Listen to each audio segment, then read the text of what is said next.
All right. Hello, boss. Time to enter the twilight of Night Springs. Oh, hell yeah. Good to see you. So, turns out the DLC stuff is its own instance. Can we finish the final draft first, please? I mean, so what this is saying is Night Springs episodes now available to play. Experience the surreal strangeness of the Night Springs TV show in 3 episodic adventures that transform the familiar into the bizarre. So, this seems like a self-contained sort of thing. You did ask nicely. This is true.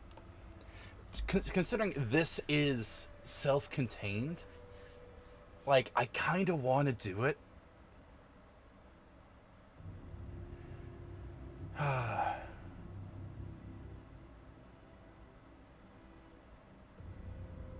Because, like, I could wait. I could be patient about it.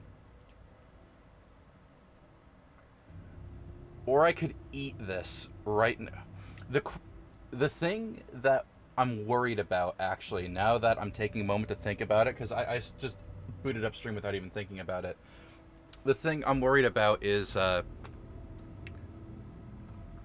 what if it references something regarding the true ending from the final cut?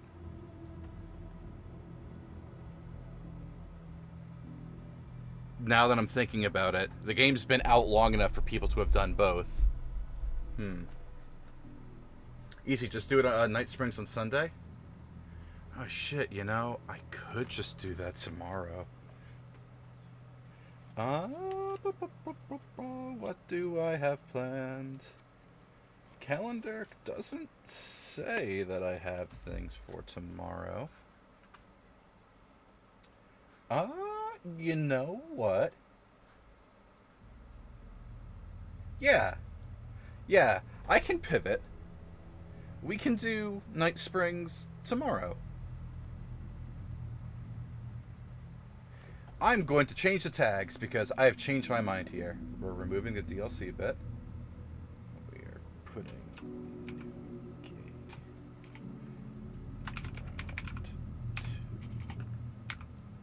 into the tags. And let's re-rame this to what would be a good name for continuing our edits in the final draft. Editor's worst nightmare. Mr. Wake. You're a mean one. No, that's way better. You're a mean one. Mr. Wake. You're a dumbass piece of shit.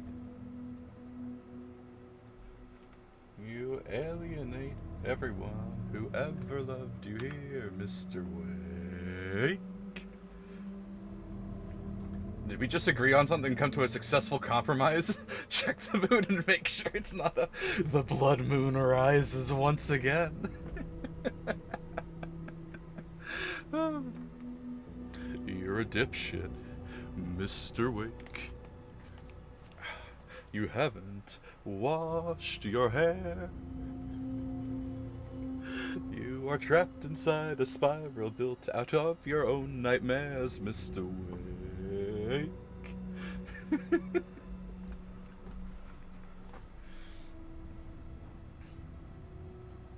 Alright, unironically, I feel like that was a little funny. Excuse me real quick while I write that down to remind myself.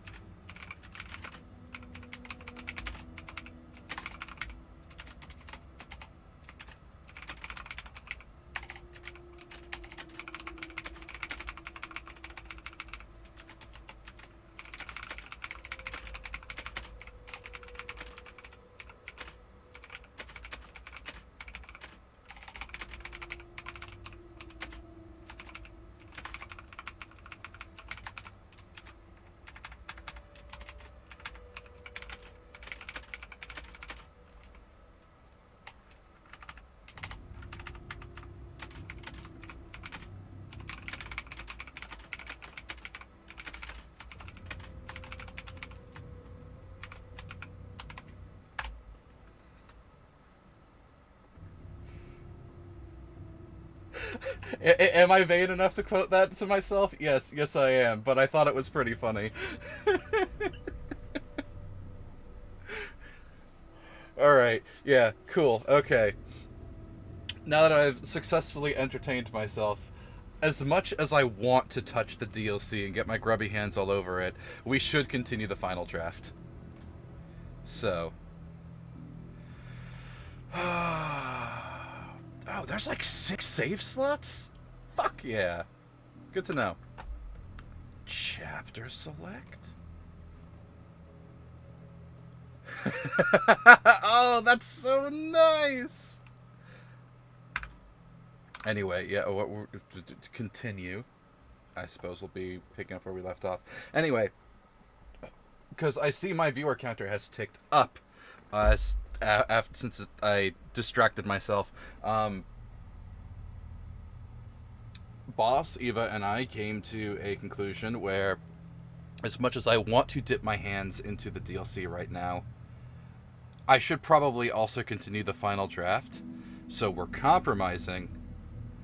We're doing the DLC, and we'll be doing DLC tomorrow, and continuing final draft tonight. So let's just hop back in.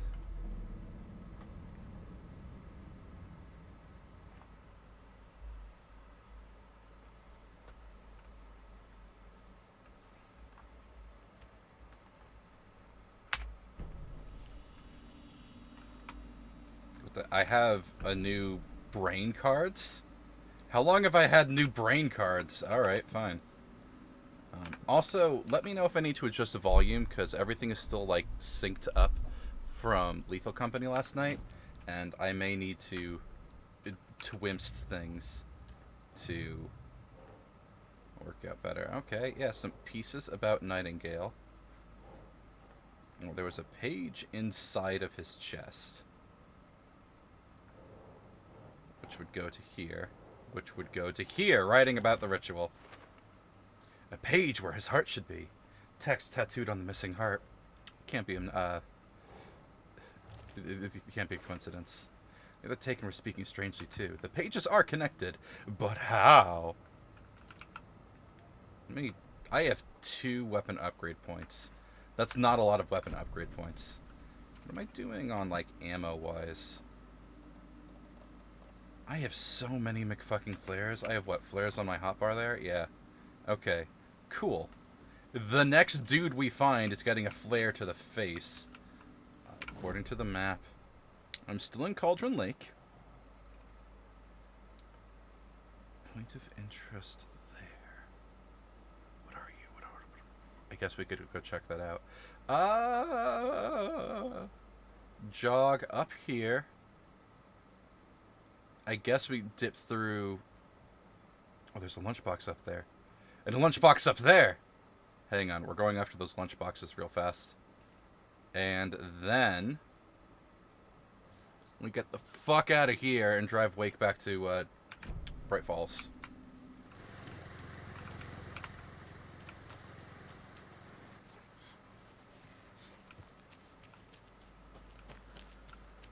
What's the point of interest that was... Oh, is the point of interest this board that I elected to not read last time? Yes, yes it is. Okay, I've read it now. So we already explored the ranger's cabin. I can't smash that box open because I don't have a screwdriver yet. We killed the bad dog that was skulking around down here. I distinctly remember sneaking up behind him while he was doing the doggy equivalent of a T-pose and gently relocating him to the afterlife. Oh. Door is stuck. Great. How else am I going to... Oh, follow the river up this way.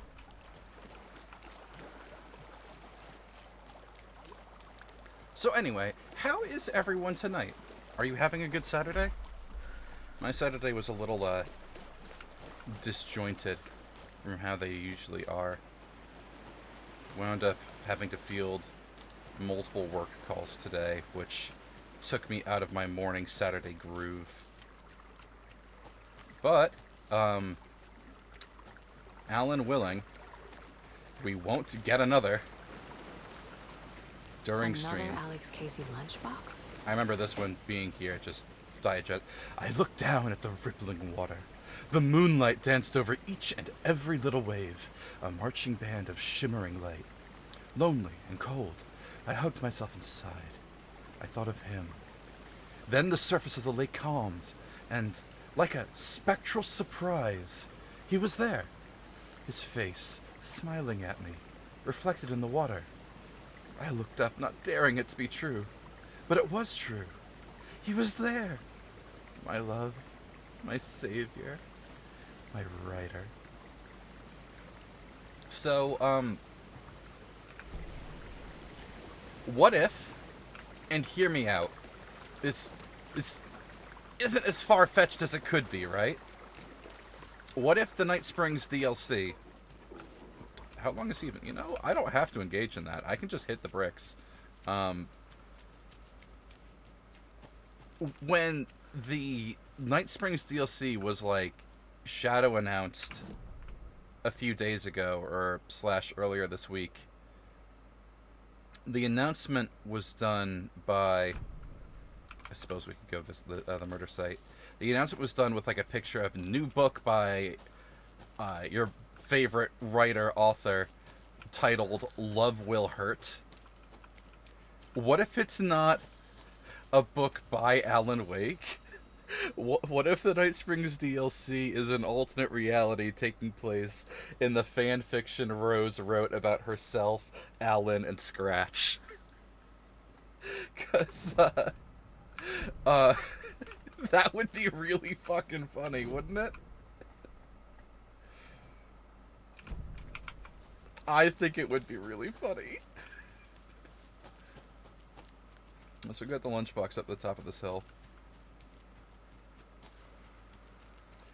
You finally finished Resident Evil 4, and man, the fully upgraded shotgun does a fuck ton of work. Hell yeah, it does. Shotguns are always the best weapon in a Resident Evil game.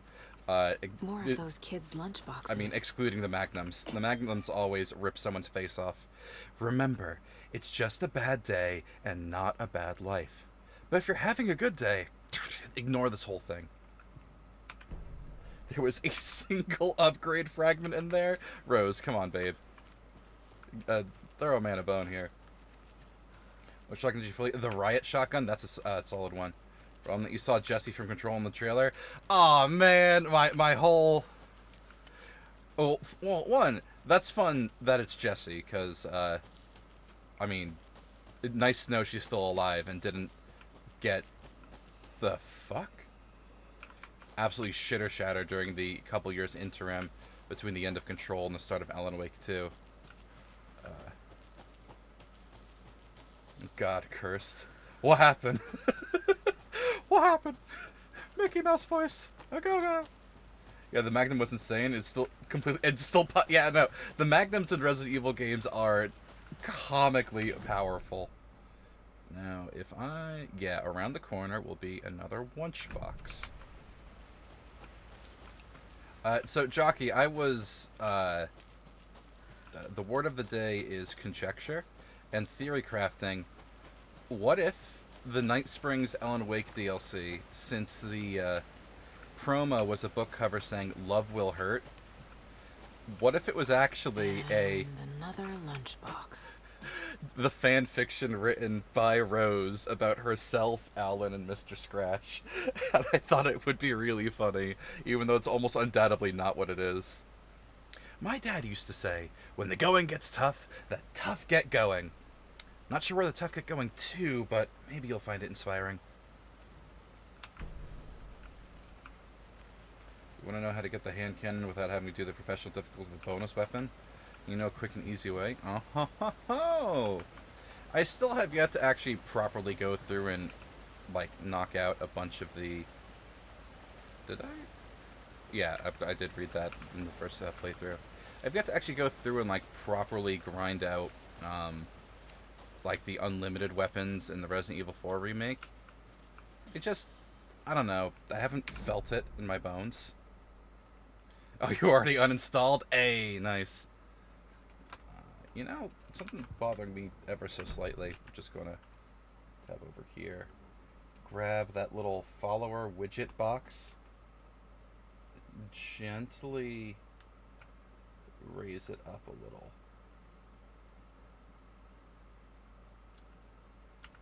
Oh god, I held down the arrow key too long and now it's out of my control. Slowly rises. I shouldn't have held down the arrow key. I should have just used my mouse. Can I grab it? Not yet. The arrow key incremental adjustments are still taking effect here.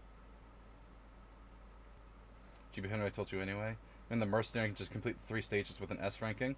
Oh shit, it's that easy? Hell, I might do that later this week just for the fuck of it. Can I grab the box yet? OBS. Not that box. Oh fuck. Where in the fuck did the little dude go? I want this box. That one. There we go. We just want the star to adjust to right there. Perfect. Back to the game. It's royal bitch in terms of the finances need to upgrade it. I believe that. The game, Resident Evil 4, does a pretty good job of, like, keeping you poor. I can climb up this hill, right? The game will let me?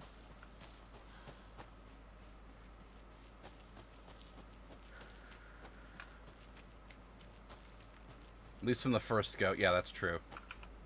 Touch the point about Mirror Peak. Climb the broken stair. Also, I haven't said hello properly. Hi, Jockey. How are you doing? Hope you're having a nice Saturday.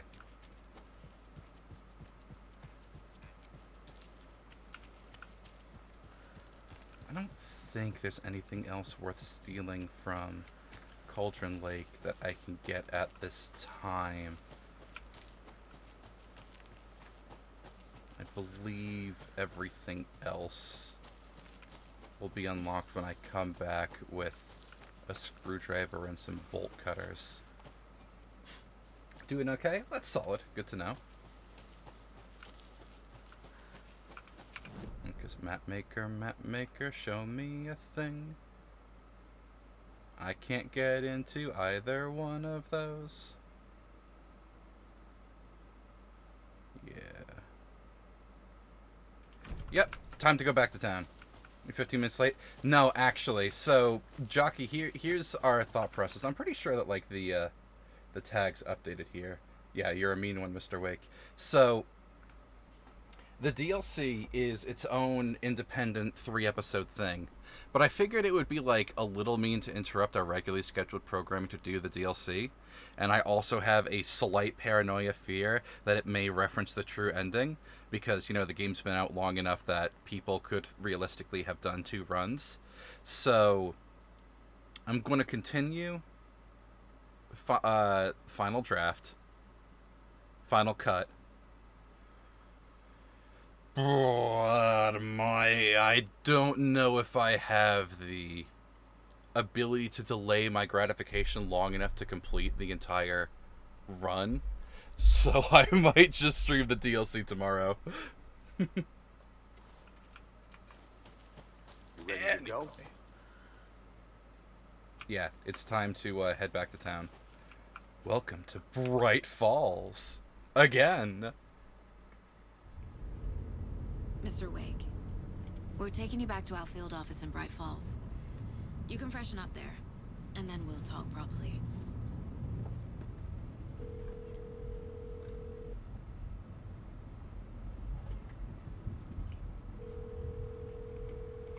Hey, Mom. Before you say anything, I'm totally fine. Don't freak out. Dad shouldn't have even texted you. Logan? No one texted me. What's going on? I'm totally fine. I slipped, that's all. God, it's not the end of the world. Put your father on the phone. Okay. Dad, it's Mom. Don't worry, hon.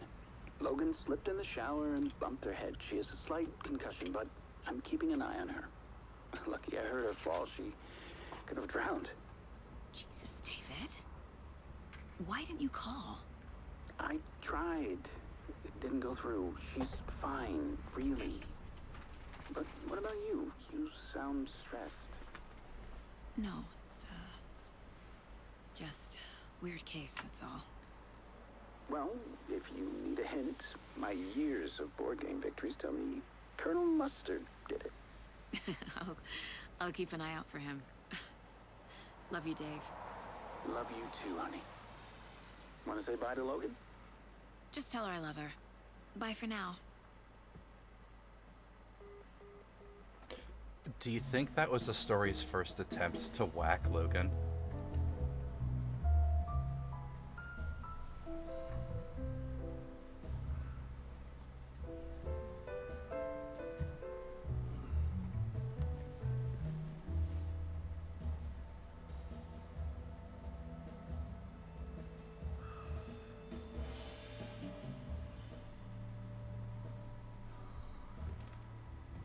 Is there anyone you'd like us to reach out to, Mr. Wake? You've been gone a long time. No. No. If they'd be in danger, it'll come for me. Okay, let's talk about something else. Robert Nightingale. Do you know him? You were both here in 2010. The Dark Presence got him back then. That's the last time I saw him. 13 years. Fuck me. Tell us about the pages. You had what looks like a title page with you. Return. Is this the name of the story on these pages? The writer's name has been scratched out pretty violently, but your name can still be made out underneath. Scratched out. Yeah. Scratch.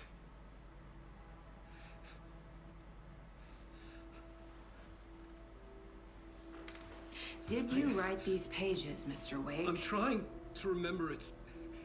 It's a crazy jumble, like a nightmare. It doesn't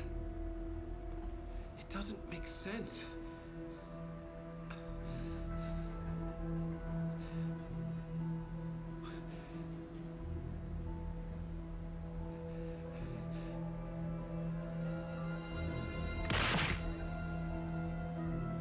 I remember.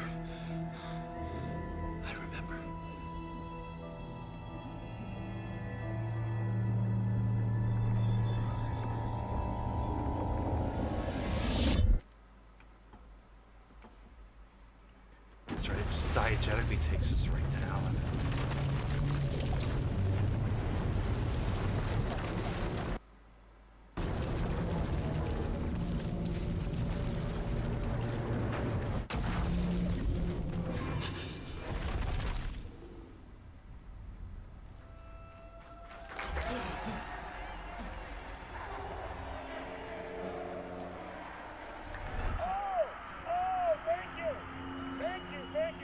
Welcome.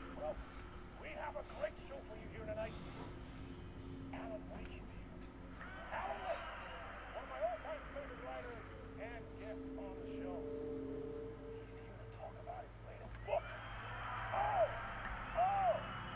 And as usual, our house band, Old Gods of Asgard, is here. And you away, you crazy Vikings! I'm a talk show tonight. Waking up in places with no memory of how I'd gotten there. It was out of control. I didn't need another mugshot in the fucking tabloids. He woke Had up. I already done the show? Was that a recording? He woke up in the chair and immediately touched his forehead. The ghost of a memory of getting shot in the forehead. I didn't pick up on that the first time we played, because how could I have known?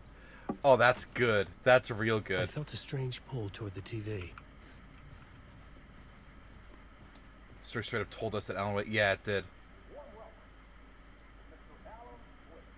The hard-boiled diet. Do you think Alan Wake writes the Alex Casey novels because Alex Casey is his perfect man? Yeah, a good touch.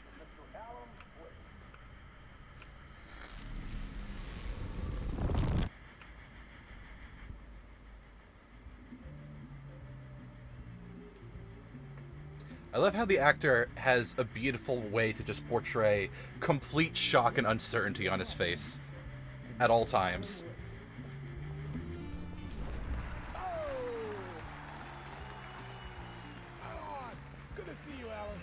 Great to see you. Welcome back to the show. Come on, sit down, sit down, sit down. Woo! Oh man, it is so good to see you, Alan. This must be an exciting time for you. Tell me, does it ever get old? So does what get old? Publishing a new book. Are you okay there, my friend? You look like you've been cooped up in the writer's room for a few too many years.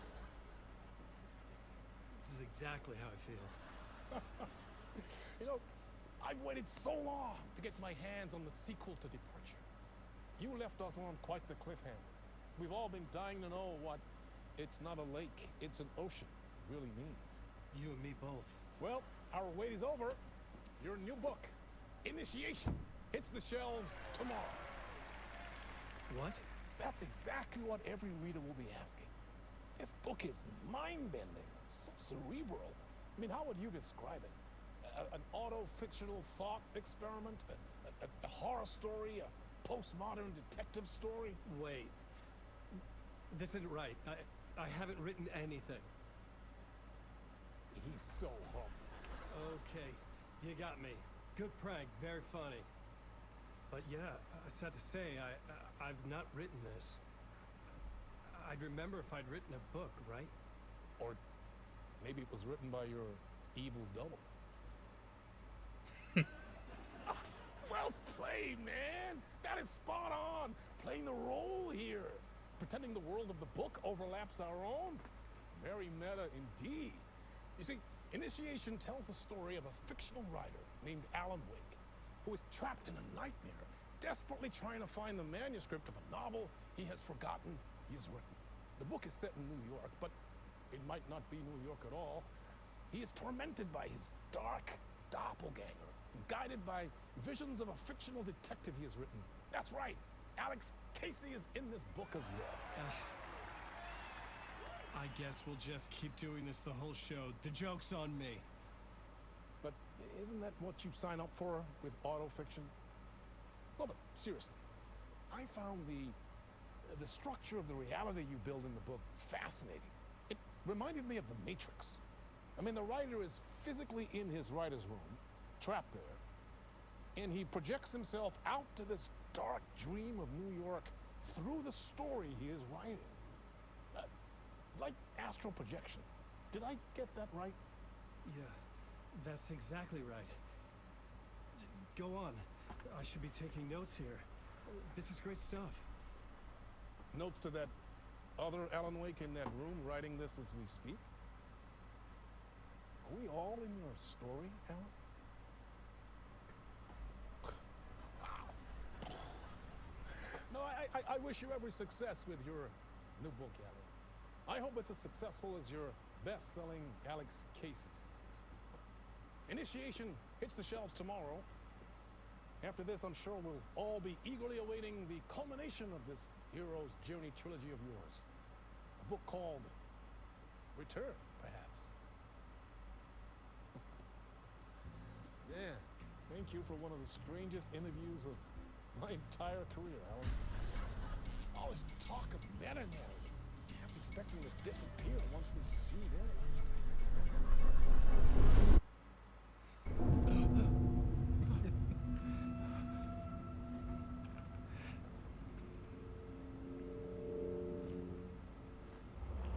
Hello? So that actor maybe just kidnapped a man in real life should be naturally Listen, confused. something's not right here. I needed to get home. To Alice. And she was told domestic version. So, witnessing that again for... Oh, God. Hang on. I don't know if we have people who are new to the game or not lurking around. I'm just going to quickly flip that up real fast. We know from the end game of our first run that Mr. Door is not beholden to Alan's world. Dor can go travel between the different realities and planes as he chooses, because a door exists in all realities at once. Dor is choosing to interact with Alan, and the whole friendly talk show host is a facade that he puts up for Alan's benefit. And we know that he's not strictly doing this out of the goodness of his heart. There is something he wants out of this. And I'm pretty sure it has to do with Saga. Because I am convinced Warlin is Saga's dad. But, Mr. Dor wants Alan to stop looping. Which means that even on a fresh new game, this is not the first time Alan's gone through this whole sequence of events. Which means this is not the first time Warlin Dor has had this exact same conversation interview with Alan. So all those little Maiko expressions that he was making of, like, asking leading questions to try to get Alan to say anything different from last time. I'm just like, so tell me about this book. Do you really not remember anything about it? Let me give you details to guide you further down this path. And then Alan just keeps coming back with nothing. You could see, like, the disappointment in his eyes for, like, a microsecond before he flips right back into performance. It's just like, oh no, we're going to do another whole ass fucking loop again, aren't we? That's really good. I think that's really, really good. Now, another thing that I've also been chewing on while I still have the talking about spoilers thing up, as like one of the penultimate things of the game, I'm pretty sure I'm pronouncing that wrong because I don't speak Finnish, the lost movie of Tom Zane. In that work of fiction, Alex Casey is cast as the detective, and the detective is trapped in the writer's room while the writer escapes. And Tom Zane casts himself as the writer. Well, the game, the narrative and the course of events of the game mirrors the movie 1-to-1. So if we're taking this as a work of transformative fiction to invoke the power of Cauldron Lake to break out, Tom Zane is hijacking Alan's story, using Alan's movie using Alan's story to write himself out, literally editing Alan's work to usurp his position as the writer, as the one who escapes to make it out into the waking world. Because when Alan is in the dark place playing the game, he assumes the role of Alex Casey. He assumes the role of the detective who is locked in the room while the writer escapes. This is the ritual to lead you on. Your friends will meet him when you are gone. The more Alan takes the role, because it's not so much about the person, it's about the role in the story and who's cast in the role. And over the course of the game, through the various loops of initiation, Alan casts himself not as the cult master writer, he casts himself as the detective who is ultimately trapped by the narrative. Do you think this final cut is going to address that? And Alan will cast himself as the writer and reverse it? You wonder if Dor will try to do something different eventually, maybe during the song one? Well, I was also going back and reading through some of the pages that we find. I remember how late in the game when we're in the nursing home and we find the page about how Odin loses the wrong eye in a fight against a Dark One. I had an epiphany reading it. That Dark One they were fighting wasn't Barbara Jagger or the Dark Presence. It was Warland Door.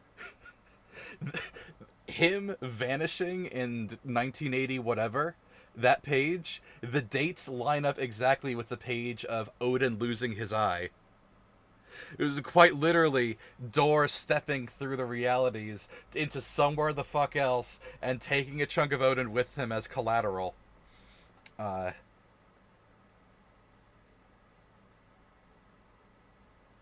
It's just, it's a spiral the whole way down. All right, it's enough fucking brain blasting here. Let me hide that message and get back to the game.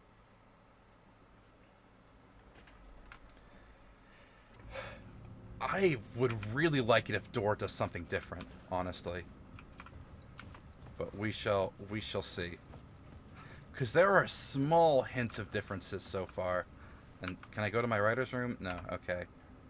I don't have a map yet. So it's hard to say if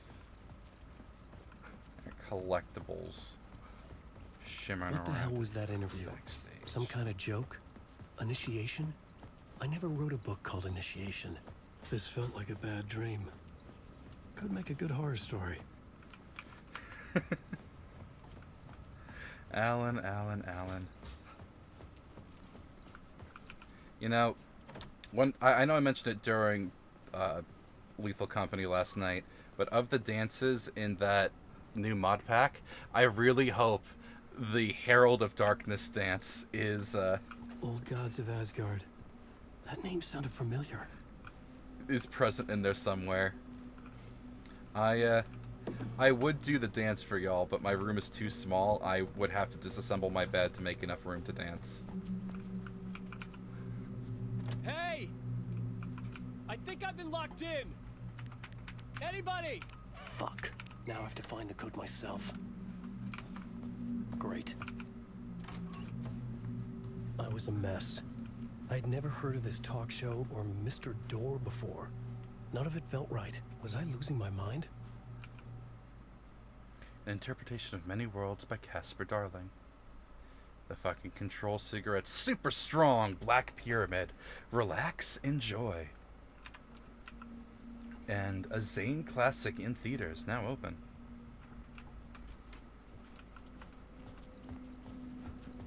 Blammo. That's right, Alan doesn't have a flashlight yet. Time is broken here. Maybe time never worked the way we think it does. It loops around it, and yet it goes forward. A spiral. I thought I was finding remnants of the earlier loops, earlier drafts of my writing. The murder sites that I had left clues, mementos for myself to guide me on, but maybe that's only part of it. If telling is not a straight line, then there are loops beyond these loops. Vast complex superstructures beyond what's happening to me now, ahead of me. And I'm there as well, a version of me, something. I have become some elevated, enlightened version, an archon, a demiurge, a demon of some sort playing a secret game, building something, his past self upon to get him there. A deus ex machina pushing me there. I hate the idea of crazy, intrusive thought. And yet, no crazier than anything else here.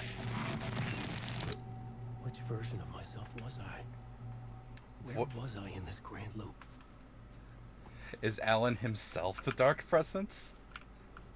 That video wasn't there the first time. That's New Game Plus work, baby.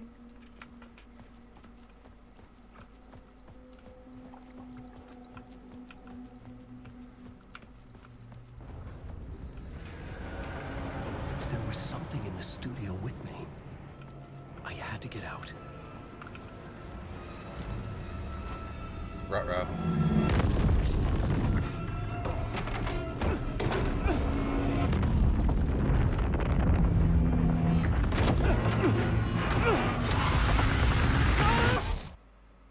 Alan is the perfect host. This is the ritual to lead you all.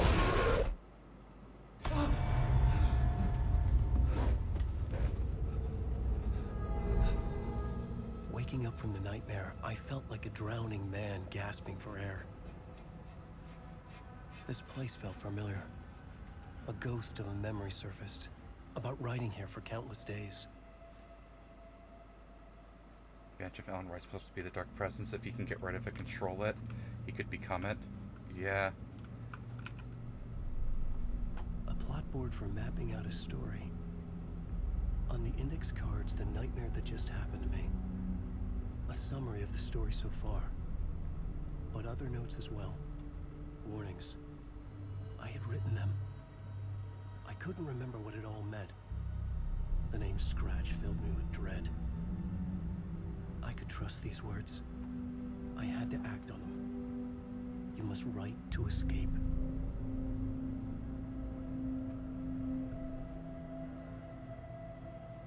So, read me, beware Scratch, and all this. Waking up to a nightmare. At the talk show, I thought I was home in New York, but none of it had felt right. I was trapped in the dark place, a nightmare beyond our world. The writer's room was my safe haven. My writing affected what was outside. I was trying to write a story to escape this place. The story was called Initiation. With the story I wrote, I projected myself out to look for a way to escape. I had to write more. I had tried many times, failed. This place made me forget. Everything Dor had said had felt true. Was that part of my writing, or coming from somewhere else? Now, yep, okay. We have the music. We're missing a song, apparently. All of the old Gods of Asgard music. We could listen to Dark Ocean Summoning and take control whenever we want. Hell yeah. Also, don't you like that Balance Slays the Demon?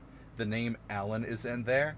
So you could quite literally slur the word so that it's Alan Slays the Demon. I like that. I had to keep writing. Oh, I want to take a look at the videos, though. Okay.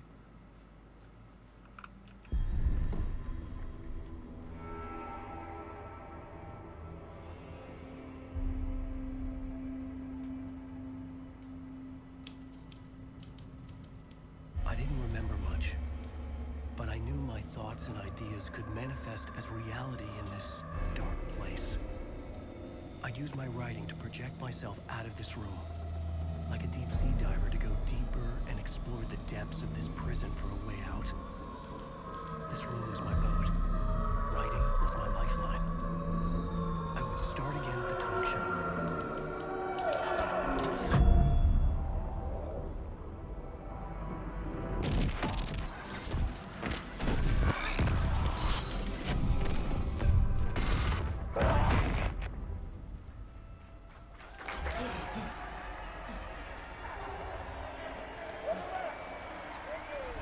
Thank you. For the bullet hole you're again. kind. Welcome back. We have a great show for you here tonight. We'll treat all you Alex Casey fans out there. Alex Casey himself is here tonight. That's right. Sam Lake, ladies and gentlemen. The actor who has given his face to the famous detective in the film series. And of course, we have Alan Wake here. Best-selling writer, books, the films are based on. Let's do this.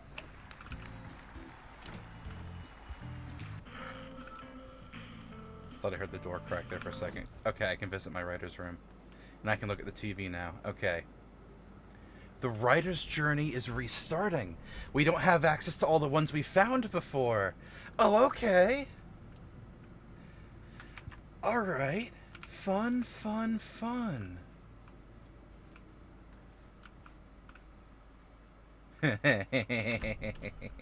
Alright. Welcome back to the show. So, Alan, as the creator of the character, how do you feel about this? Sorry, what? I know it can be an awkward question with the man sitting right next to you, but I mean, how do you feel about him in the role of Casey? Does he look the part to you? He looks exactly like I always imagined Casey to be. It's uncanny. Thank you. That means so much to me. I'm a huge fan of your books. So, what's the problem, Alan? Because On more than one occasion, you voiced your reservations about the adaptations. It's not that. They're their own thing. They've gone with choices that are different from mine. I feel protective about my stories, and these adaptations... I don't know. I guess I just wish I could have been more involved in making them. Well, in that case, you won't have seen this either. We have a clip from the new film, Murder Case Casey. Should we roll it, or do you want to say something first, Sam? Nah, just roll it. I like Sam's accent. This city was an old scar that refused to heal. The rain made it fester. It needed the sun, but there was only the night. I was tired. Insomnia covered me like a plastic film. I was watching the world through a rain-slick window, my own reflection haunting the view. I was trying to track down a missing writer. My only clue was a table lamp, shaped like an angel. The only thing to shed light on this sordid mystery.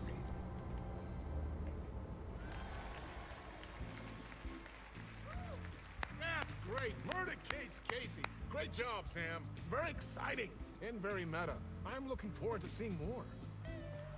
Wait, stop. What was that about a writer? About a lamp?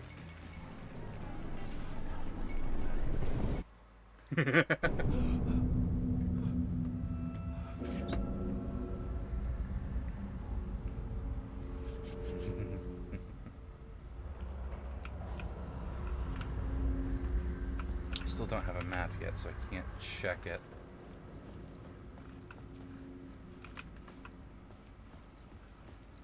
I love the way that they put liquid effects in the air to distort things in the dark place.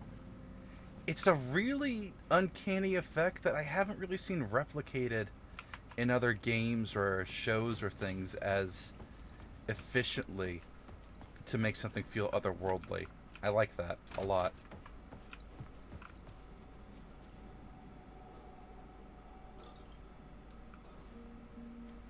Five, 6, 5.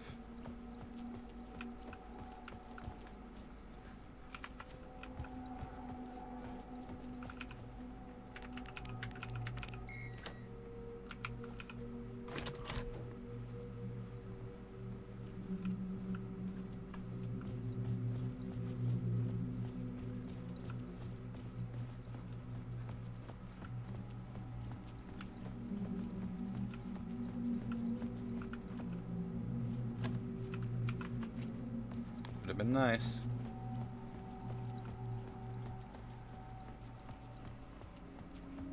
Anyway, time for the dark presence to come after me again.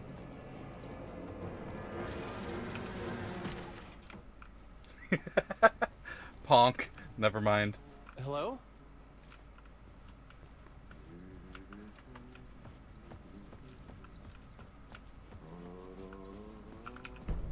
Hell yeah, map. Unlock this door.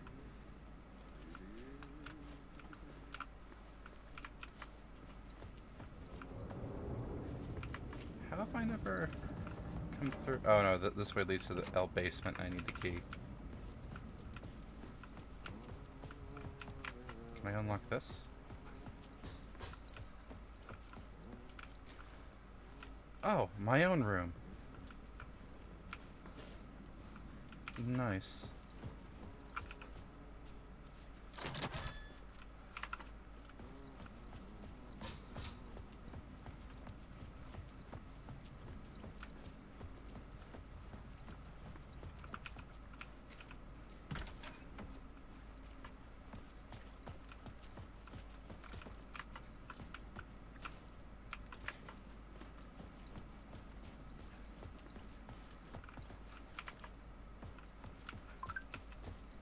Not gonna lie, I love how they introduce Ahti with a picture of him here, and then he's just standing on the inside in the same fucking pose.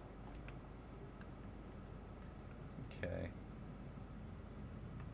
I should unlock that door in the cafeteria real fast. Still don't have access to my words of power. Let me just, click. Perfect. Hello, Ahti. Ah, no raid. There you are, Tom.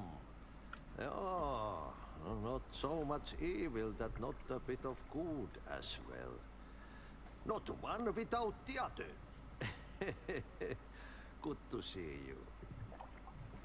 Is that why characters constantly call Alan Tom? Because Tom cast himself as Alan, the writer? Hey, I can't seem to find my way out of here. Can you point me to the exit? Totta helvetissä. Of course, Tom. The work will instruct its maker. I was gonna get something from the basement for you, but you can get it yourself now. The more cooks, the worse the soup. Have we met before? Are you trapped in the dark place too? You remember Ahti, the janitor. You can't be lost if you don't worry about where you are headed. So don't worry, Tom. The sun will shine even into a heap of twigs. Just remember to turn on the lights. It won't take long when you get to work. What do you want me to get from the basement? And my name's Alan, not Tom. Ja, mutta katsopako a man, but a man with a tool makes two, Tom. Eikö niin? And a man with a tool can build his own exit. It's in a shoebox, in the basement where you left it. Safe as in the Lord's purse. Here's the key.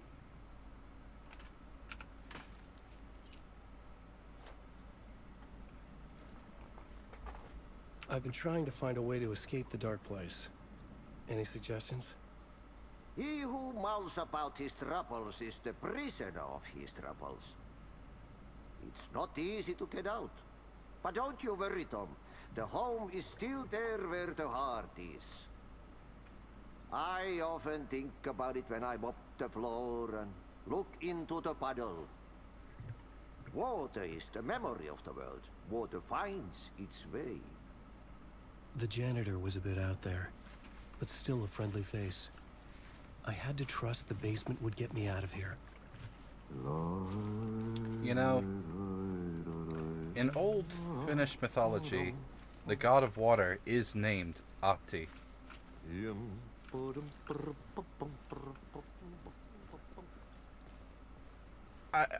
I do think there is some credence or some weight to the idea that this Ahti could be literally Ahti, a god of water.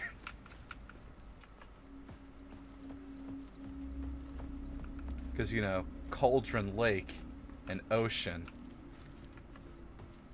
Water finds a way.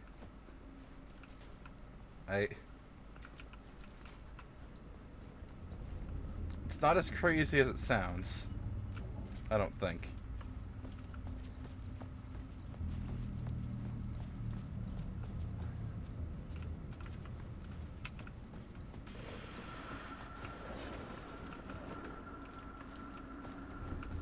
What? The talk show host? Good evening. A writer trapped in a dream world attempts to write a story to shape reality around him and escape. He is beset by visions leaking in from realities beyond his own. He uses those visions as inspiration for his stories, in hopes of giving them power to make them come true. Us, Hidden Few, know that ultimately he will succeed. But before that, many of his stories collapse back into the stuff that dreams are made of, to remain as they began, works of fiction. And yet, maybe there is a gleam of truth to be unearthed from these tales. Rare glimpse into the unseen realities beyond our own, offering us intriguing avenues of contemplation as they transpire in Night Spring.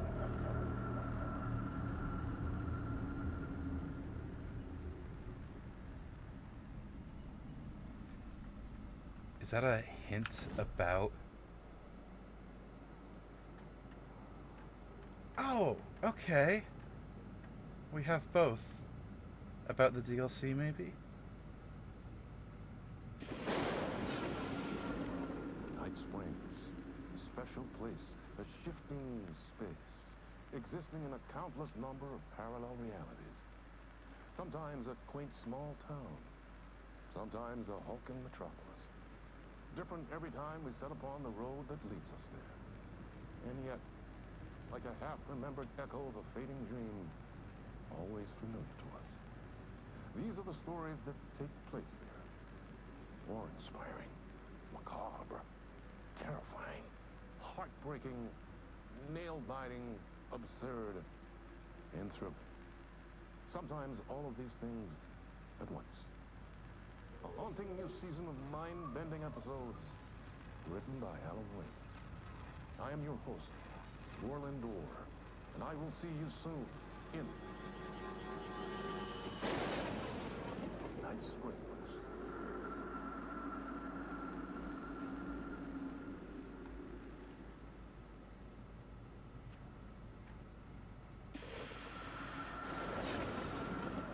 I wonder if we only find this one in New Game Plus. Good evening. A writer trapped in a dream world attempts to write a story to shape reality around him and escape. Huh. That was pretty cool. Alright. I'm loving all these new bits that just... An old lamp in a shoebox. Was this what the janitor had left for me? How did I leave the fucking game? I'm confused as how I did that. Chair, please. Charlie beloved, you're on top of my shoebox.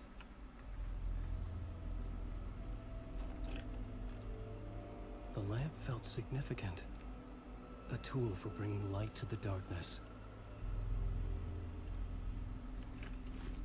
I love how I suddenly have a satchel. It's I a felt nice the bag, magnetic too. pull between the lamp and the light overhead. Whoa! When the light jumped into my lamp, the whole room changed, like something in a dream.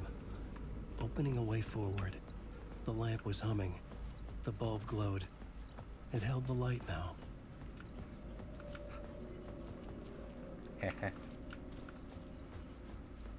I felt another surge from the lamp. I could use it again. The glow in the lamp went out, shifting the light in the room. The light carved out something new from the darkness.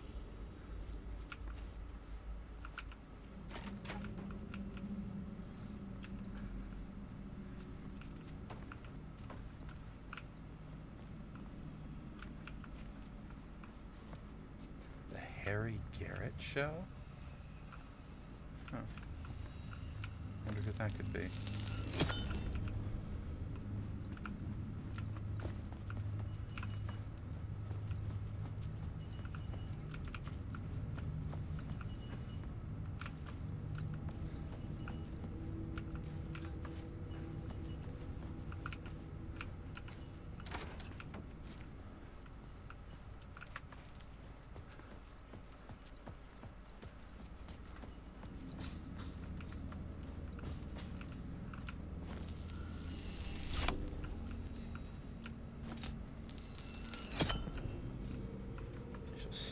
That light, take it with me.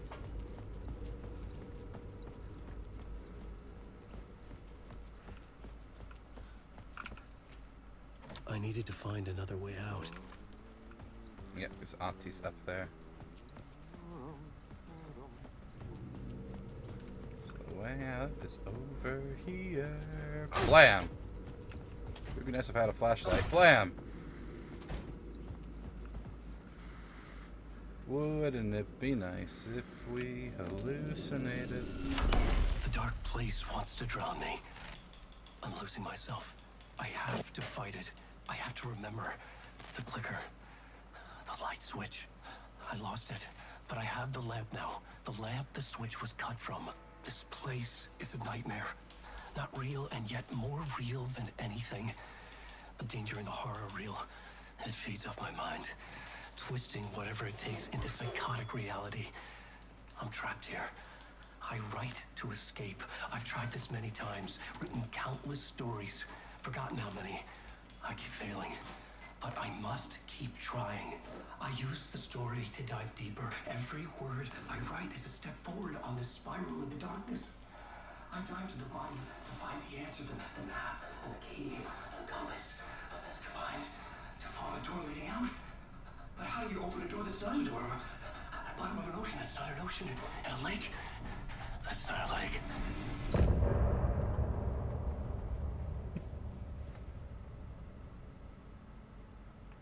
Sing me a song. Who am I kidding? I'm going to sing this. I'm going to mute my mic to do so. Some say that it lives forever, this road that I lose you on every time. Some say that it lives forever, this road. Some say that it lives forever, this road that I lose you on every time. Some say that it lives forever, this road. I can see you there, but you don't see me anywhere. I'm right in front of you, I'm right here on this winding road. What are you looking at? Is it your face on a pane of glass? 'Cause somehow this window becomes a trap on this winding road. Will it ever let me go? Forever I am fading to black. Forever I am circling back, just to fall into this trap. This winding road.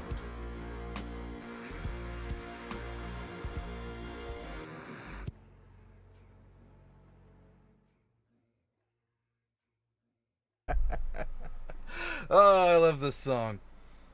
Ah.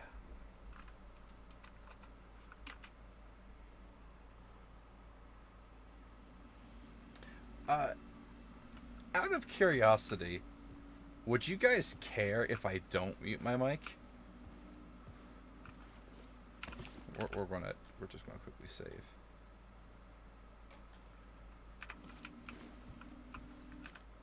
Also, I need to check something here.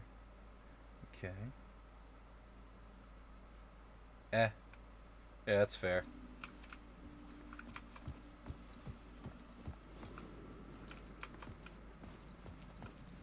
Anyway, we got the lamp. Let's bust out into the dark city. God, it The looks payphone nice. was ringing. Somehow I knew the call was for me. Looks real nice, honestly. I know I mentioned it the first time we played, but you know, one of the things I enjoy is that the place evolves as different things become important. Like over here, that will like double in size and become the hotel. The construction site becomes it's just really nice. Also, the shades of Alan are lurking in the distance. Hello, Mr. Map. I will take that.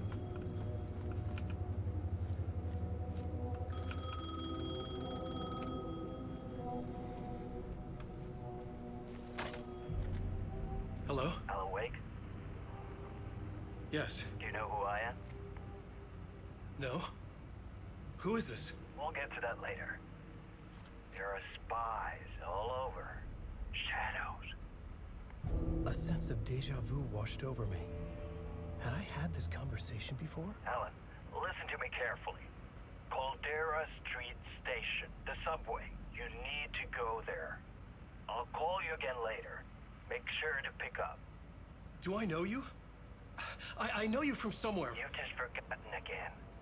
We're in this together. Don't worry. I got you now. We've been working. Great. I'm losing you. Hello? Hello?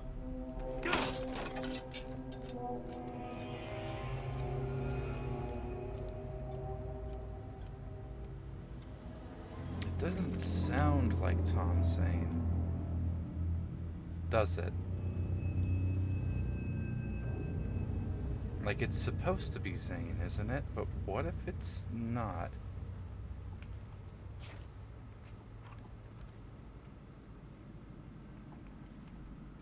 I can't exactly trust Casey. I can trust Casey. I wrote Casey. The man had said Caldera Street Station. I had to go there. Are my words of power active? I think they are because things are being shown on my map here. Like, there's a word of power over there.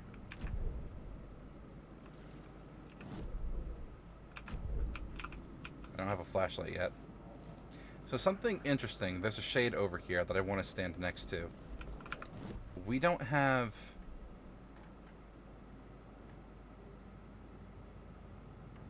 the bit in the writer's journey yet where he freaks the fuck out and talks about drowning. But that entire monologue, the shades in this world speak its lines. Fuck. Okay, don't mind me, just passing through. Shadows stirred like there was someone there, but there was no one. I wanted to keep it that way. I wonder if they're past Alan's, or characters that Alan has written before, who are just not yet quite to be. Like if I listen to this guy.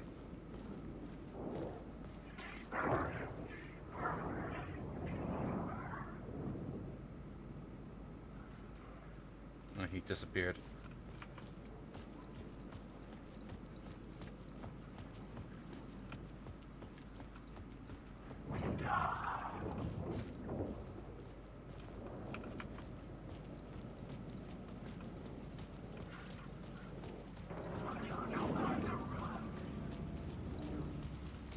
Now, I wonder, will the interactions with Casey change?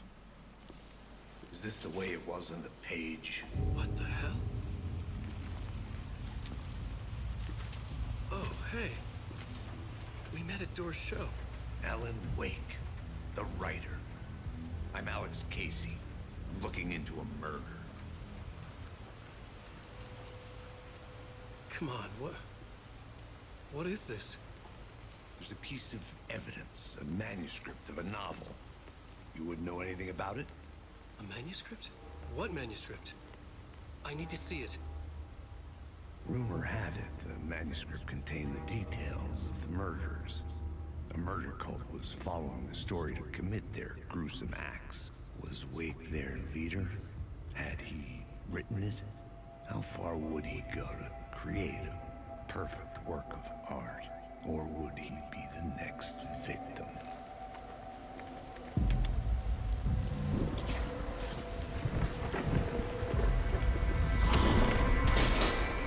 Stay here. No, wait! I need a gun! No chance.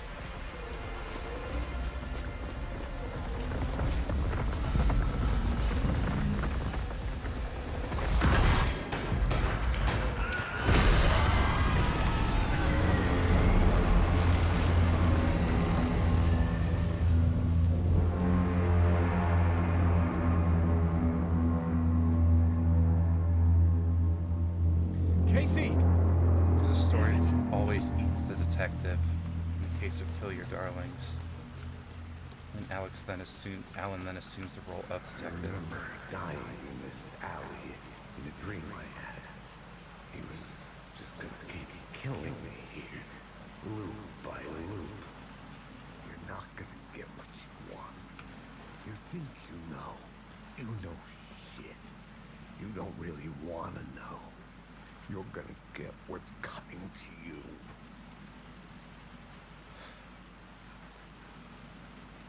Is Casey aware of the loop? Of the I needed spiral? his gun and flashlight to protect myself.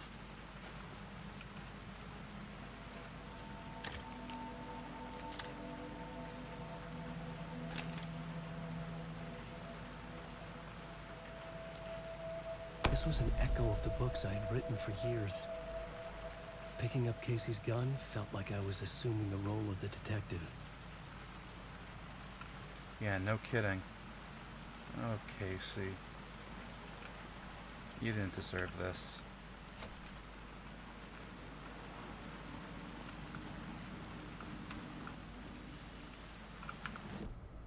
So... yeah, there's the Word of Power behind that door. There's one over on Wheeler Street. Let's grab the Word of Power real quick. I have a light now. I could use it to make my way deeper. Goodbye, Casey. You didn't deserve this.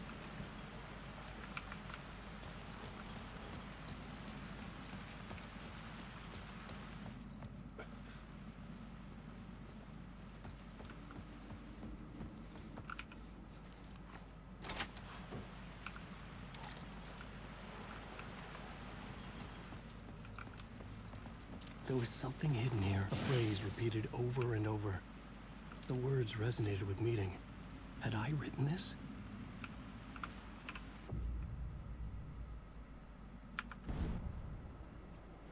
Okay, so all of the words I found last loop are still here. So, I mean...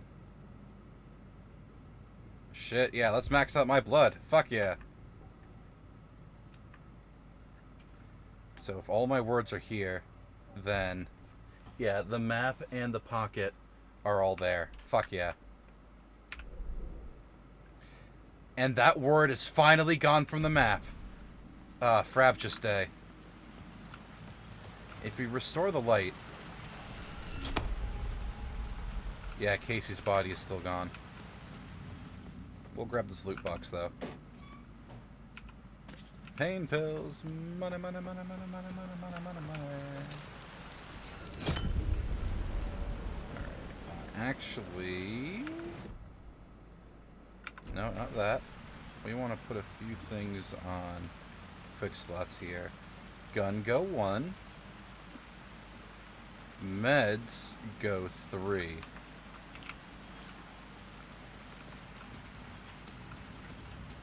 Can we listen to what these shades have to say? Also, the door to the, yeah, it's not there yet. Oh, that's a good touch. What do you have to say, Shades?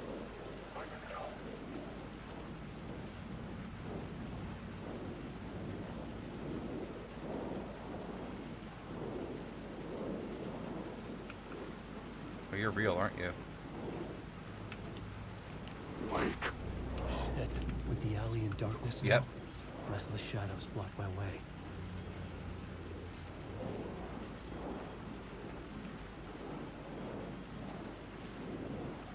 Come on, speak some lines. Actually, no, screw this. I'm just gonna walk through them. Alright, never mind.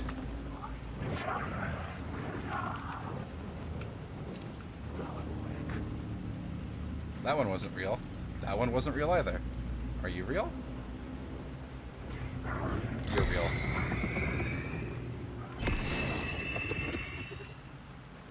Bye. None of them were real. Okay. And my health is maxed out now, suddenly? I traded flashlight boost for blood. You know, that works for me.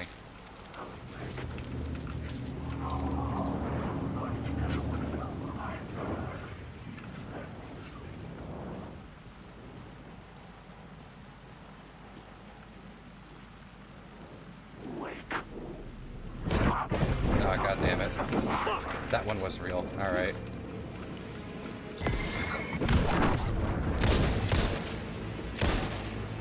Hey, wait. That Shadow's character model. Shadows faded out. Until they didn't. They were trying to stop me. With the gun and flashlight, I could fight back. That Shade's character model looks like Alan, with the lanky hair and the pipe when we fight him as Saga.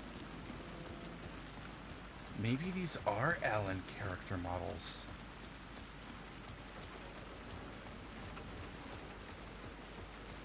Word of power around here.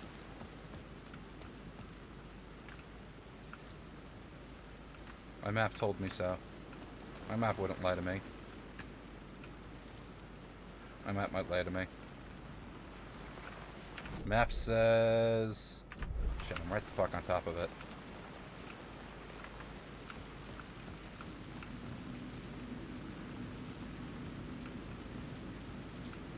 Reality bleeds out over there. Down. Oh, is it behind the trash? Yeah.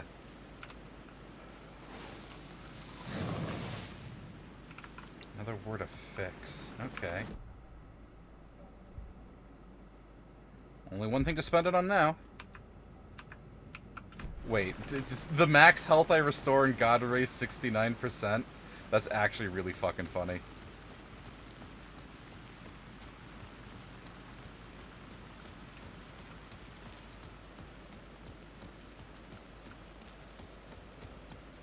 No loot box, huh? Yeah, sure. Why not? So it's time to go to the subway.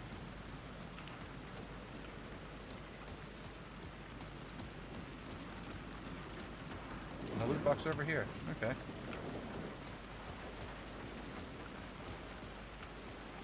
Now to get through the subway, we need 2 light sources. Also, a memory.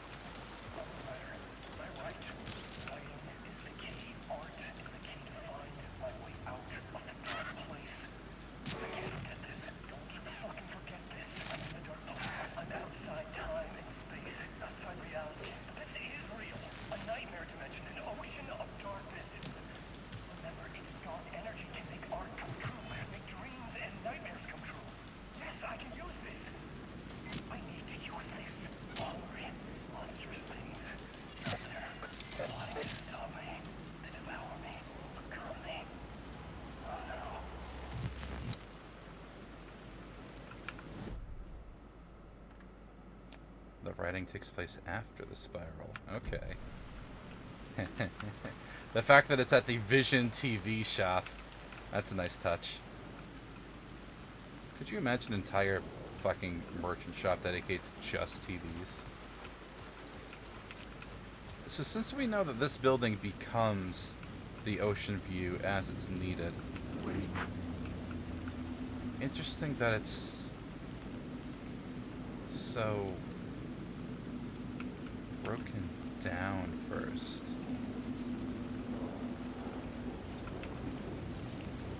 Nothing in there.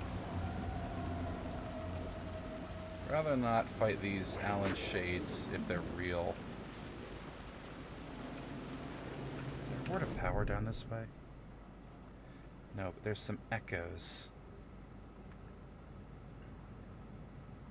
Yeah, that point of interest was the video shop, right? No, maybe it wasn't. Hang on.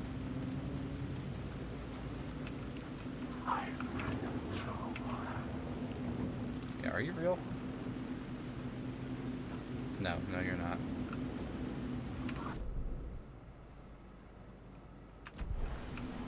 Oh, the point of interest is unreachable as reality hasn't rendered that far yet.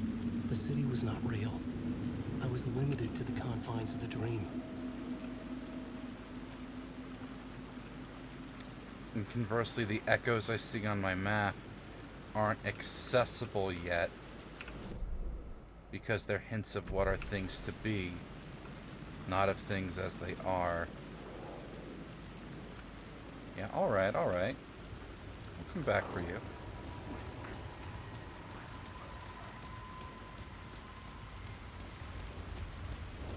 The Caldera Street station sign was there, but the entrance was missing. I had to make it appear. Maybe I could use the lamp to reveal the station entrance. And from where I am, can I get deep enough under the bridge for that word of power?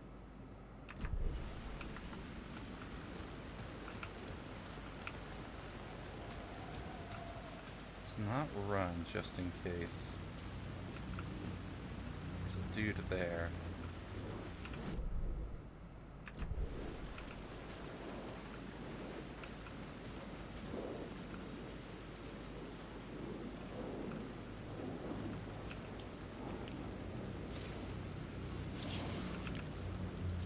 Art of action. Fuck yeah. Deal damage to people closer to me. Decrease damage from... Yeah, well, fuck up whoever closes to melee. Absolutely.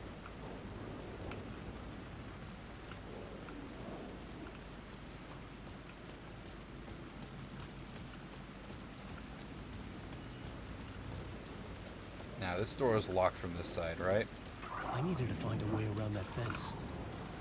Yep.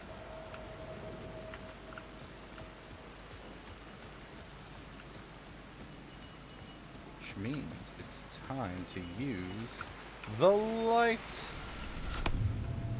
Boop.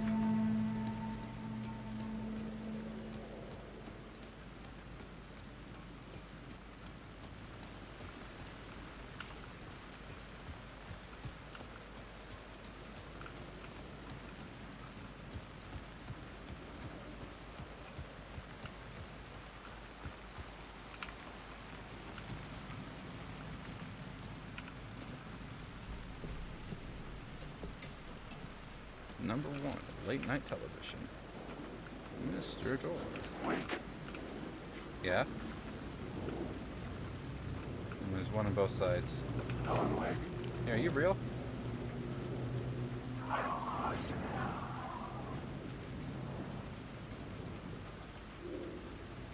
He wasn't real. Neither of them were. Fuck yeah.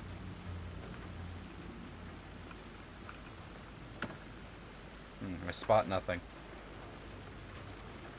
Is there like an echo up there? Hold up.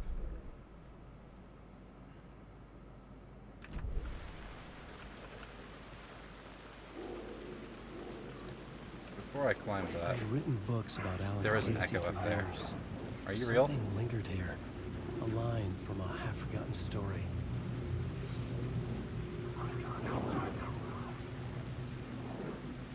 You Trixie. You were almost real. Oh, I can't access the word from this side. We go up the ladder because I want to see that echo. Okay, assuming that Saga is Tor's daughter. Well, Saga is Tor's granddaughter. Safe to assume that she did not inherit the power he had of that being immune to any type of influence. Oh, assuming that Saga is Dor's daughter. Safely assume that she did not inherit the power of being immune. Yeah. But I think she inherited the power to seamlessly move between realities. Because when she is thrown into the dark place, she herself is able to resist its influence, shake it out of her mind, and then also open a door through the water of the fountain directly into Alan's writer's room. I think that's our connection there.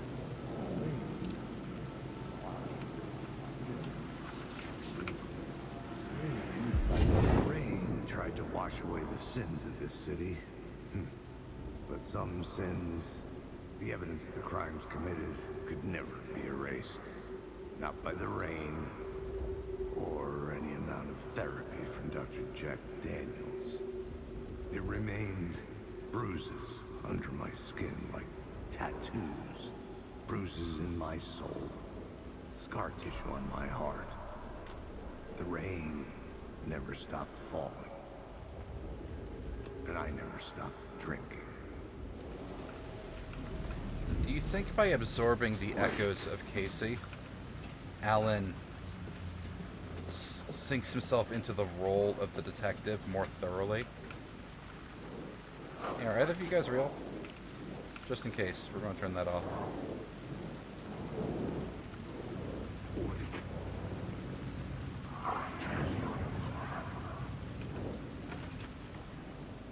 Excuse me, pardon me. Alan,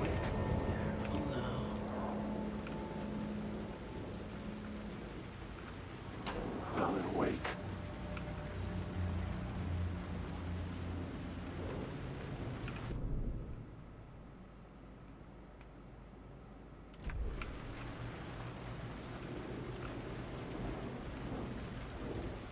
kind of think I'm wrong about this whole roles thing, but we'll find out. Yeah, we will. There's every possibility I'm wrong. This is just my current theory.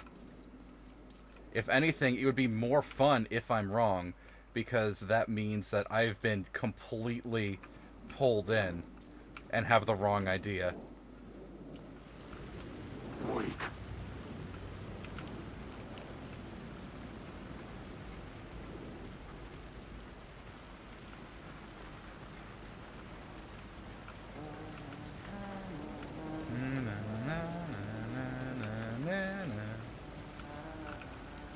The Night Springs theme. Let's go talk to our spooky abducted boy. Hello. Oh, hey, Alan. You snuck up on me. Sorry. Have we met? Memory problems again, huh? Yeah, we've met. Tim Breaker. We've shared notes. Hey, I've made some progress on the map if you want to take a look. Still haven't found my mystery man, though. Who's this mystery man? Oh, it wouldn't be much of a mystery if I knew. All I have is a name. Warlin Dorr. The talk show host? No. No, that doesn't sound like him. The guy has many disguises, but a talk show host? I'll keep looking. Ah, Tim, you fucked up there. You're making a map. Trying to. It's hard to map a dream, though. I keep ending up in unexpected places. I find interesting things like those strange markings that react to the light, but never the one thing that I'm looking for. Feel free to check the map out. Oh, I've been stockpiling supplies while I poke around. If you find a stash, take anything you need. I appreciate the help. Like this. Fuck yeah. Shotgun shells and flashlight batteries. Oh, that's my crazy wall. I'm just trying to make sense of things. Don't judge me. I'll trade you walls any day. Remember, I was at the morgue, about to give evidence to the FBI. Dorr transported me here to this dream reality. Why? Why me? Missing time, no memory. Have I always ended up here? Will I forget when I'm out? Was I abducted? Polyhedrons? The red-haired woman? That map of the dark place and some of these words of power here. Well, I already know where the words of power are, and I got a couple of them. See you around, Alan. Nice to talk to you anyway, Breaker. Maybe he'll catch a break at some point soon in this new reality we find ourselves in.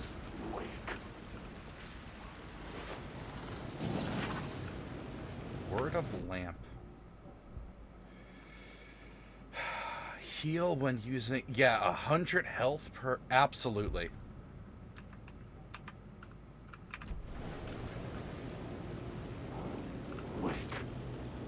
Any of you boys real?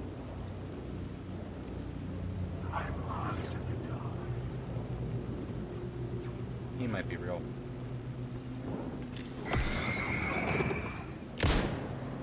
He wasn't. Okay. You spooked me. Made me waste a bullet. And a piece of flashlight. Imagine his sister probably went to the FBC or something. She's probably hey, my brother's got crapped by Cauldron Lake. Could you check this shit out? Wonder why Tim seems to remember us even though he's lost progress on the board since his time in the loop. I wonder if... You make a really strong point. Why does Tim remember us if he's also trapped in this spiral?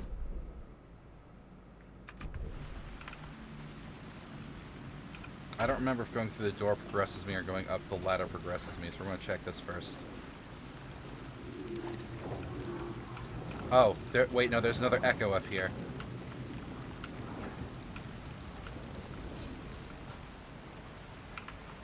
And there's some stuff.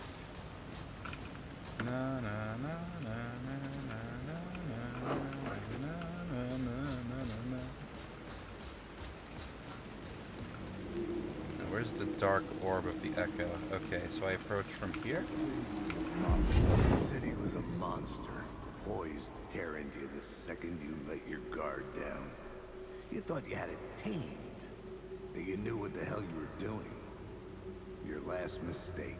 Unless you got lucky. And you didn't deserve to get lucky. You blinked at the wrong time, let your mind wander. And the fire escape that was meant to be your getaway route was gone. Was never there at all. You'd gotten turned around somewhere along the way. The city was coming to finish you off, and there was nowhere left to run. Hard-boiled and hungover. I could go for a hard-boiled egg, actually. Maybe make like some deviled eggs. Straight up. Nowhere to go but up, baby. That's the city for you. Still a word of power in this direction, you say? What the hell? Anytime we dealt with stuff from Cauldron Lake or that was reality, often was always one part that never really made any sense. At least until the next time. I'm feeling that the Night Springs DLC will be like its own self-contained alternate reality romp. But Lake House, I think, will actually probably expand on story as like a protracted epilogue. That's the feeling I get.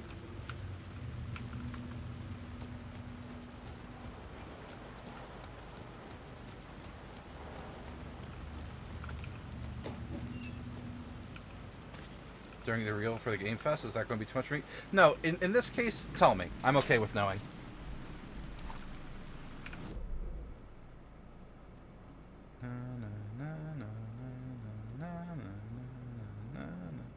Da da da.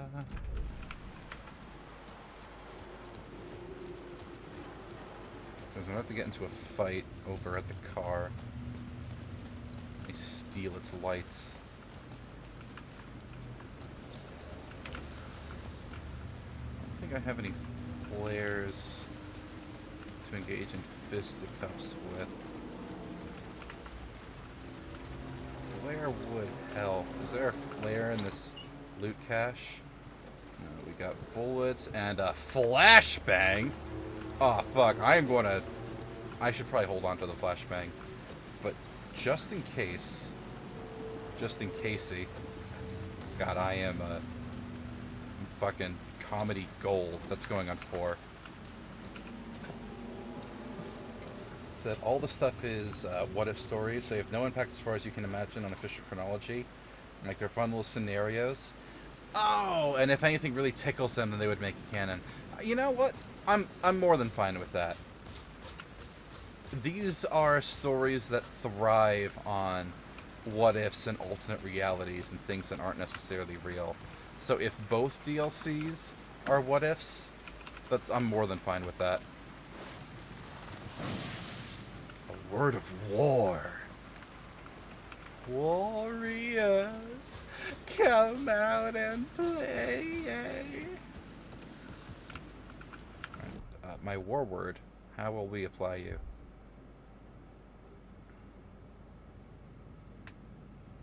Heal when landing a direct hit with the flare gun. Or increase damage when hitting multiple people with one shot of the double barrel. I don't I'm not sure which one to put this in, because I don't have... I'm going to hold off on... I'll get the flare gun before I get the shotgun, but I'll hold off on spending the war word just yet. It's a good way to have some fun with the mechanics and things that... Yeah, you make a solid point. Experiment with an idea before it wears out its welcome. Now, there is another word directly in front of me that is only available after we steal the light. Will this dude come down to fight me through the wall? Crap like American Nightmare. Yeah, American Nightmare was effectively like, it should have been a DLC, you know? Alright, fight time. Fuck me. How many are there? You know, actually, kablam. Holy shit, I direct impacted that fucker.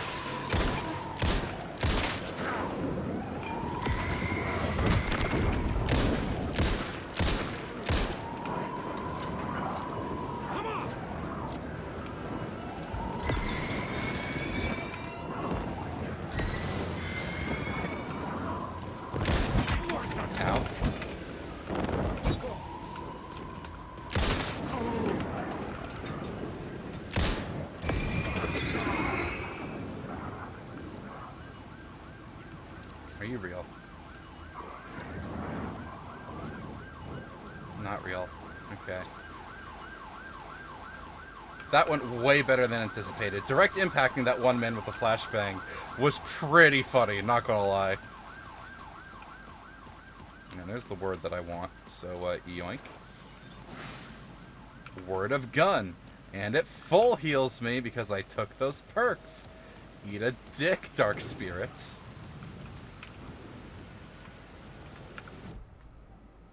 Word of gun. Increase area of effect. Increase knockback. Again, I'll save because I know I'll get my flare gun first, but just in case. I'm gonna try is going to be one, but the max says, hey, we need another game for, like, could you, like, perhaps turn this into a whole fucking game? That checks out. But with that square up, yeah, there's that save room up there. Point of interest. Well, whatever. It's fine. Ba-da-ba-ba-ba, into the subway.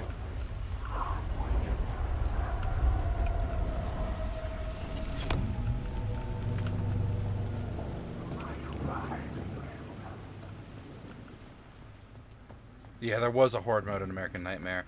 I didn't really play the Horde mode much. Wait, I found an episode of Night Springs? What? I can just do a DLC episode right here? You can access them diegetically from in-game?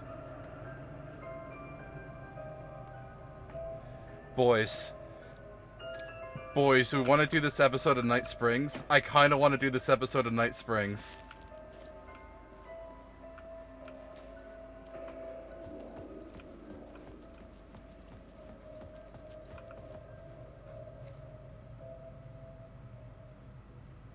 I'm sorry, I don't have the self-control, actually. Let's fucking go!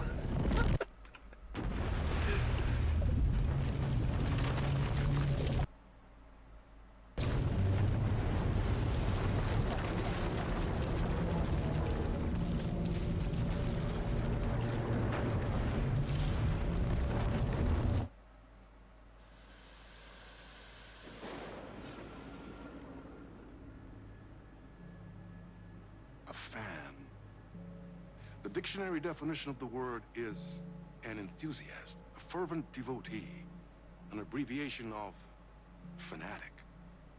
What comes across to an outsider as a dangerous obsession or even madness is something entirely different from the point of view of the fan herself.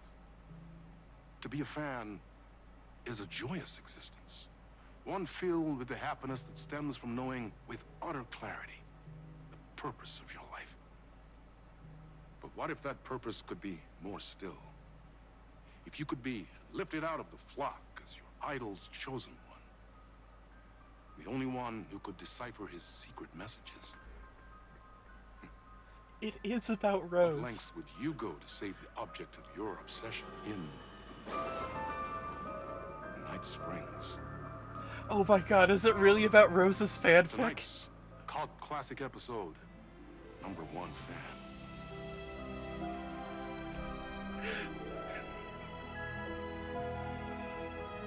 That's a different diner name.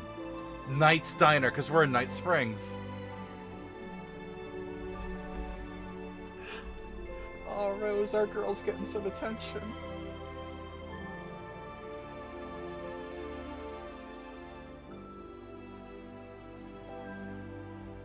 Life's a funny thing.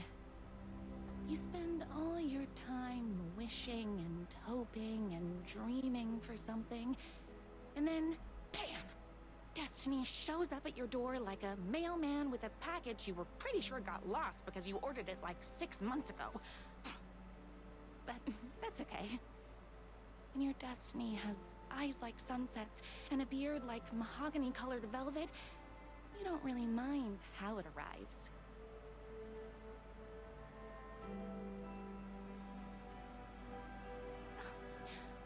But my day didn't start off with all that excitement. It began like any other day did for this waitress/protector of the town of Night Springs. We get to play as always, Rose. Knight's Diner was the hottest spot in town, so there was plenty of work to do. Still not a real door.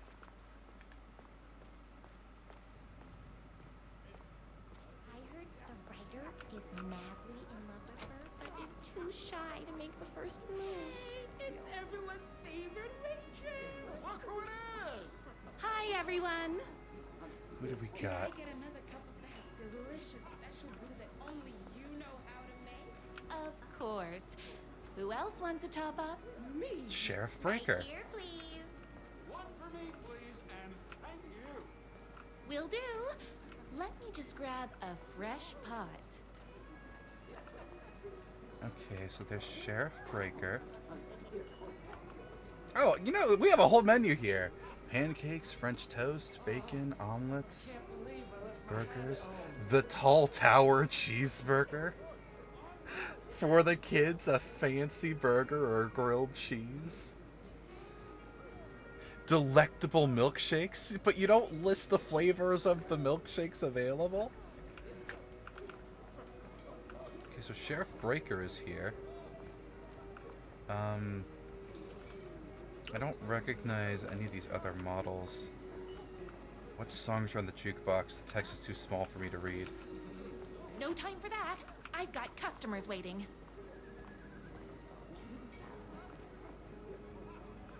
Yeah, we loop right back to the start of the spiraled even. The one fact I've always liked about Rose is that she respects Alan's relationship with his wife. Exclusively eat food from this diner. Excuse me? Your corgis do what? Only one flavor, the rose flavor? Rose is an acquired taste, like the flower, not the character. That's a cannibalistic thing to say about the character. But like a rose hip tea, it's a very floral but also subtle flavor. Optional. Dispense really good advice. Thank you, Tooltip. That man have a sippy cup? He does have a sippy cup. Good for you. Who wants coffee? Another cup. I would kill to have a passion like you do for that writer of yours. You two are destined for each other. We sure are. Hot coffee. I heard your fan site for that writer was named best fan site in the world. Congratulations. Thanks. It wasn't easy. One rose gold milkshake straight from... Boss, please. Here you go. A person of your genius and grace is wasted serving coffee to us regular Joes and Joannes. Oh, I don't mind. $2.50 for a cup of coffee. Here's your coffee. How do you juggle running this diner, your bird sanctuary, and that amazing fan site for the writer you love so much? A bird sanctuary? I work extremely hard, but also I'm naturally talented. Well, heck, no wonder us regular folks can't keep up. I'll never be as successful as you. Comparing yourself to me won't help. You gotta find what you want to do and do it. I believe in you. Wow. You just changed my entire way of looking at the world. Thank you. No problem. An unparalleled program just to make a fan site for Alan Truly. Are there other... Could I do that for all the people I gave coffee That's to? everyone's coffee. Better put this pot back. There's no other advice prompts on them. What about these people? Do any of these guys want advice? No. Okay. Everything's so pastel. It's pretty cute. I loved being the very successful owner and operator of the county's most popular diner. But that was nothing compared to my grease fire of passion for the writer and his sheer literary talent. and flowing hair and lips like buttery pie crust. Pie! I need to clear the empty pie plates from the tables. Shucks. This really does read like Rose's fan fiction. My date last night was a total bust. You're the expert on romance. Any advice? What happened? What happened? Yes. But first, tell me everything. Long story short, she told me I dressed like a divorced gym teacher. But it's what's inside that matters, right?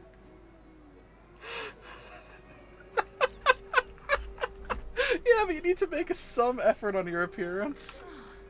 You still have to put in some effort. If you don't have a jacket with elbow patches, buy one. Elbow patches? Oh, got it. Thanks a million. Don't mention it. She even has run-on sentences like a fanfic. God, do you think they hired a Rose fanfic author to help with this? Is Knight's Diner going to enter the statewide pie competition this year? Of course. We're gonna make this our 20th win in a row. Rose, have you been running this diner for 20 years in your hallucination? Here in Night Springs? I saw in the news that you saved every single kitten from that bear attack. Amazing. Thanks. Those yoga lessons really paid off. What?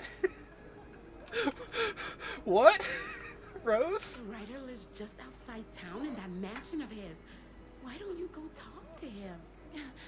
Oh, we have our own ways of talking. How? You better take these plates Yoga? back to the service window. What? Huh. It's a burger. Can I borrow you? How do you mean? What can I get you? Oh. I need a good book recommendation. After all, you're the town's literature buff. Oh, you have got to read the newest book in the Writer's Crime Trilogy. I'll grab you a copy from the back. Rose, how many copies of book are we talking here? You know, everything being pastel pink actually works really nice for this diner, not going to lie. Because this locker room in the real Oh Dear Diner is not nearly this cute. Employee of the Decade Award in recognition of basically being the best at, like, everything, presented to everyone's favorite waitress. Don't touch? Don't touch what? There's a receipt in the corner that says don't touch? Wonder if it's a sale to Alan. Beat Poetry Night at Knight's Diner. Knight's Diner presents Beat Poetry Night for the literary advancement of Night Springs every Friday at 8. She gave herself Employee of the Decade.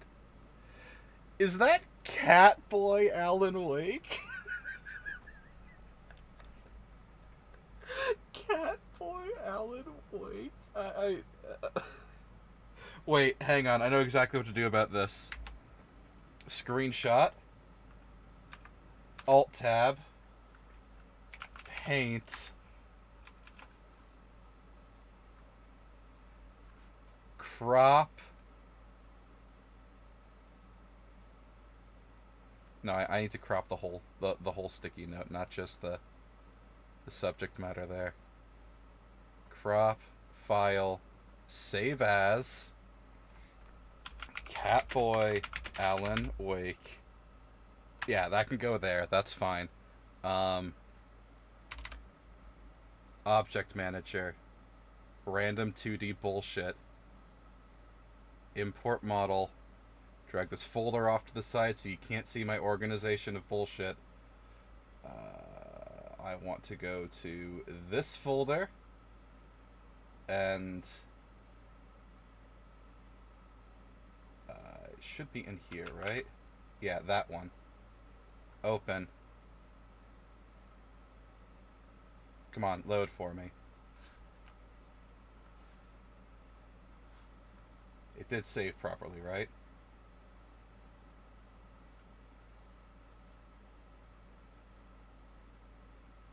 Yeah, there it is. Fucking perfect. Alright. Now we're cooking with gas. Size. Double.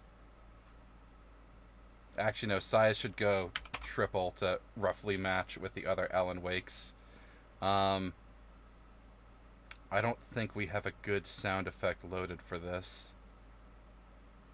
It can stay as a default bonk there. That's fine. Whatever. Alan Wake. Object customization. Random 2D bullshit. That's not the random 2D bullshit. There we go. Enable. Enable. There we go. Perfect. No,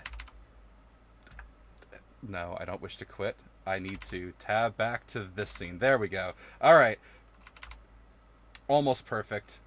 Cheap Trick gets everything. As does Think Fast. There we go. Now we go to the throw scene. Okay. There we go. Perfect. We have a new Alan Wake as part of the Alan Wake throws.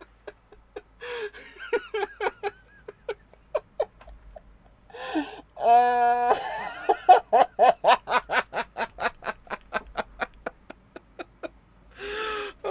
this is so fucking stupid. Why is Catboy Alan Wake a thing? Hang on, there's someone I need to send this to. Give me a hot second. Fucking. Oh.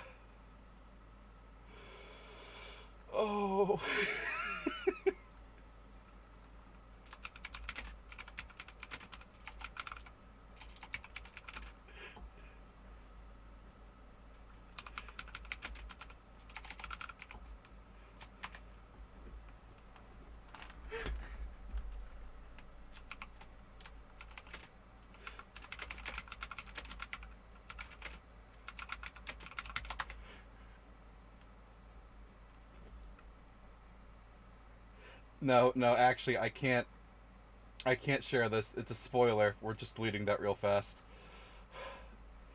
Oh my fucking god. It's so fucking stupid.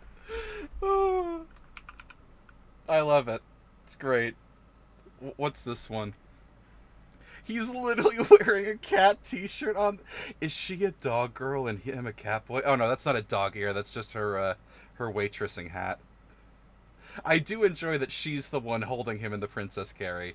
That's wonderful. Coffee of the year? Coffee bean use annually? Okay, so she does take some notes. You better not crease any pages.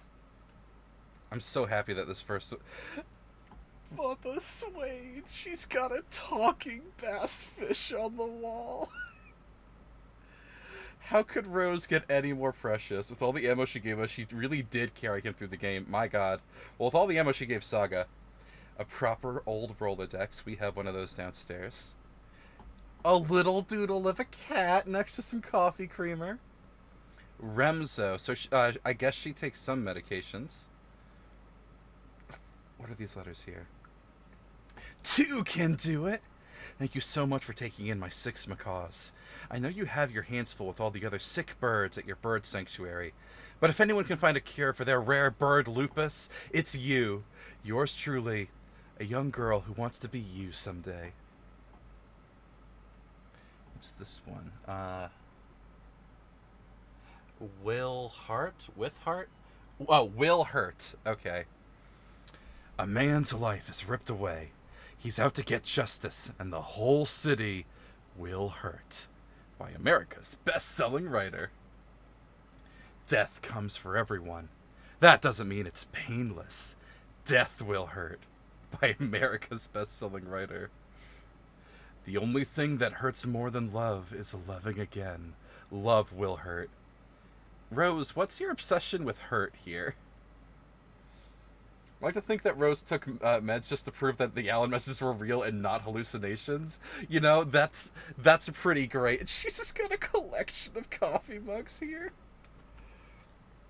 Rose is precious and must be protected. Actually, no. Who am I kidding? Rose doesn't need protection because she's protecting the city herself. It's me, your favorite writer whose voice you would recognize in your sleep. I'm in danger. Please, my #1 fan, you're the only one who can save me. Oh my gosh! Don't worry. I'm on my way. My beloved writer was in terrible danger, and I had to rescue him. The stakes had never been higher. Luckily, I kept all my accessories in the diner's kitchen. From the talking fish!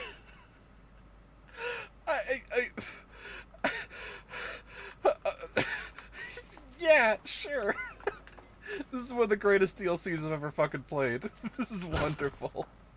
She pounds through the fucking doors just like Alan. That's kind of great. Oh, even the bathroom is pink and tiled, and she has a real reflection, unlike Saga or Alan. Alright, that's pretty great.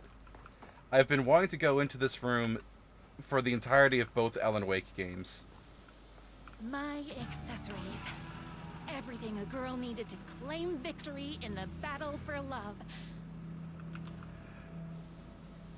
Rose, you keep that behind the fucking kitchen? Even the handle to the spatula's pink.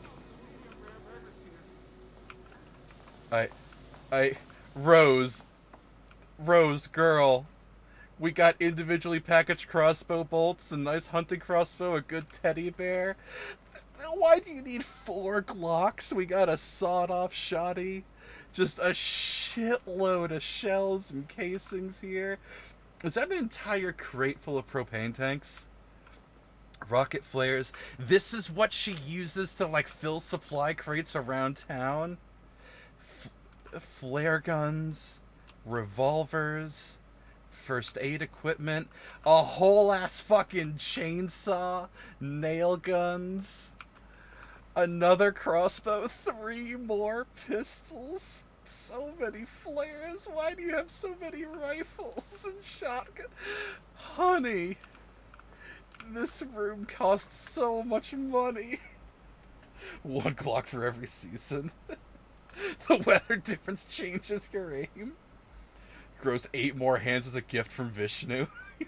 My trusty 12 gauge, fully automatic. Extreme circumstances call for extreme shotguns. Activate shotguns fully automatic by holding down the trigger. My bolt-action hunting rifle with a gorgeous walnut stock. Deadly, and looks good doing it. Just like me. I was finally ready for a night out on the town. With danger.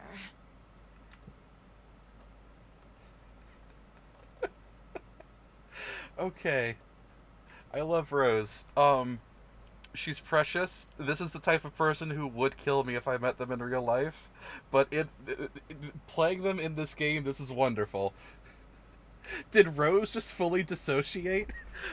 Yes. I think she's been dissociated since she met Alan 13 years ago. We're going to quick slot both guns to 1. The meds to 3, and the propane to 4. That's fine. That's how I had it before. She has bullet time extra damage mode. Oh, and that loads fast. Oh, Rose, darling, holy shit. I guess we're just power weapons now. God, there's even a shadow of the shotgun on the pegboard. Will the customers care?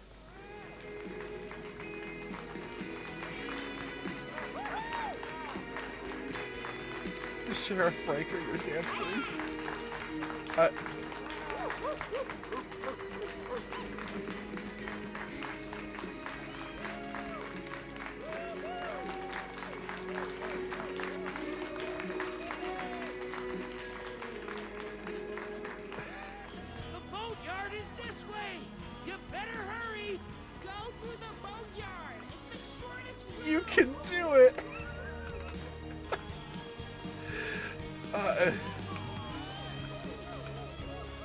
was my moment.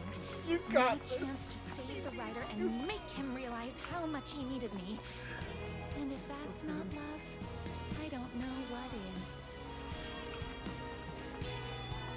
Save him, love him, you got this, he needs you. Okay. Nothing can stop the power of love.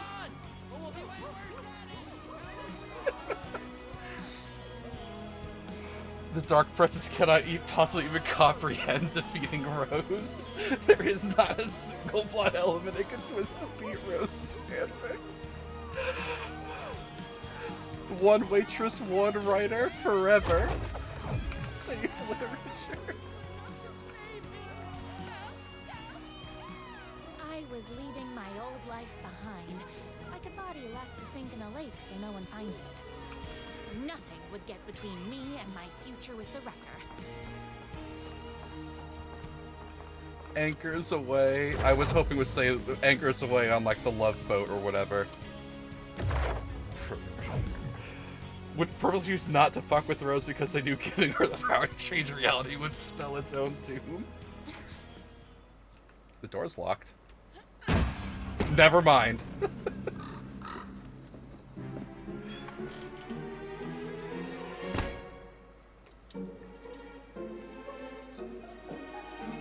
The fact that her expression never changes is made even better.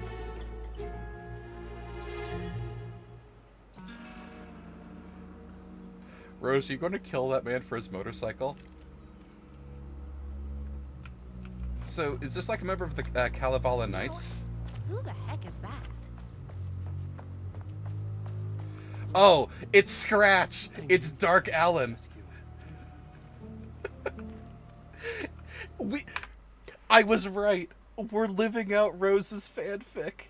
This is the rugged Alan versus the sweet catboy Alan from her fucking fanfic. I was fucking right. I can't. I was fucking right. Hang on, I got a message. I need to take a moment to process this. I'm gonna check the fucking message real fast. Oh.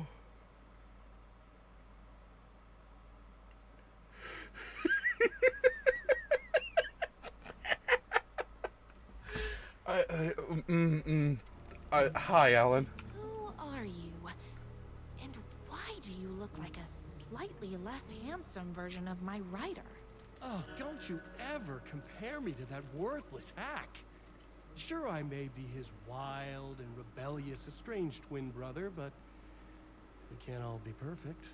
I had no idea he had a brother. To think there were two of him all this time. After today, there won't be. No more writer, no more books, no more living in his shadow. But you're his brother. I'm sure you two can talk it out and realize you have so much in common, and after you change, you can move in together.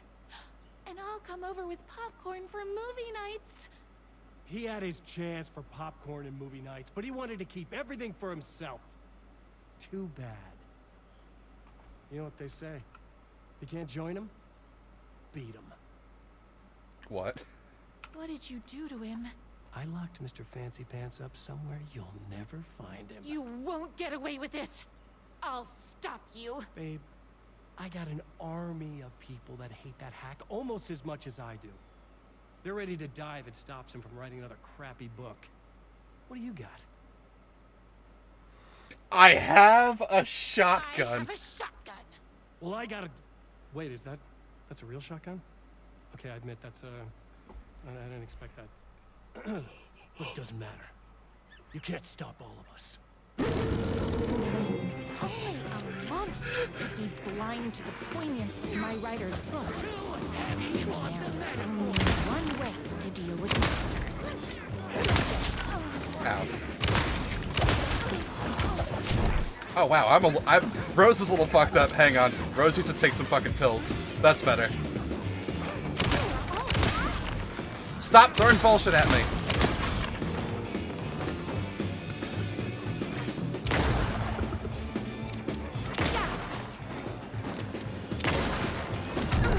Hi. Sorry, I was focused on shooting that man. Spinach this morning, so don't mess with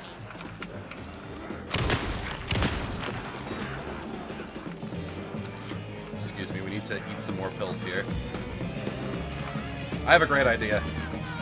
Oh, I put it on 4, not 2. Just put that there.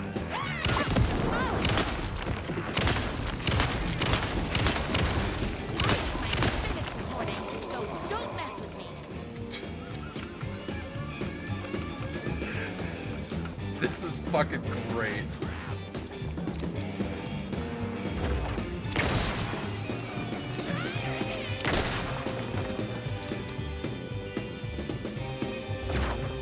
Anyone else? I'm now in focus. Okay. I loved his reaction to, I wasn't expecting you to have an actual shotgun. That was beautiful.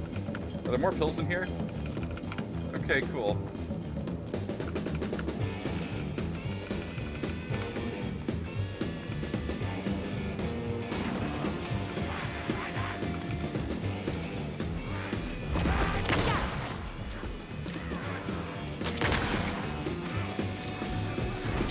I missed. Ow. That didn't shoot, apparently.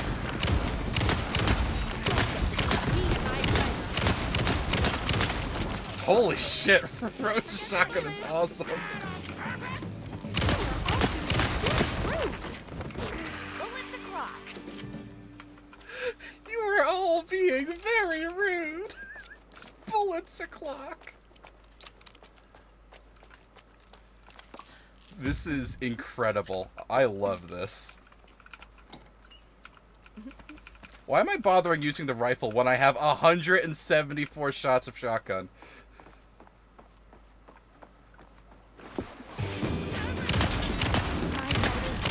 Twin had him locked up somewhere. A sweet, helpless prince locked in a tower. But his fan in shining armor was on her way. Luckily, one of those haters had made a hole in the fence for me. A teddy bear, roses, champagne, and chocolate in the boat? Alan does not deserve Rose.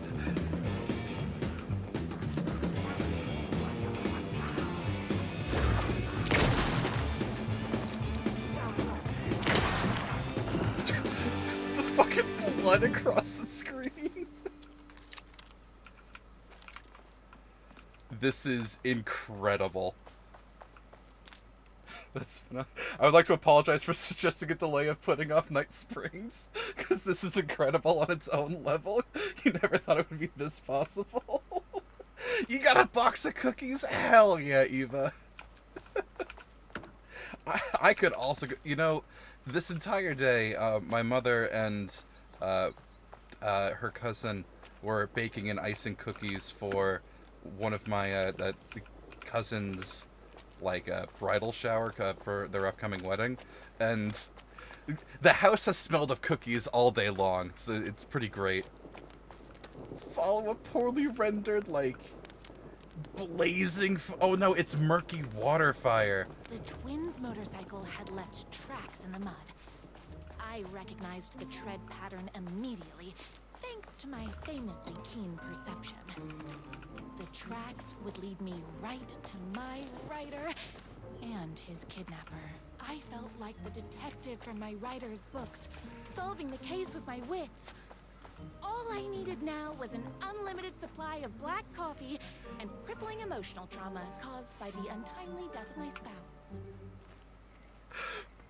Rose, honey, baby, girl, 324 rounds of shotgun shells in her waitress pockets? She's too powerful. Rose cannot be stopped. I can't get over my reaction to the cursed gun stream that when you realize you got the navigator. It is good. More haters. More haters. My spinach this morning, so don't mess with me.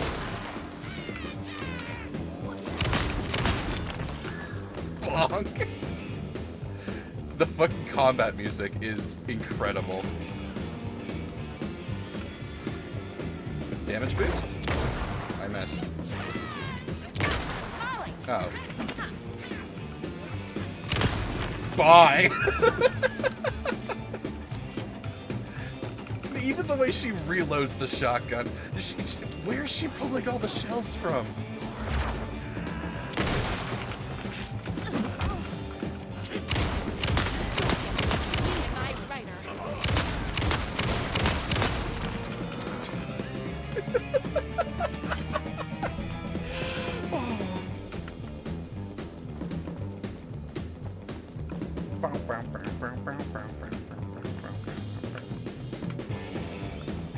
The music is still playing. There's still someone around here.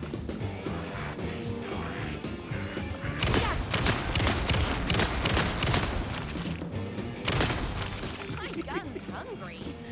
My gun's... Rose! Girl!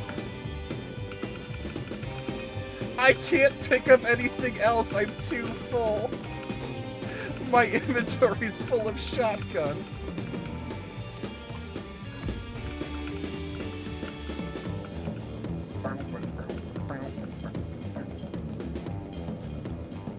Like, pretend this is basically what goes on in Rose's head when she's having a bad day at work. This is her fantasy.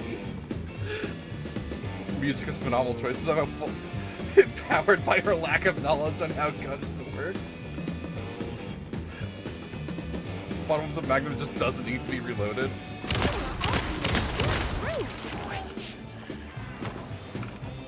Switcher! Ow.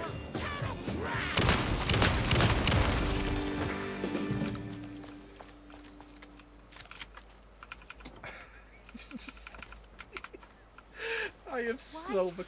My writer ever told me he had a semi-evil twin brother. He must be waiting until our third or fourth date, surrounded by candles, so he could reveal this vulnerable chapter from the dramatic story of his emotionally troubled past. Oh, that man has more layers than a croissant. Even the sky is tinged pink. They went so hard with this chapter. Oh.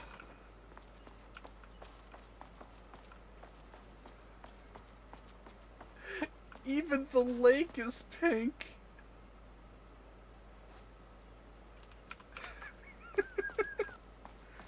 Rose ever empowered with dark press to write herself and continue to herself plague in my reality. dear writer with their negativity. I would treat them the same way I treat trolls on my fan site, but this time I was banning them from life. Relocating them straight to the fucking afterlife.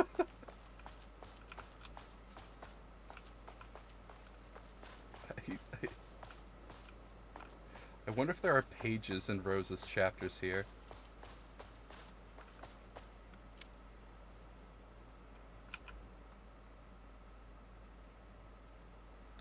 All the tears of all the angels in heaven were falling over this city. She wore the rain like a funeral shroud. She was in a sad state, this city of mine, but she was still mine, the filthy prison I called home. I was here for a reason. Joe Bullets Capone. He was inside drinking champagne and throwing around his dirty money, while I stood in the rain smoking a soggy cigarette. But that didn't matter. The only thing that mattered was I knew Bullets had a bad night coming his way, and he had no clue. He made me wait for it, though. My pack of cigarettes was long gone by the time Bullets staggered out the back door. I detached myself from the shadows, stepping up right beside that pathetic excuse for a man. Long time, Joe. Bullets looked up. His booze-soaked grin twisted into something less friendly. You! He reached for a pistol under his jacket. A six-shooter with slugs big as my cigarette stubs. I'd done my homework. He barely had the piece out of its holster before I was on him.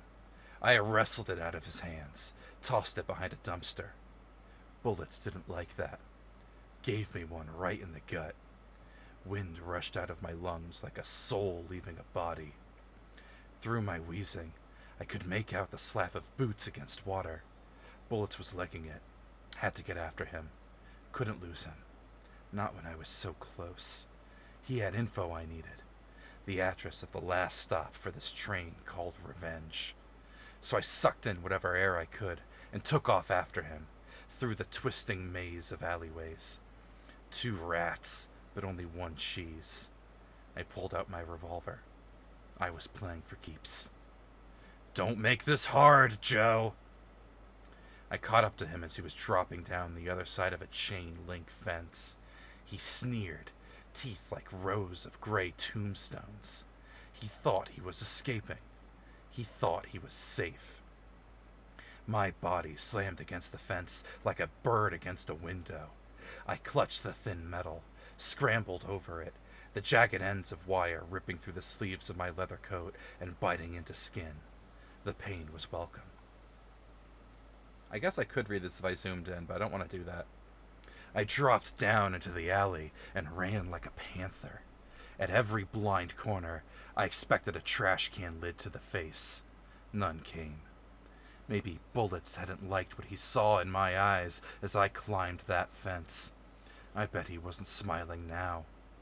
Then I had him. A trapped rat, trying and failing to wrench a locked door off its hinges.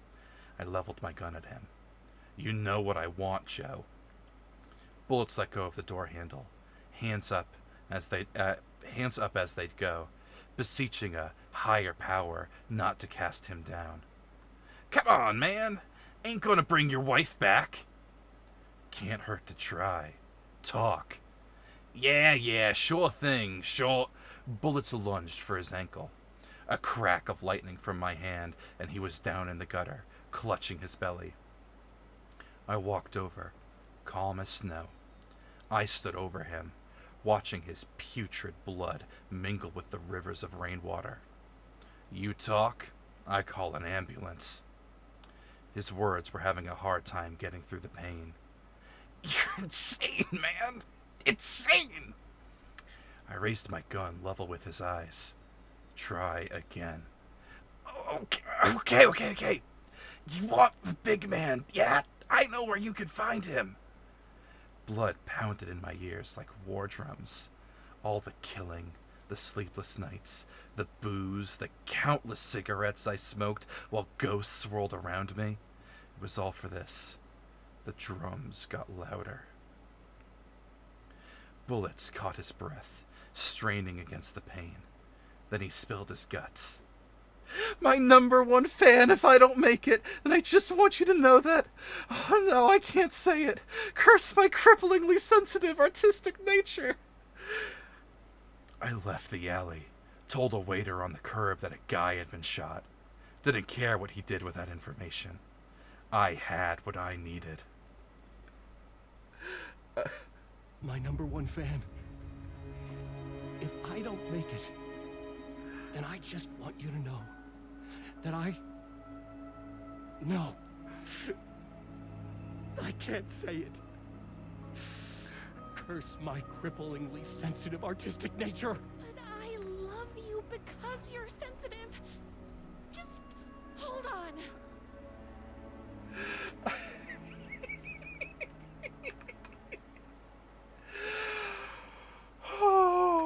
Okay. All right. Oh my God. Taken by the dark forces, nothing came of it. This different creativity and delusion. Rose even writes Alex Casey like Alan does. Well, she's had a lot of source material to draw on. Oh. The motorcycle tracks ended at a cabin. Was my rider inside? Isn't anyone gonna rescue this poor? Hello? Is anybody there? I'm just a frail rider and I require aid. He's inside. The voice acting in this is so great too. God, the music, the lighting, the tone, I love this. I'm here. I've come to save you. Oh, joy. We can finally be together and sit through big poetry readings and drink $18 cocktails and have high tea with the Queen. Wait a minute. My writer only drinks coffee. 2 sugars, no milk. I keep all the mugs. Okay. No more tricks.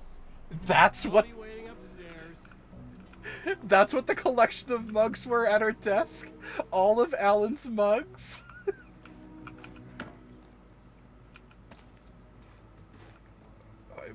Oh my fucking...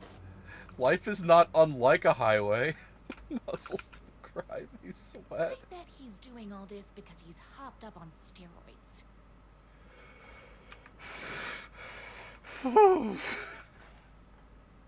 So bad it's funny. I bet Sam Lake was laughing the whole time. He had to have so much fun.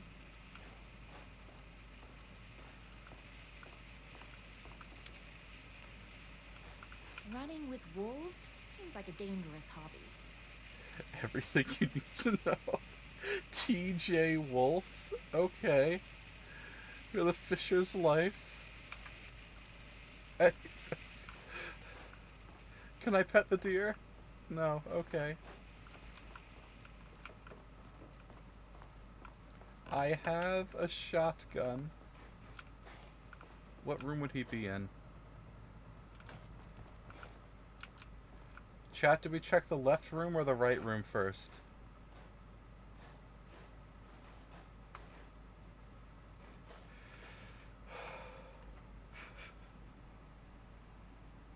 Who am I kidding? We checked the left-hand path first. The left-hand path reaps dark rewards. Okay. There's a bathroom and then a page? I guess writing doesn't run in the family. Brothers, the moon can only shine when the sun is gone. The night can only come when the day is done. Can the sea ever meet the ocean?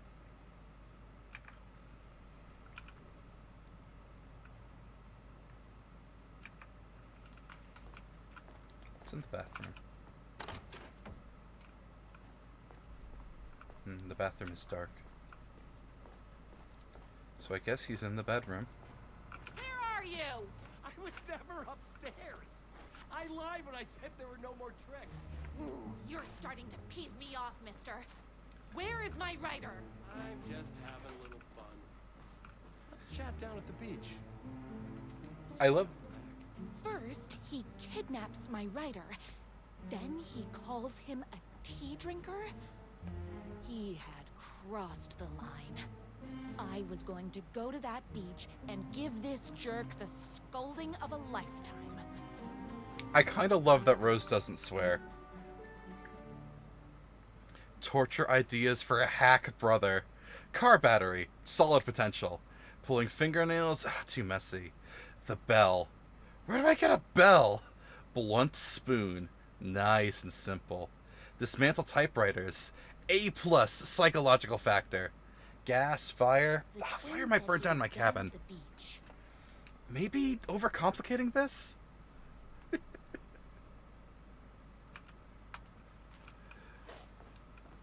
Oh my goodness, this is fucking great.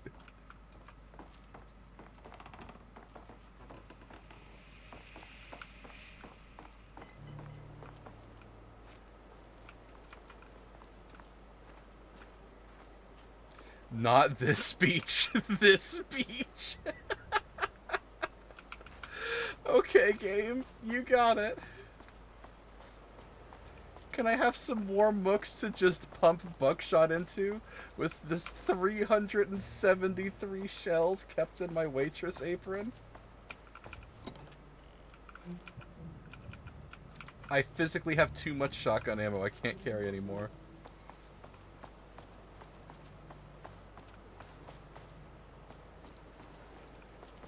Hey, me and my bike were just enjoying the view. Where's your bike? Where is my writer? What do you even see in that crybaby? He's boring, he dresses like a nerd, Hush your mouth! He is a stylish intellectual who is in touch with his feelings. You're starting to cramp my style, babe. And I'm not telling you where he is.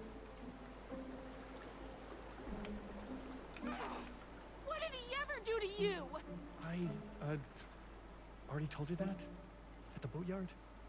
I feel overshadowed by success, like he's taken everything I can compete.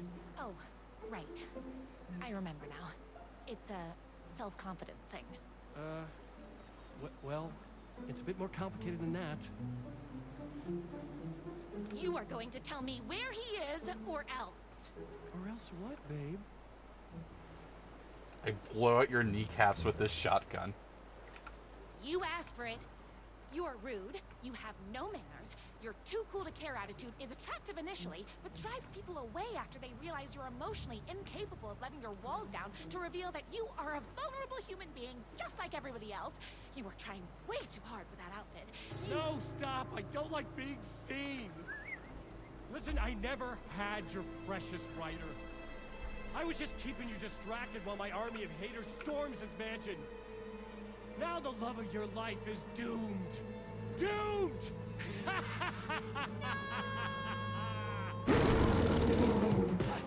What is with the wolf flashes? Even with my famously keen perception.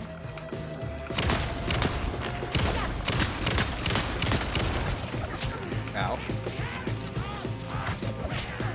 I really well, I dodged into that one.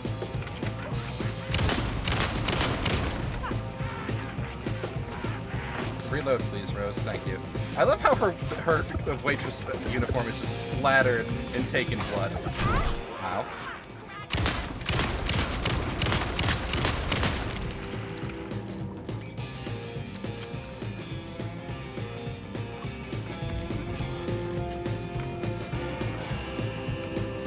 Can't help but grin at the fullness of it. Goddamn right.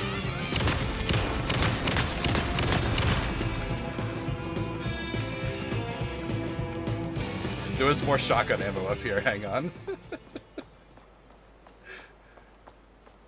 She's just progressively getting splattered in more and more blood. Oh, I'm topped off completely, I see.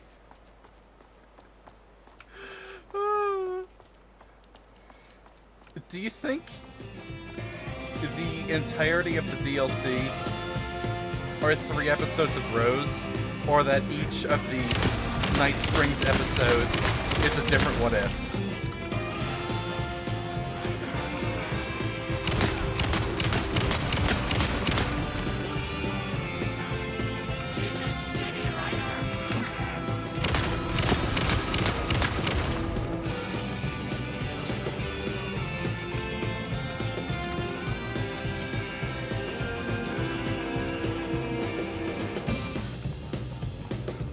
Oh, we passed it twice. Okay.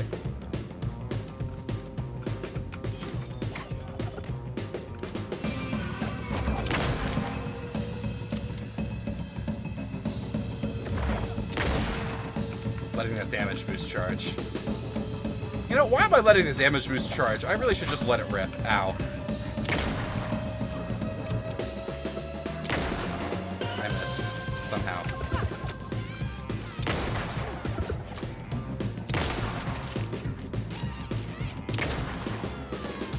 How did I miss that one?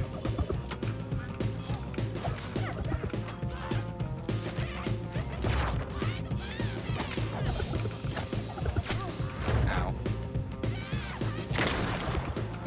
I should have just rushed her down with the shotgun is what I should have done.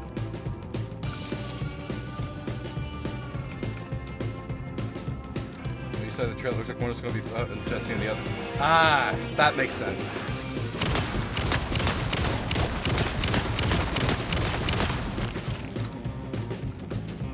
God, how are the other DLCs going to, like, measure up to how much fun this is, though?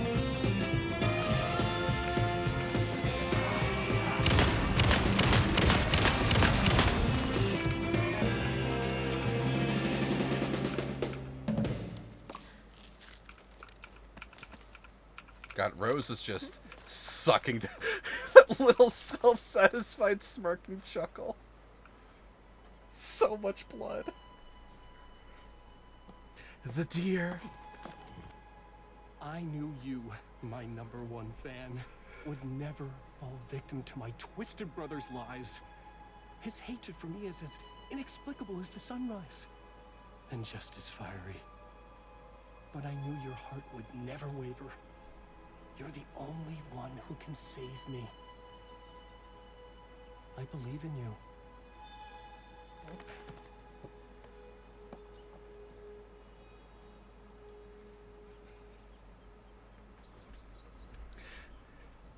My rider believed in me. We were kindred spirits. We fit together like a bicycle chain and that spiky wheel thing the chain fits into. We were connected by love and destiny. He was meant to be mine, always and forever. There was no time to lose. I was the only one who could save the writer and the very soul of literature from these evil haters. The fate of all art rested on my shoulders. The stakes had never been higher.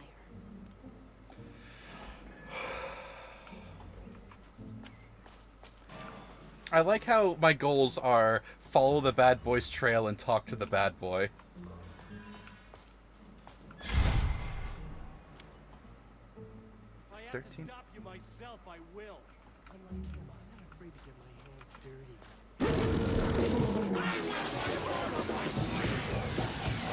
Oh, alright. Ow, fuck. You deserve better than him?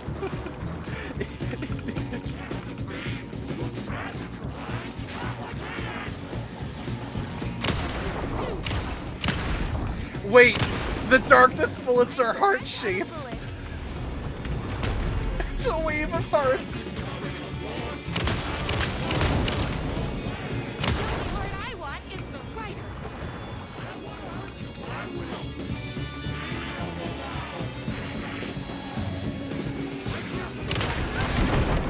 Ow. Stop running away from me. Makes it very hard to hit you with this shotgun.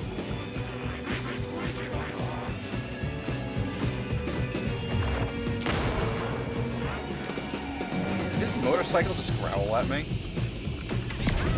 Fucking heat-seeking parts here.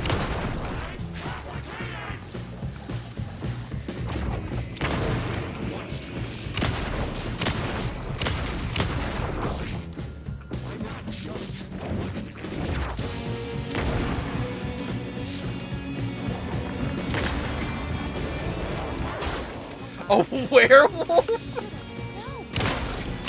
That won't stop. Not just a rugged anti-hero. What's it called? Miss.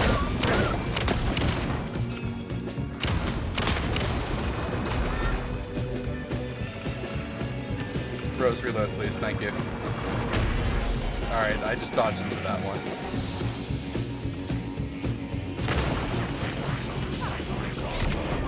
What do you mean your motorcycle is also a werewolf?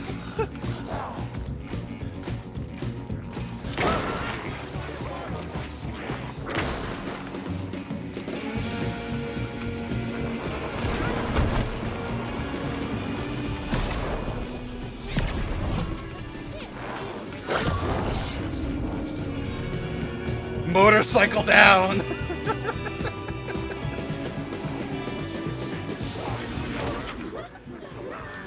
She giggles when she executes a perfect dodge.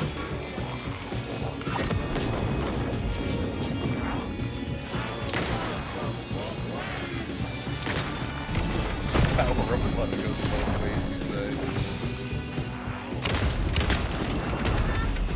Whatever, I will dodge through the hit and oh, he's not here.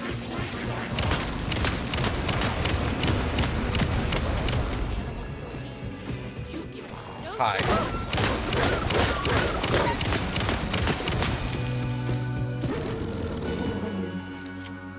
Defeat the bad boy.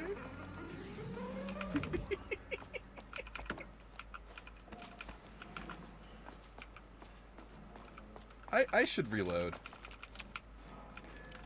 The fact that I killed the motorcycle by throwing a fucking pipe bomb is very funny to me.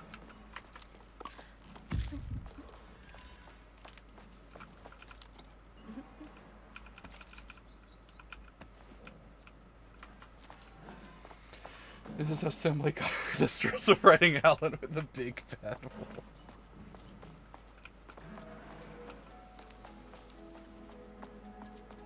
I'm also a werewolf. Finish me off. Can I? Oh, it's not letting me aim at him. Okay. I'm not going to kill you. You're my darling writer's brother. You really do love him, huh? I guess I never even had a chance.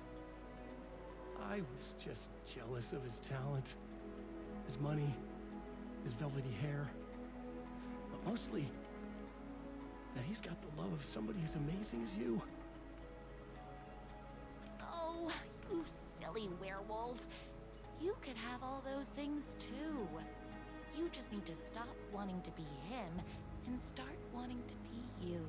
Your words have shown me that it wasn't my brother I hated. It was myself. Oh, what have I done? Those haters will tear him apart, and it's all my fault. Please, go save him. Oh, I intend to.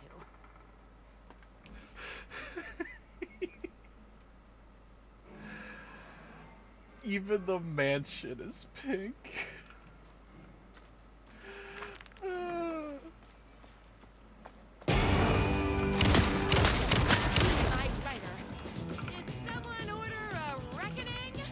Did someone order a reckoning?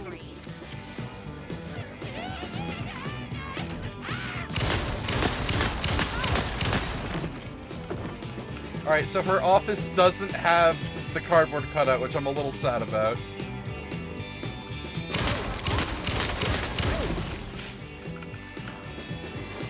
Though it makes sense that a writer's mansion is full of books.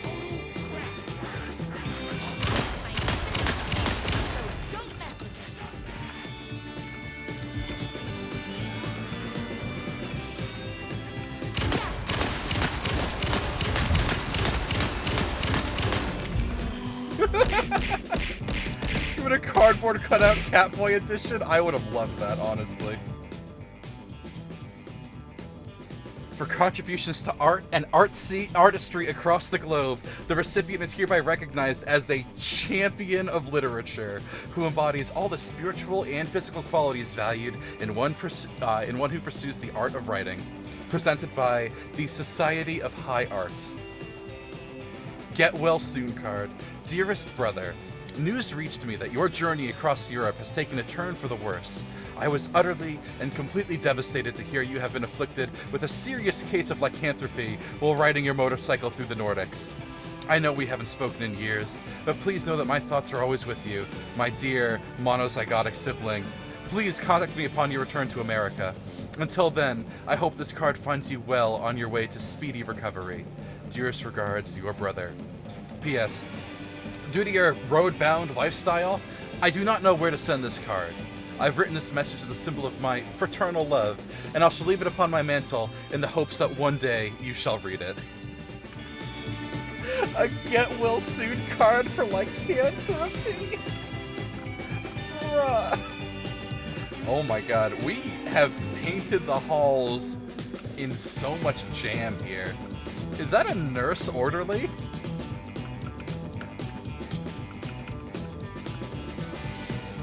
Show me the Herald of Literature, I'll show you a Herald of Darkness. Boss, put that in the Coach channel right now. That's actually really fucking funny to me. So the kitchen is full of what?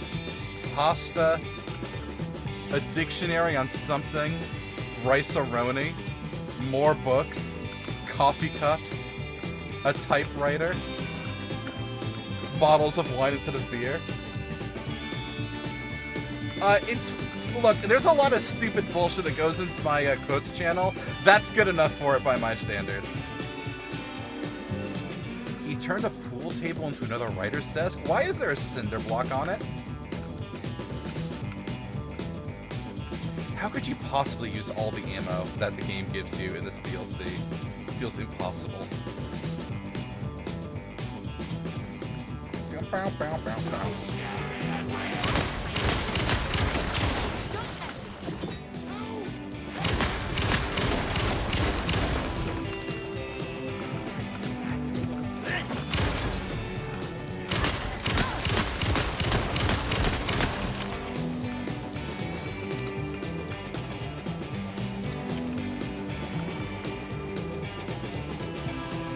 But yes, I am always high on silliness. This is wonderfully delightful.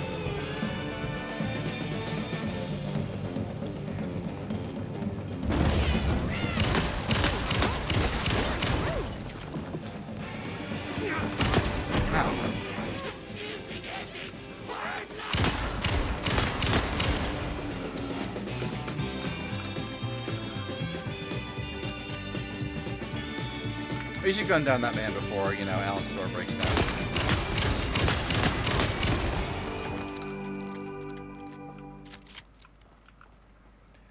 It's appropriate that Rose has infinite ammo. She keeps the hero stocked up on ammo. She uses the existence outside of the plot. To kiss himself. Save himself. There's a skill with the power of 300 shotgun shells. Ideas for next book. Inventive murder weapons. Stapler. Lawn gnome, swordfish, philosophy. Escalate the crime. Plunge to the depths of humanity's darkness. A murder religion? What's the hero's motivation? A rival private eye? His wife returns from the dead, only to be killed a second time? Too much? Not enough? A waitress character who is intelligent, sophisticated, and good with a weapon. Smells like cinnamon and gunpowder. I don't have time to admire my writer's taste in decor. Cinnamon and gunpowder is a good way to put lavender salts to put Rose. Hair beard regimen twice a week. Thoroughly wash with cold water. Gently pat dry with high thread count towel. Brush 3 times with honeycomb. Bought locally at the farmer's market. Apply shampoo to dry hair, rinse with cold water, gently pat dry with high thread count towel, condition often. General rules here. Never wear hats. Once a month, rub 3 mixed eggs, bought locally at the farmer's market, into damp hair, scalp, and beard. Avoid chlorine, heat, and inexperienced barbers.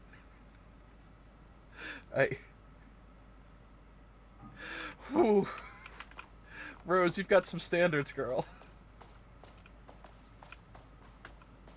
So an episode of Capture where a lawn gnome was the murder weapon? Incredible. Alright, Alan, don't mind all the buckshot in your door here. Does Rose think that honeycombs are special or shaped like real combs? She fucking might. What's the twist?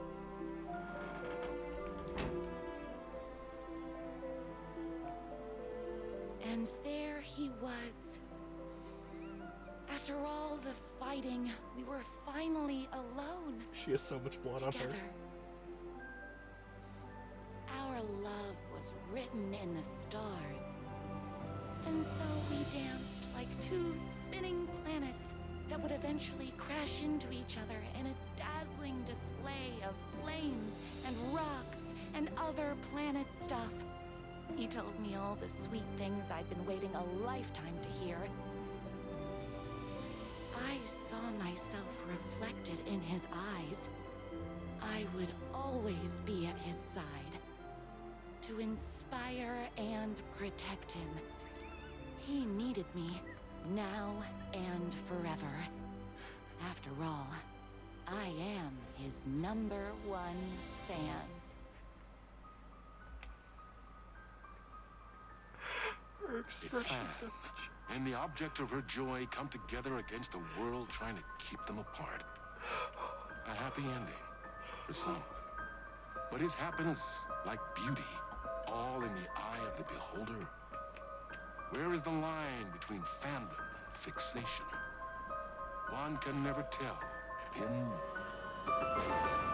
Night Springs.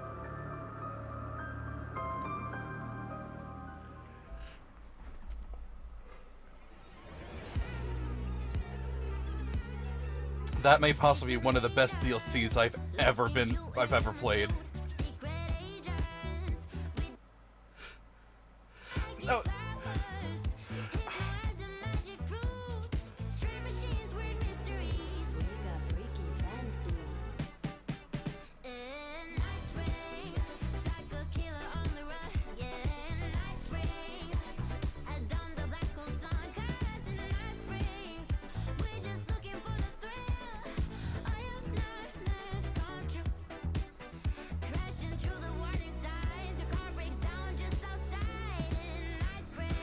Spoon, I'm so sorry. You didn't know?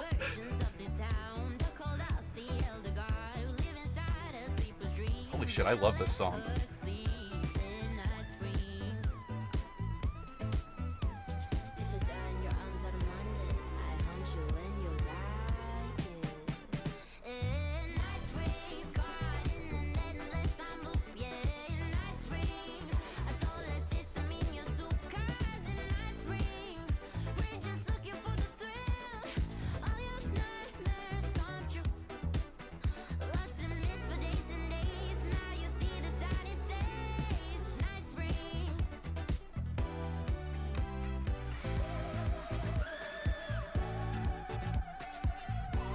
We are so learning every word to the song over the next day or two.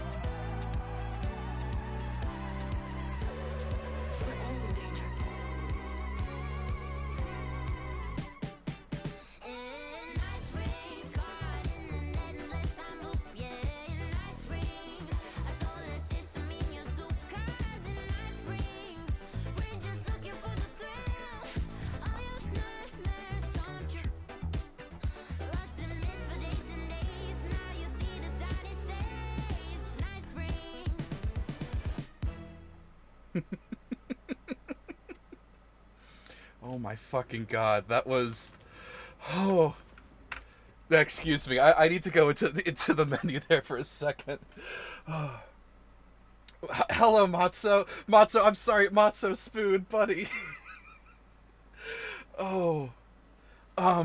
Shit, so... The first DLC for Alan Wake, Night Springs, came out. And you can launch it from the main menu. There are 3 short, like, mission stories framed as Night Springs episodes. However, I didn't play them for fear that they would, like, be a spoiler, and I just went straight back and continuing the final cut. However, we just happened to find the first episode straight up diegetically on a TV in the actual game itself, clicked on it, and just played through the first third of this DLC. And let me tell you, it is incredible. It's short, it's sweet. You need to play it for yourself or fucking check the VOD later when either after the stream on Twitch or when I put it on YouTube, because this was phenomenal. So you know how the entire time I was like laughing at all of the fanfic that Rose writes in the little item power-up boxes that Saga finds to like enhance her weapons? And I was joking, what if one of the DLCs is Rose's fanfiction about herself, Alan, and evil Alan? And I was fucking right. The first one you play as Rose in her fanfic delusions. It's so good. I love it so much. Rose is too good. Oh. Now you ask again, what the fuck did you just walk into? I literally wouldn't mind hitting a save room, tabbing back out to the main menu, and playing it again for you guys. I love this so much. Yeah, I love Remedies. It's so good. It's the best thing I've ever witnessed, moved to tears. This is what the entire game culminated to, and it's beautiful. It was so fucking good. If I go to my writer's room, is there, like, anything about it on the TV? Okay. No. But in the radio... Oh, it's not giving me the ability to play the Night Springs song. Oh, maybe I can play that from like the extras on the main menu. Also, we found another Night Springs commercial, which I wonder if that was part of the DLC. But this, yeah, Spoon, in case you're wondering, if you don't want to do them from the main menu and you want to do it diegetically, the first one's right here at the start of the Caldera Street station, in this TV in particular. Holy shit. That's what I posted in a DM to you before actually retracting that because it's technically a spoiler. It's not really a spoiler because it's found in like the first the first or second room of the Rose episode of Rose drew a picture of Catboy Alan. So that's now one of the available posters that can, or cardboard cutouts that can be thrown with the Alan Wake commands. I took a minute to alt-tab and fucking do that real fast. The gates to the platform were closed. I had a ticket. No Alan Wake way. Oh, yeah, well, it randomizes itself, so... But, here, hang on, let me just pull it up real fast.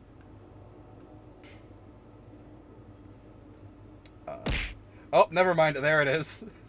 Someone got the throw. You don't Alan Wake believe me? Display capture on, game capture off. Catboy Alan Wake. I am not kidding. It is real.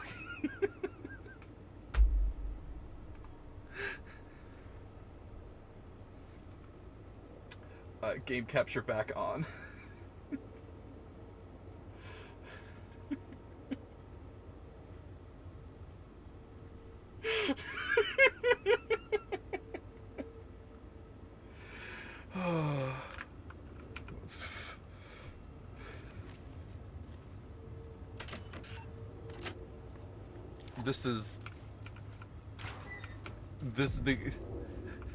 Something about the station platform felt significant.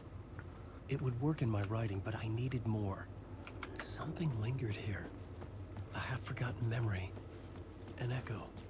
Just the sheer volume of joy written into that fucking scenario tickles my heart. That was incredible. An FBI agent had come here before me on the trail of a murder cult. He'd gone missing, presumed dead. The cult was leaving me clues to follow, connecting the dots from one murder to the next, inviting me to draw an obscene picture on the city map. Caldera Street Station. The name made me think of the exit wound of a bullet. I had a flash of inspiration. The ghost of my fictional detective. A story thread I could use in my writing. I had a location. I had a story thread. I would put them together, write them into my story to create a path deeper into the dark place. Like, if you could picture like a pink pastel murder romp from the mind of a fanatic, that's what it was like playing that Rose mission. And it may be one of my favorite parts of this entire game now, to be perfectly honest.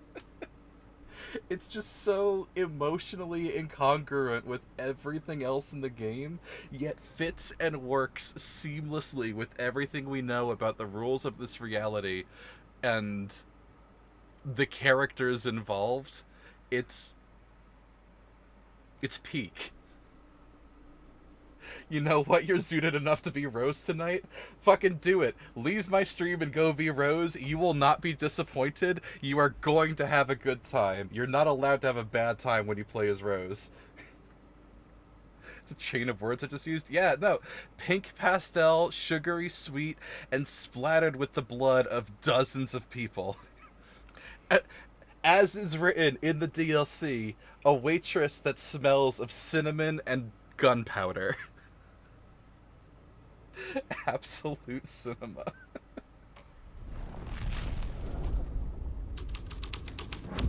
Things clicked into place. The story rang true. I was making progress. The dark place reacted to my story. The way into the tunnels was no longer blocked. We haven't seen it done right since Lollipop Chainsaw? Yeah, pretty much. Didn't think you've had that line of thought put in your head since the TF2 Pyro animation? I'm just grabbing this Word of Power real fast. Just gotta get the right angle. There we go. Word of Gun. Yeah, if just to sell you on it, Rose has a fully automatic 12 gauge, and you're given 374 rounds of shotgun shells to just go hog wild on anyone who looks at you sideways. It's I cannot overstate enough how viscerally satisfying it is to paint the town red with a fully auto shotgun and what's effectively a limitless pocket or waitress apron pockets worth of shotgun shells.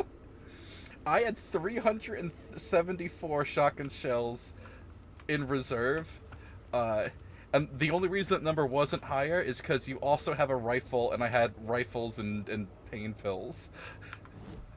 And a few gas cans to throw at people.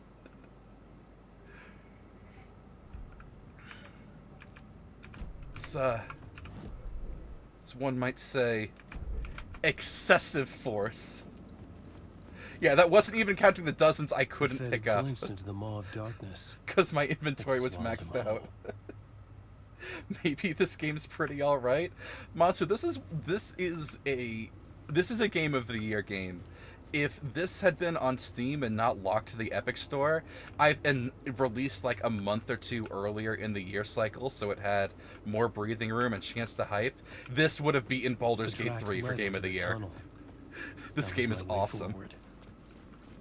Because Baldur's Gate has an unparalleled character creation and a really strong start, but its third act is like a shoestring. Whereas Alan Wake is so fucking gripping, you feel compelled to do the New Game Plus.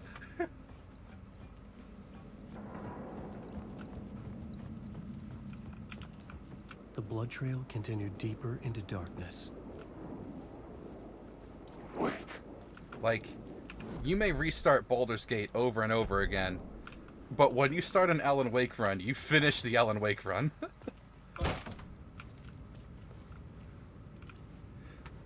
Because, like, most Baldur's Gate players will restart around Act 2. Not here. If you make it to Act 2 of Alan Wake 2, you're finishing fucking Alan Wake 2. Shit. I don't like the sound of that. Alright, hang on. I need to check something. We're saving real fast. And I'm going to the main menu. I need to check if in the Night Springs expansions... Yeah, #1 fan, North Star Timebreaker. #1 fan was so fucking fun. In the existing expansion quick save slot. Oh, so it would just restart the whole thing for me. Gotcha.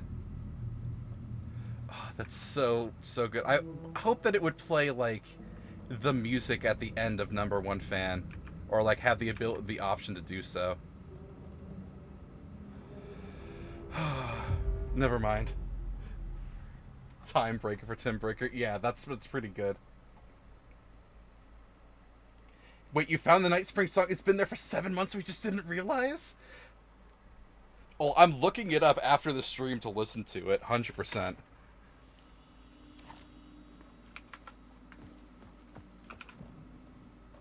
Oh, my shotgun and my flare gun, they're just here? Hang on, we need to do some inventory reordering real quick. Shotgun. Actually, no. Shotgun and revolver can go up there. Flare gun. Ammo 1. Ammo 2. Batteries. Medical supplies.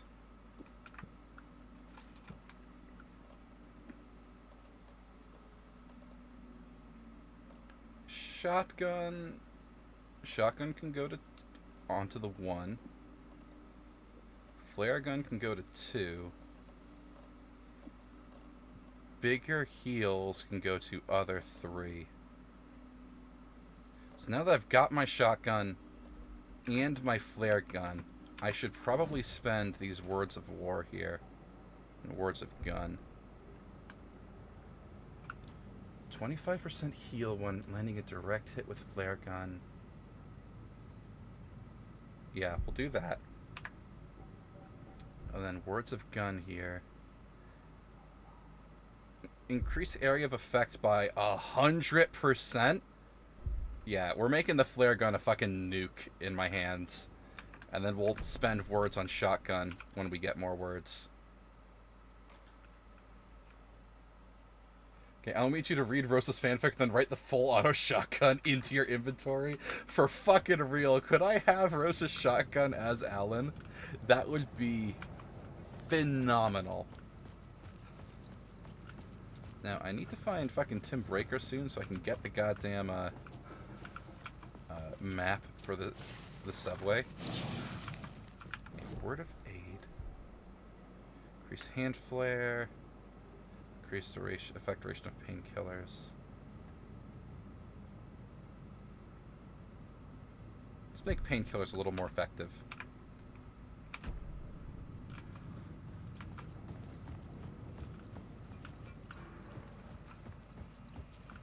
Ah, that's not a door yet. It will be, though.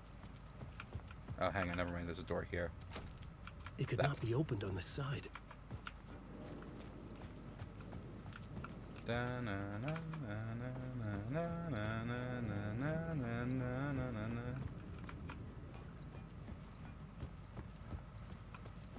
Dude, if Rose's episode #1 fan was that fucking good. Oh, hey, there's the map. Perfect. Like, if Rose's episode was that fucking good and just that mind-boggling there, how good is, how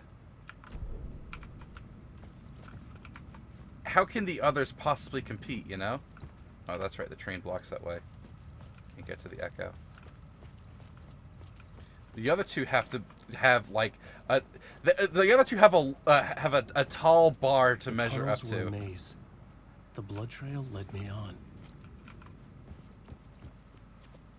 But I am eager to find them diegetically in game.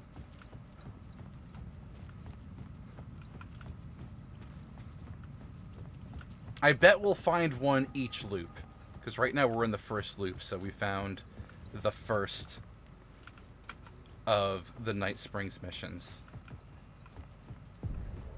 Another place to use in the story.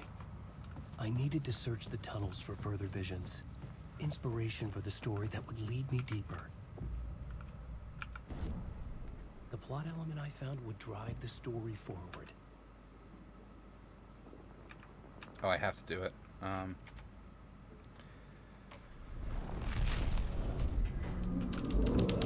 changed the story. And with that, the dark place changed.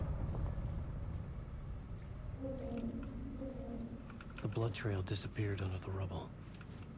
I had a feeling something was waiting there.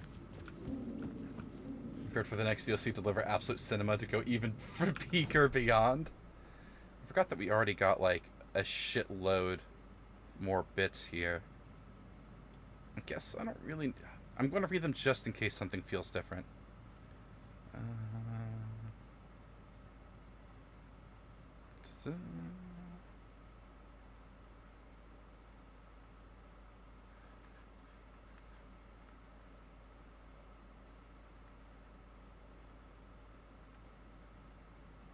I had assumed his role. That lends a bit of weight to my role theory going on.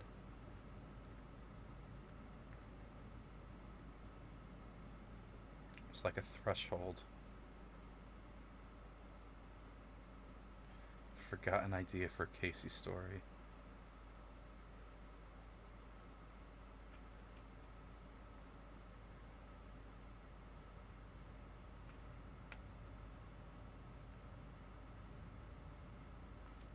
Killed them to invade their holy place.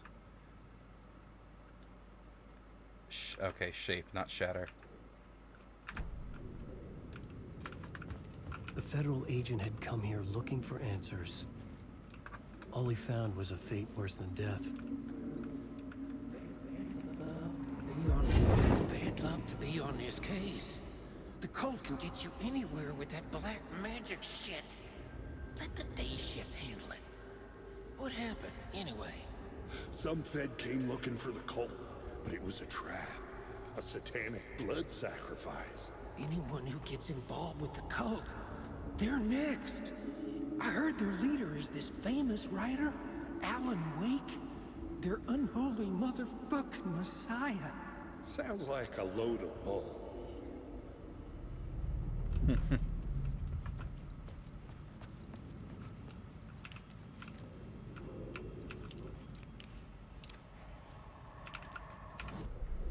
The next word of power is over here.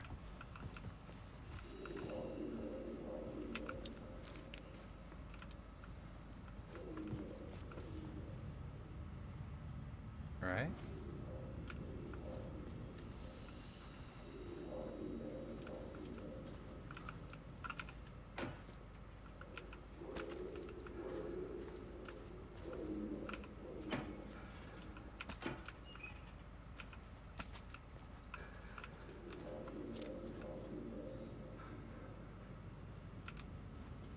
Arrow point down, arrow point across. Yeah, I need to steal the light to reveal it. Another echo lingered here, a source of inspiration. There it is. Word of lamp. There's only one thing to get stunned with flashlight boost there.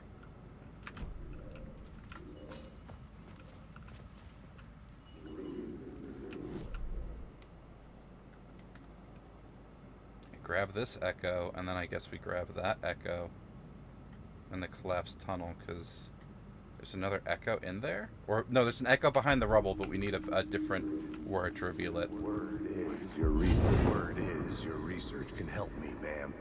What do you know? There's more than one urban legend about the Cult of the Word.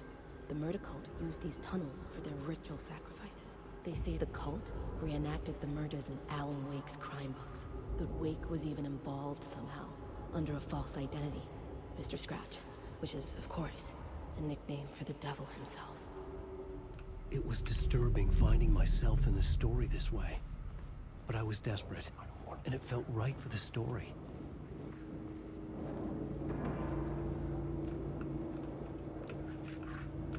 Wake.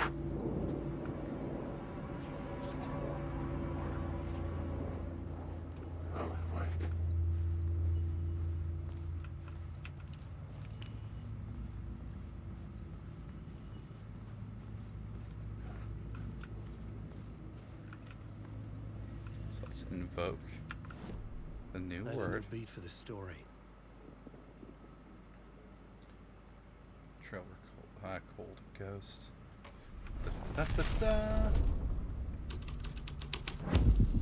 I was making my way deeper into the story. I could imagine this murder cult performing their macabre acts beyond the collapsed tunnel. Pages of Alan's writing.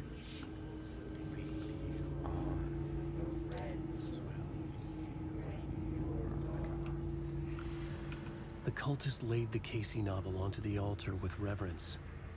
Their twisted Bible.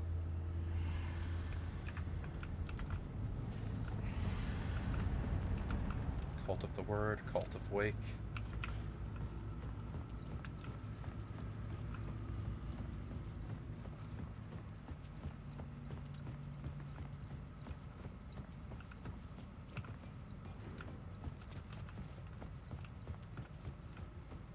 The water should be drained now, right? Oh, give it the light and it'll drain the water. The water was gone. The way forward was open.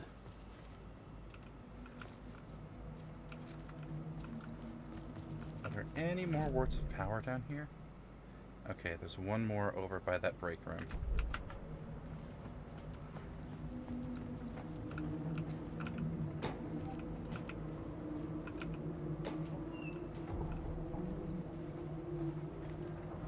Breaker's in that room.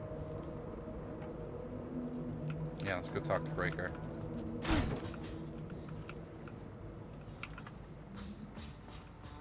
Hey, Alan. Tim Breaker.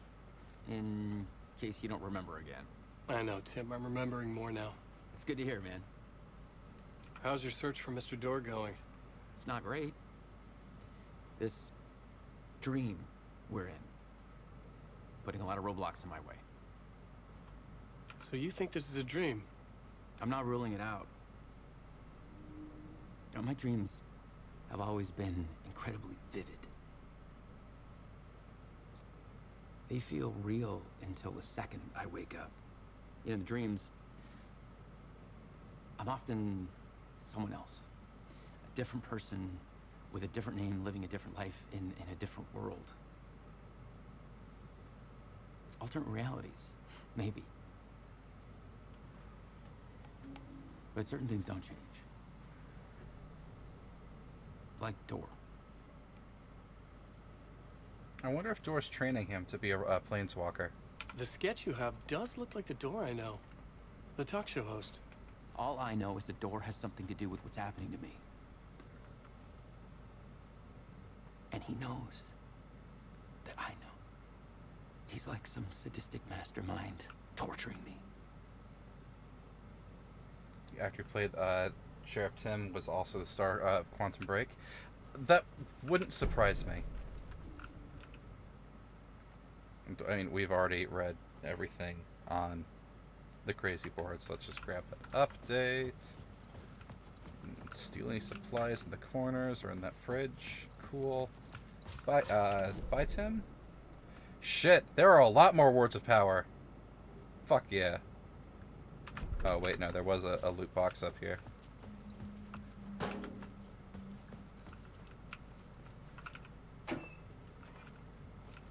I spot nothing.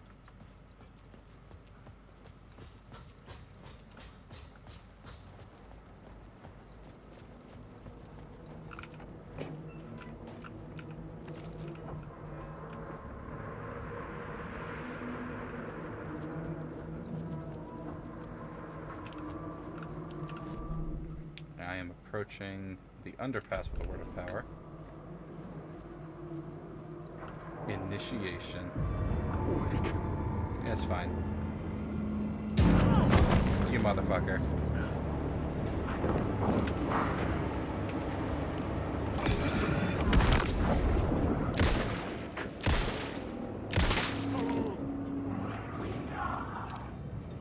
Are you real? No, you're not. Might as well check this corner now that you're gone.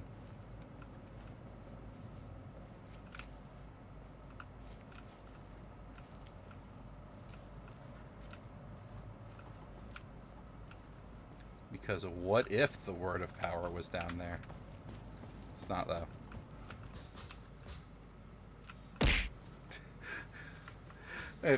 It feels like the throwing program's chugging a little bit.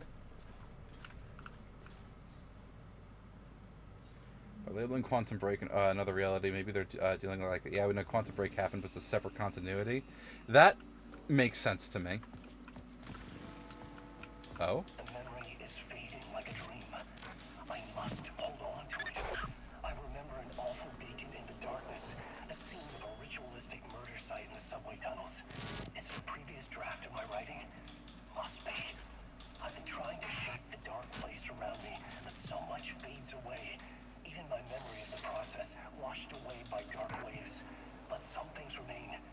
The darkest, nastiest elements, like the murder site. It's my goal, a stepping stone to travel deeper to escape. Write a narrative that takes me there.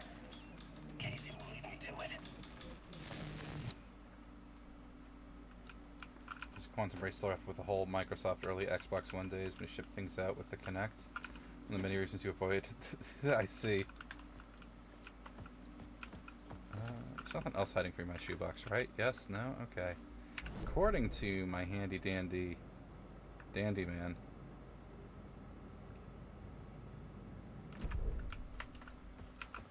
We'll do the quick save. I just want to check for a word of power real quickly, like.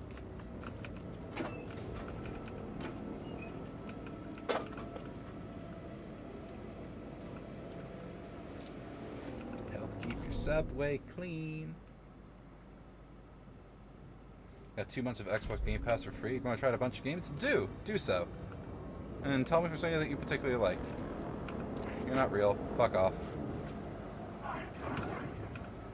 That's right. Drown in the deep.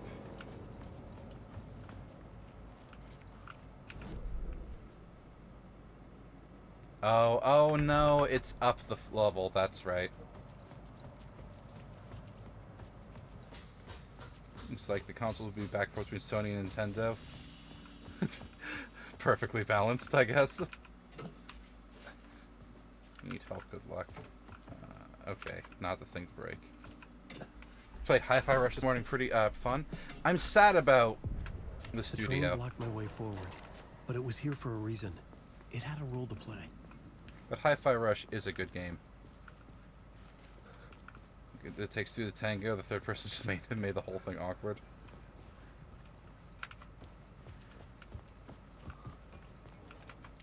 I remember having so much trouble finding this fucking word the first time around. I just gotta get the angle. Word of War. Let's put that into the double-double.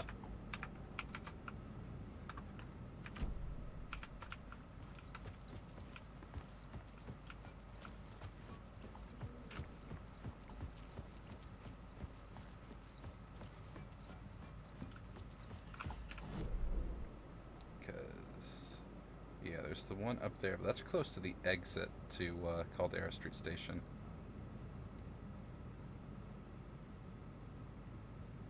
Going down through this place will net me 2 more because of the abandoned station. Maybe I had missed something on the plot board. Okay, Matsu, you ready to see a few fucked up things? Because I don't think you were here the first time we did this in the first, in just regular new game. We're going to start with missing FBI agent, but it's the murder cult that's going to get us something fucked up.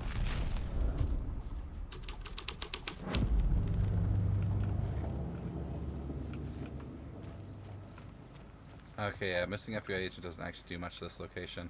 Let's fuck this up a little bit.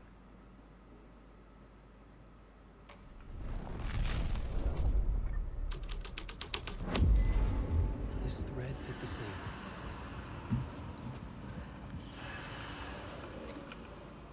The cult poured the gasoline over the train car.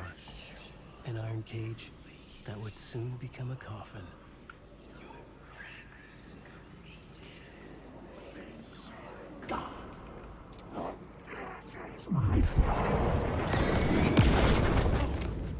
I kind of fucking parried that a little bit. He does have Alan's character model. That jacket. I think this is an Alan. Or an echo of Alan. Huh.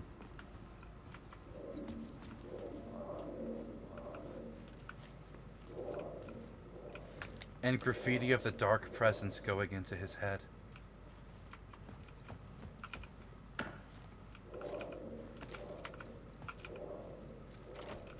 It was locked from the other side. Go on, ma'am. Go on, ma'am. This is where the history of the cult gets genuinely disturbing. The cultists tracked down the torchbearers living in the tunnels. They locked the poor folks up in a derailed subway car, doused it in gasoline. Yeah. Charming. It turns into a bit of a ghost story after that. They say the dark smoke from the fire still roams the tunnels searching for new victims to devour. There are no happy endings in this city. The story thread felt important. I could use it in one of the scenes I'd found. Basically like a manifestation or instance of the dark presence, the smoke. I like how the posters on the walls of the dark place are pieces of the manuscript from Alan Wake 1. That's a good touch.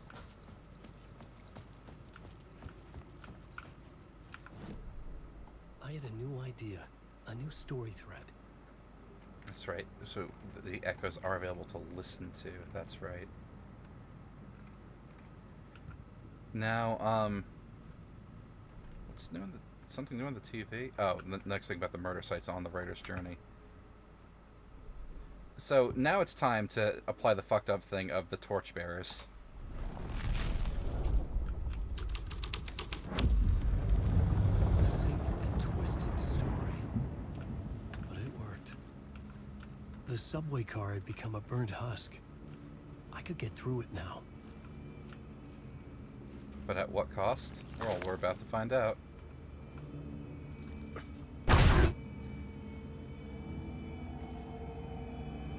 Ma'am. Just gonna... feet pics for free? To treat yourself better.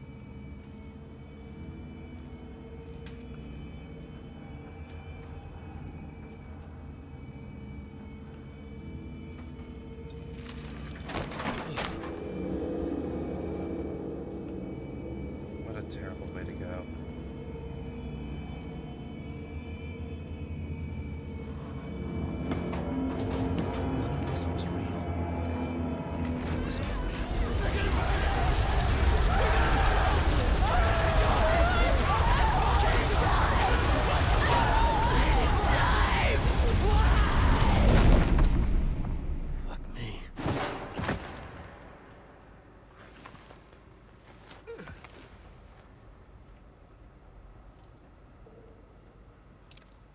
And the darkness ripping like a tide.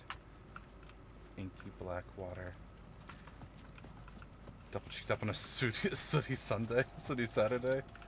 But yeah, the echoes of the burned damned in your ears. It's a little fucked up, ain't it?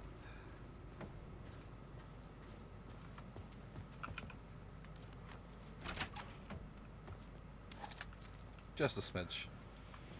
Smoochin'. More excerpts of Alan Wake 1. And a word of power. Down there. I should use the plot board to keep building the story. I know how the game works, Alan.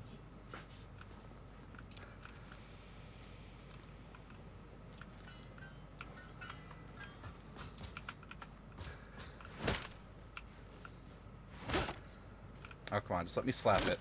Alright, fine, I'll spend a bullet. Action!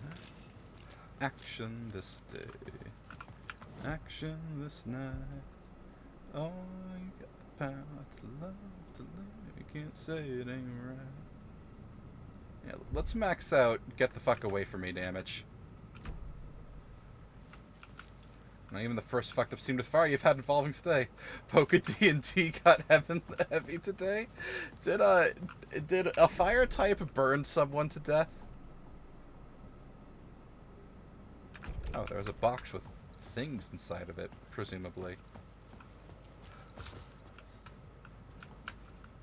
Oh, but if it's up the ladder, I don't feel like climbing the ladder again.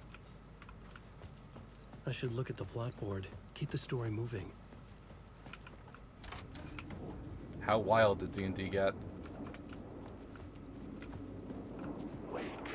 That's right, there's like dudes here. Do I have any flare? No, I got my flare gun. You know what? It's shotgun time. Real shotgun gaming. Many of you are real. Hang on, I was reloading my flashlight, son of a bitch. Ow! You hit me 3 fucking times.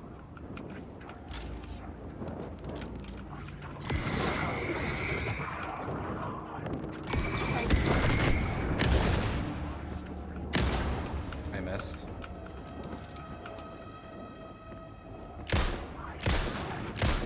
Oh, that one's not real.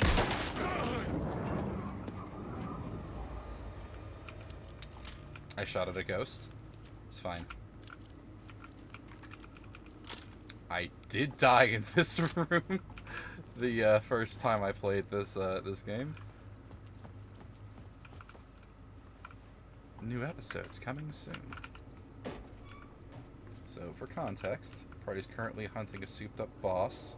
We have a few things we'll go through to track it and test out its strength.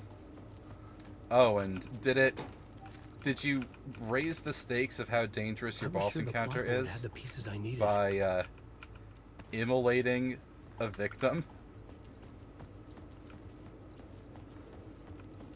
Is there also like a word around here?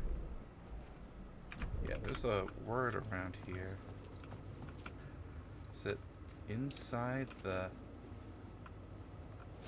Oh, there it is. Word affix! Fixed my health is what it did. We have maxed out the words affix. Nice.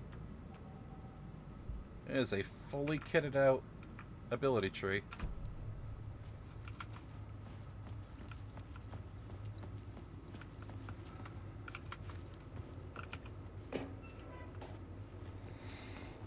It's a fake mon you added called Flavir, pure grass type, and the player saw crime twice today. Crime Scene 2 was a slaughter tribe of nomads. Ooh. Things are getting a little heavy in Poké D&D. Follow the deer to follow the owl. My path was blocked. I had to find a way through. The light would help me. Fuck yeah, more 9mm.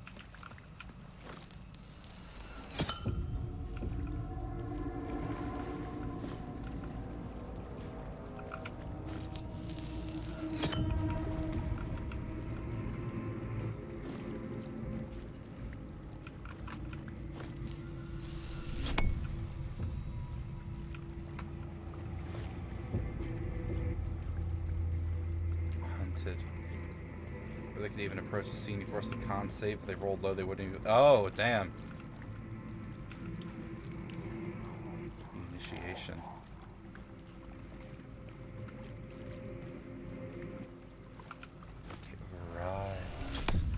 Writhes inside your head. I also love how the this little passageway around here is non-Euclidean. This game does a very good job at non-Euclidean spaces.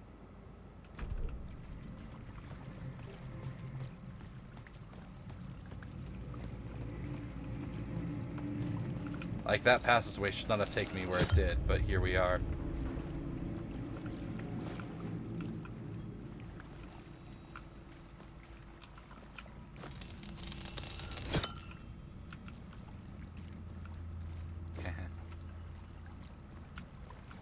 It just took some time to wax Spider on how devastated they were, including several... Ooh! I Oh! should look at the plot board to figure out a way forward. They got turned into fucking spaghetti. Yikes. Like, oh, the bird was a lot. Oh. Was it like a Pidgeot? Or. Okay, we got like a bunch of dudes, but probably only one or two of them is real. Can I grab the word without having to fight them? I did. Cool. Bye.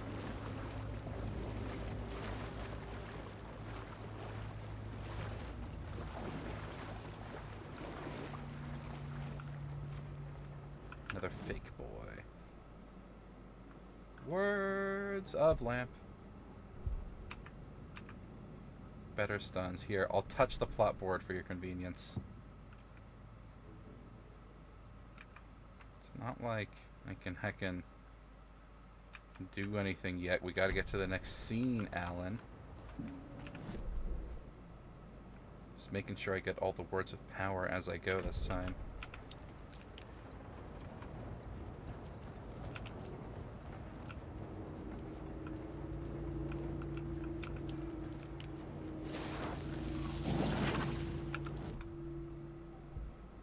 Can't believe it took me so long to find that one the first time.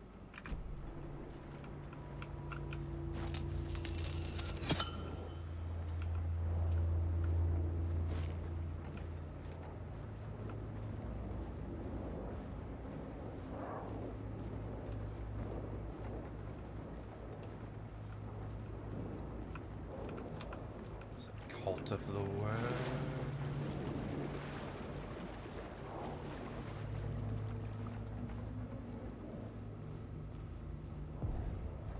The end of the echoing line. hall had a story to tell. I like that there's light naturally filtering in through what's honestly a very pretty looking architectural ceiling for a train station. Like all that wrought iron and glasswork and the pleasing arches. I like that. I So had found another compelling location to use. let's start with the missing agent.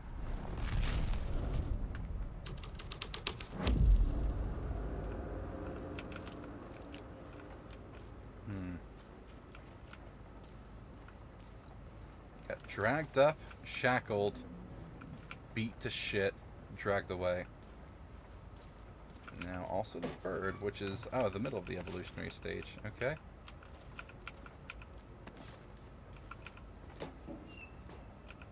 I am happy that these lockers have equipment for me.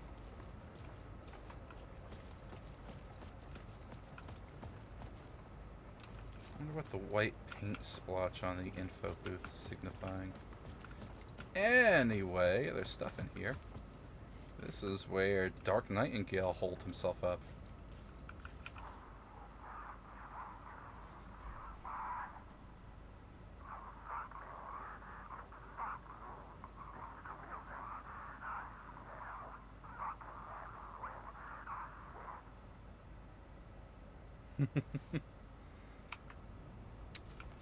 Womp womp. Well, you always sucked, Nightingale, so I don't feel bad for what happened to you. Let's apply a new verb to this scenario. The murder cult. The hall had changed into the murder cult's hideout.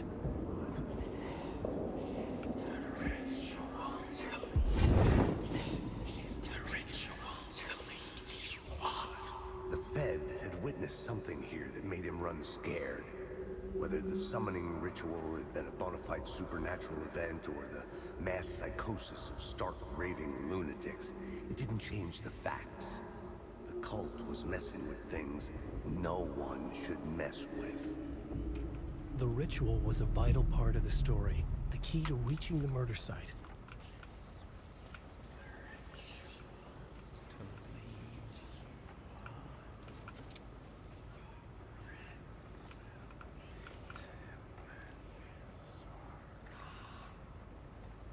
Railway spikes, a knife. The cultists were close now, a dark presence rising from the depths. The rider, not of the last, the shadow cast. Third eye, project the night. This is your time when you're gone. Rider, the first word, not the last, and the shadow. Eye open, this is your time. This is the ritual to lead you on. Your friends will meet you when you are gone. The right to lead will meet. Flavor Bear. That looks like a professionally drawn Pokemon there, Matzo. Did you guys commission that?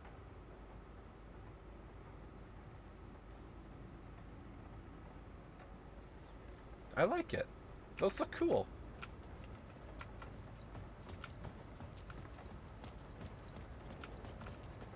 Okay, the next verb to apply here. This new plot beat would carry me deeper into the story.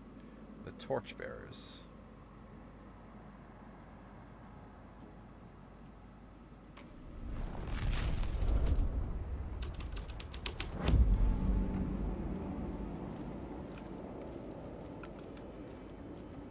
Multiple Torchbearers were tortured here.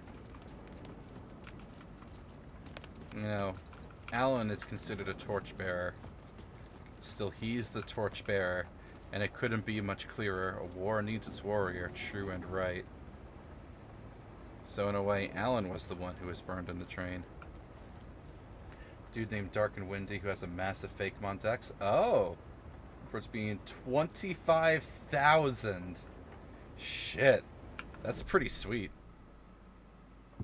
I may have to look into that just for ideas.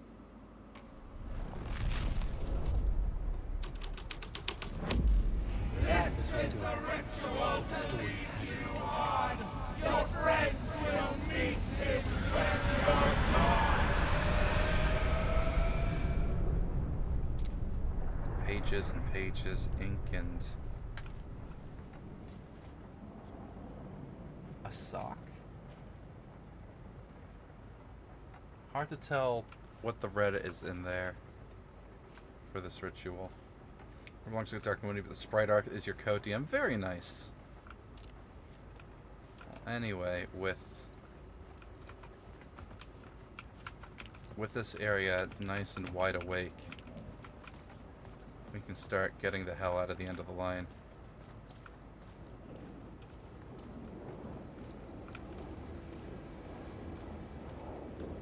I'll let that guy walk past.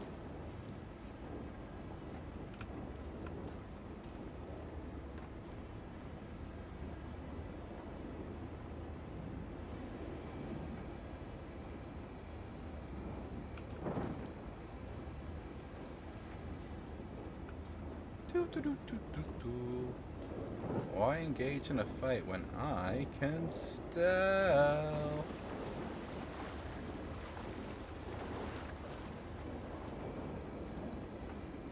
I am a very sneaky Alan.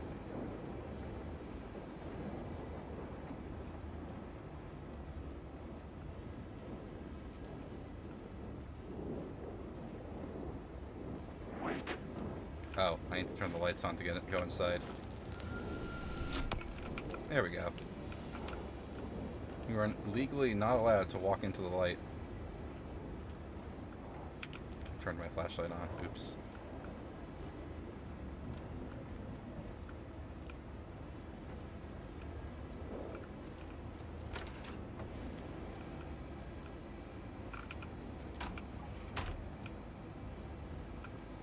I had to keep working on the story.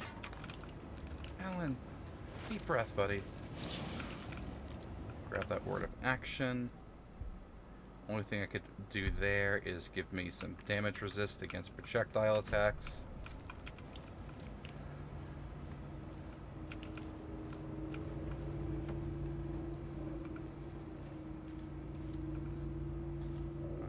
Just don't sneeze.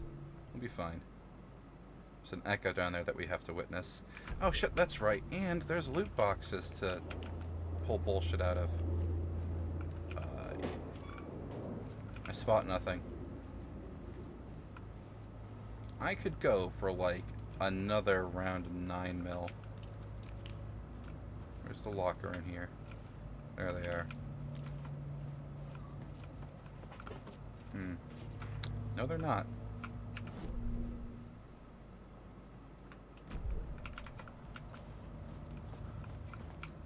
Oh, ho, ho! There's a locker there. And there was 9mm in it. See, I was right. I was rewarded for my vigilance. You have to touch the echo and then move, because like 4 dudes will spawn. I'd rather not fight them if I can avoid it.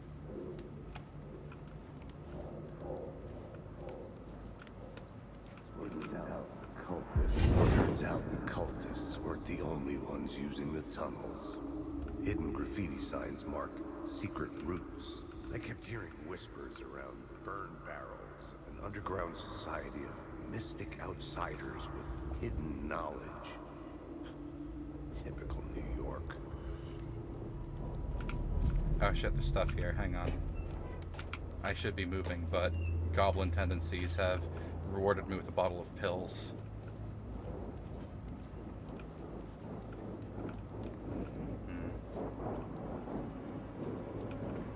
Let that guy walk past, and then we perform a sneaky peeky.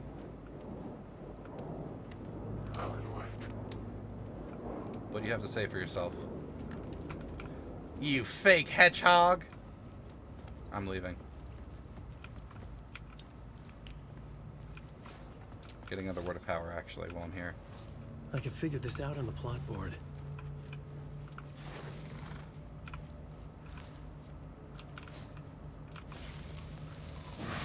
There we go.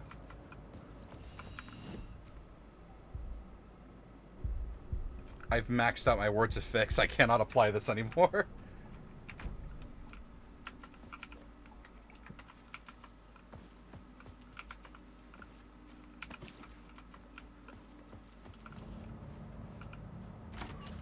Faker, you think you're the... I think you're the fake hedgehog here. You're comparing yourself to me? Ha! You're not even good enough to be my fake. Look, I'll admit I've never tried to do a Shadow the Hedgehog voice before. Or admittedly, I've never really tried to do a Sonic voice before either, so I may have to practice those if I want to make them proper.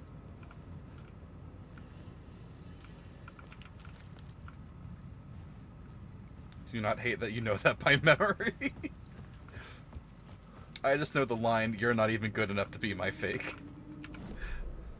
That's the one that springs to mind. Oh, there's a thing back there? Yeah, sure.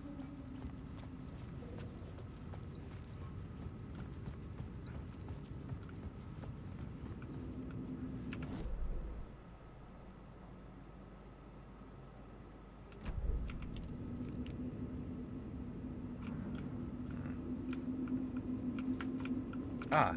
Oh, it's one of his loot caches. That's what it is. Take everything in there. Thank you. You know, now that I got some hand flares, I'll put them in my hand flare spot.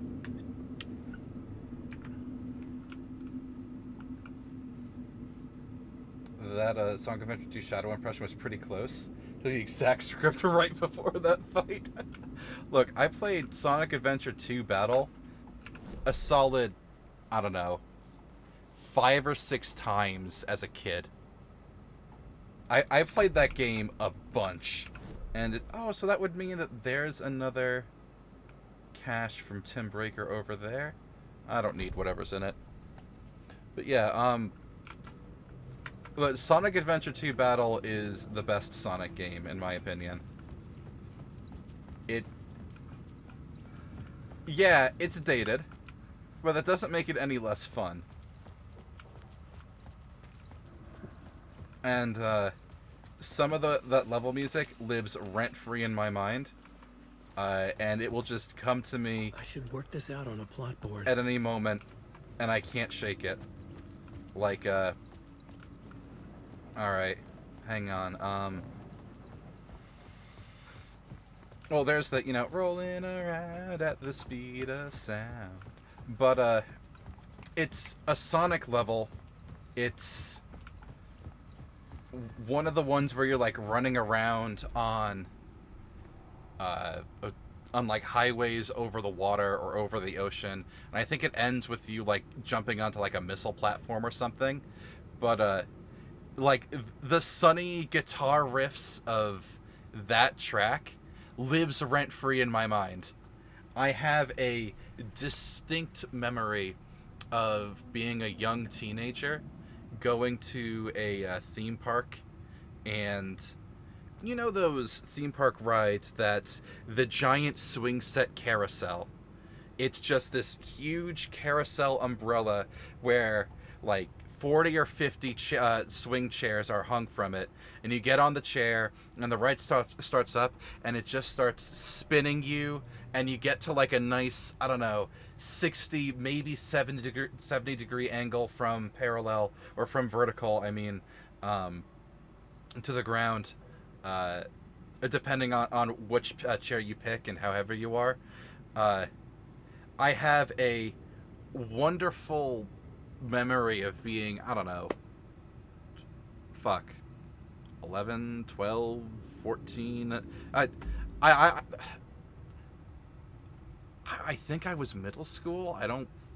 I mean, if it was in middle school, then I was, like, definitely young. But rather than, like, going on the roller coasters, which I did go on the roller coasters multiple times, I remember going on that swing set ride like 2 or 3 times in a row with my shitty little iPod Shuffle and listening to that one beach track and feeling the wind spinning around. And that was a perfect moment that I think I'm going to remember for a long, long time. Metal Harbor. That sounds about right. I would have to listen to it to make sure. But, But that sounds right off the bat.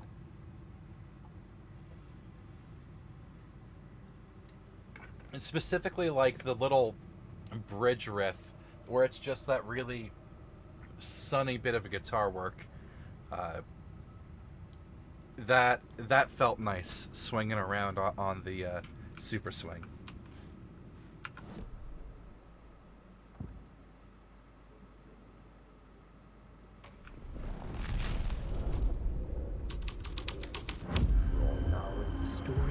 The torchbearers painted the tree there. The tree of knowledge. The tree of life with its roots reaching down to hell. It could have been a Christmas tree for all the good it did them.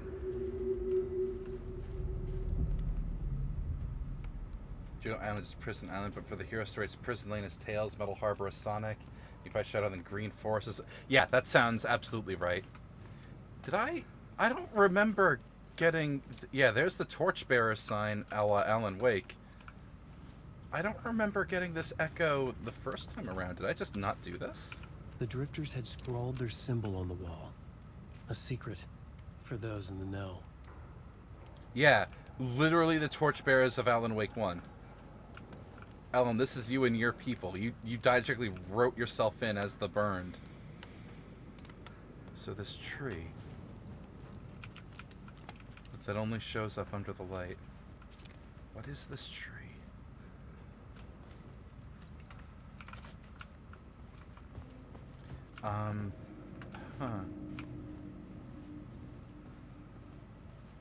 Because they revealed the, like, physical and collector's edition for Alan Wake 2 just the other day.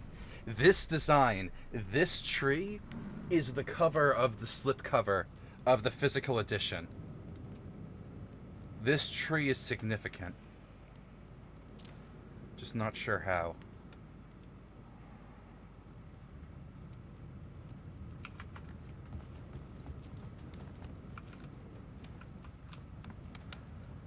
There's the paint roller they used to put it up.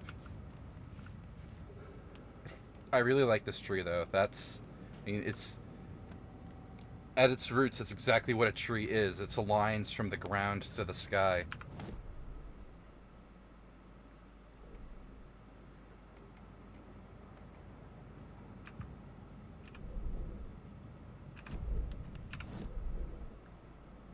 There's no other echoes in the subway. I think we got just about everything here.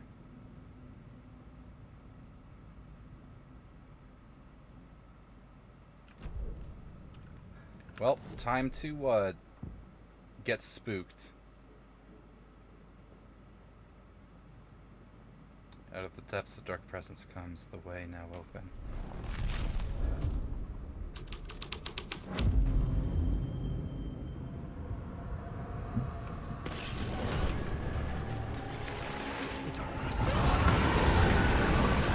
Time to go. Fuck! Fuck!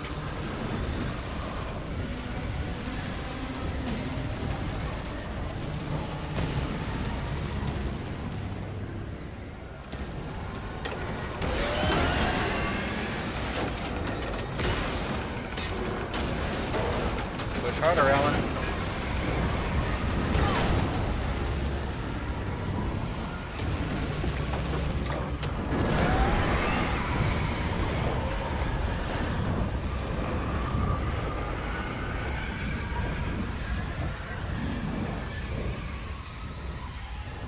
The tunnel was open now.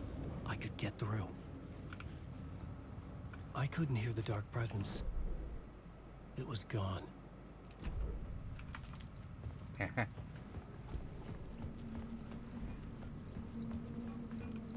It smashed through the train, shredding it to smithereens, and it smashed down that little plank that was blocking the way.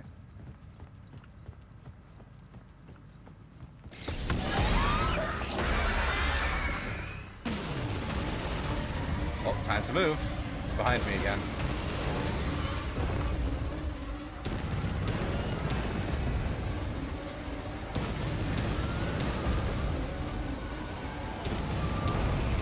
I can't turn around to look at it. Look at me. The Dark Presence. I had seen it before. I remembered now. It was always out there, hunting me. I don't think you ever really want to go proper spelunking. Like a tourist cave, like the Luray Caverns, where the caves are massive, well-trodden, brightly lit, and, like, yeah, I'll go down to those, but, like, a cramped tunnel I have to crawl around it on my hands and knees? Fuck no, I ain't no dwarf. I may align myself with the earth element, but I do not wish to be buried alive.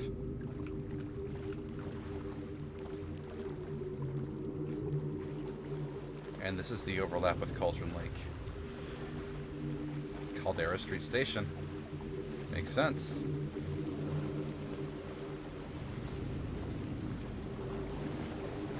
I had found the murder site. Somehow the victim's heart was the key. Gotta put the heart in the freezer for Saga, you know?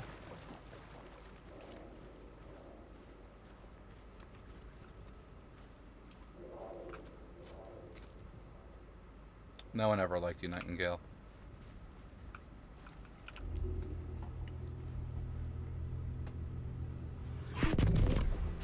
Oh, Saga took it. Never mind.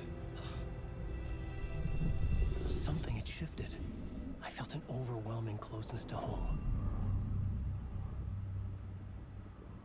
An FBI agent? Who are you? What is this? Who are you? She can hear me. I'm Saga Anderson, FBI. Help me. This is Alan Wake. I'm trapped here. The dark place. Under Cauldron Lake. Not Cauldron Lake. Who are you? I'm trying to escape. I'm making progress, but I'm in danger.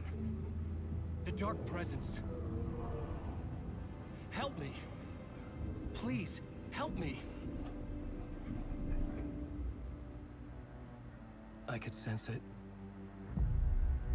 I was closer to home.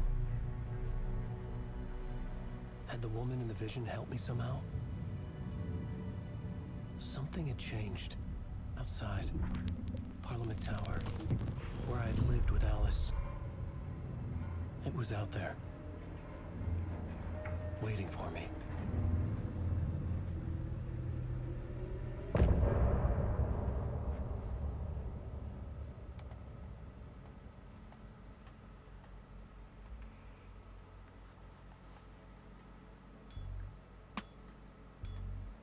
I'm gonna sing this, hang on. Some say that I lose you on every time. Some say that it lives forever this road. Some say that it lives forever this road. That I lose you on every time. Some say that it lives forever this road. I can see you there, but you don't see me anywhere. I'm right in front of you, I'm right here on this winding road. What are you looking at? Is it your face on a pane of glass? 'Cause somehow this window becomes a trap on this winding road. Will it ever let me go? Forever I am fading to black. Forever I I was sure I had the answer on the plot board. am just to fall into this trap. This winding road.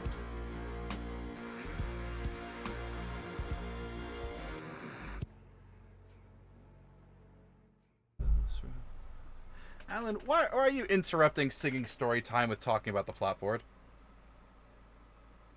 It'd be cool to see these cutscenes side by side. It really would. Oh yeah, if Matsu, if you hadn't caught the Caldera Street Station bit, it's fun level.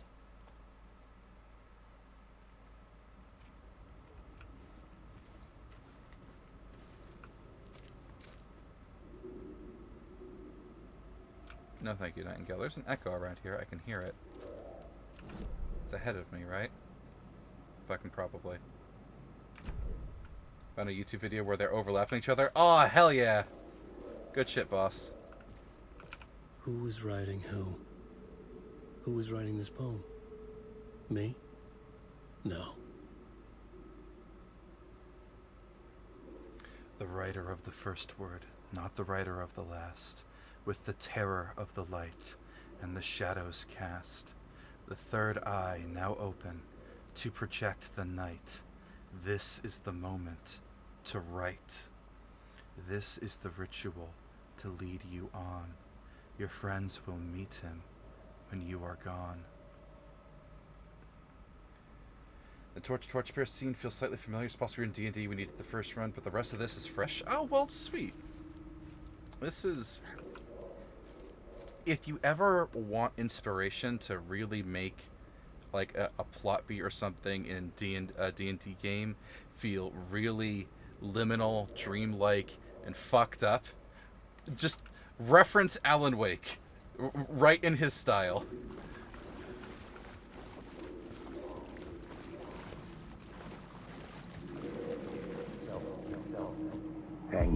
Stepping to the murder site, I'd felt it, hanging in the air.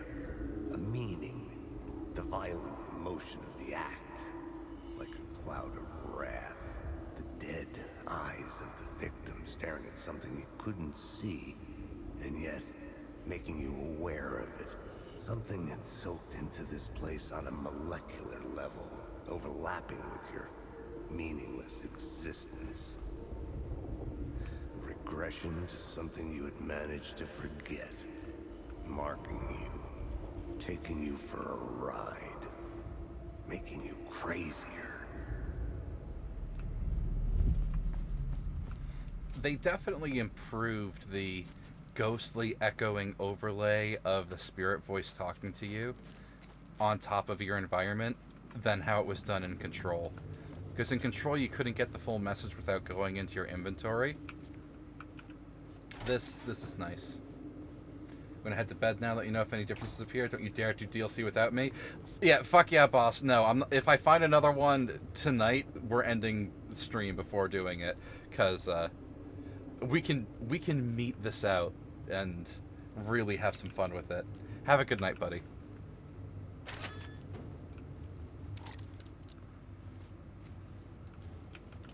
The station had changed. I was closer now. The station is different. There's Parliament Tower Plaza. The Looper Express to Mirror Heights, except late nights. Late nights end here at Dark Ave downtown via the bridge. Gods. Now, out of curiosity, at the Caldera station, oh, we can't apply the missing the Torchbearers or anything else to Caldera Street, I see.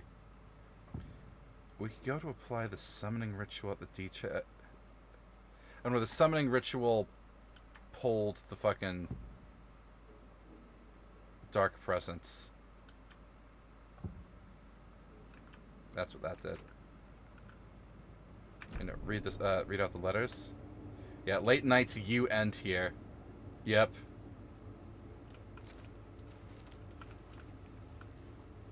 Exit Alice. Uptown C.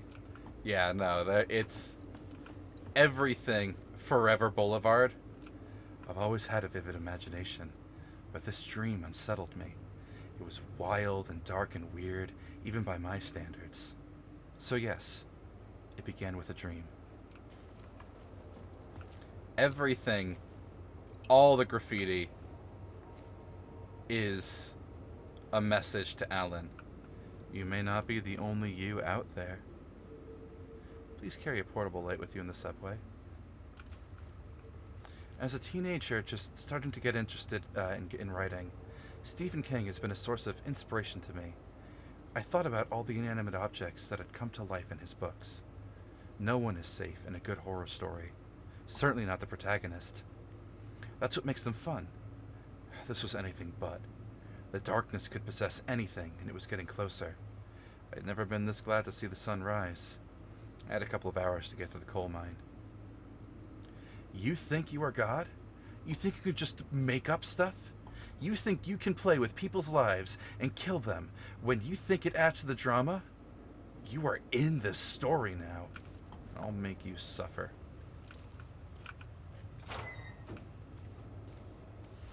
Yeah, all of the graffiti is either about the characters, references to this game, or text directly taken from Alan Wake 1.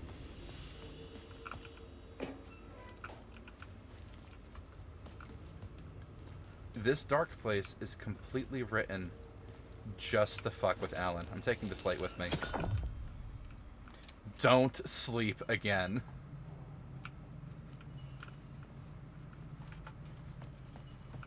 And there's the DLC TV.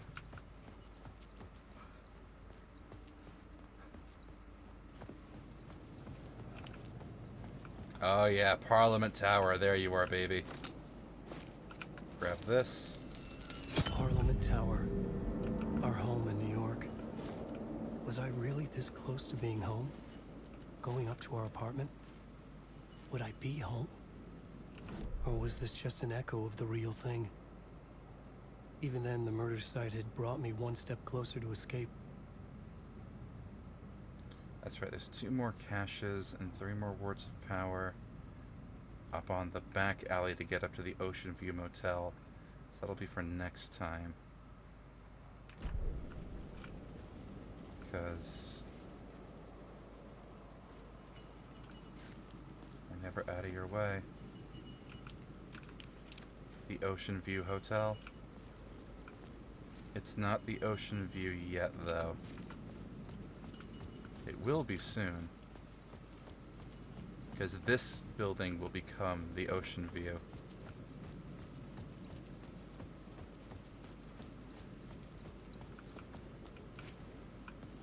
And the alley would lead me up to it. No new steps of writing at the Visions TV, though.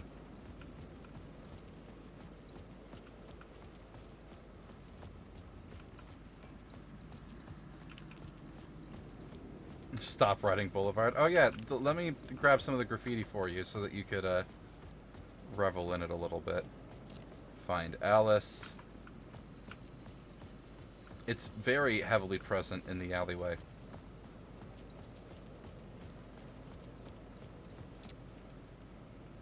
Let's see, you die here. Over and over, you lost her. Scratch, scratch, scratch. Neighborhood illumination, some cold Casey. More scratch, return. You lost her. Return, you die, your fault. AWE, Alan Wake, or Altered World event. All the graffiti is about Alan.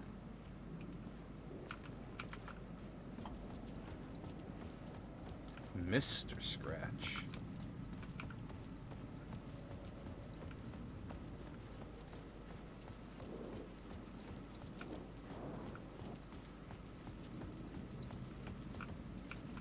Yeah, we'll quick save.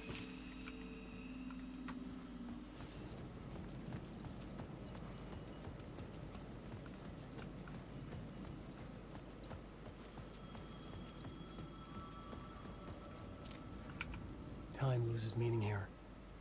How long have I been trying to escape? In memory Long of enough for Alan Alice to Wake. think I'm dead.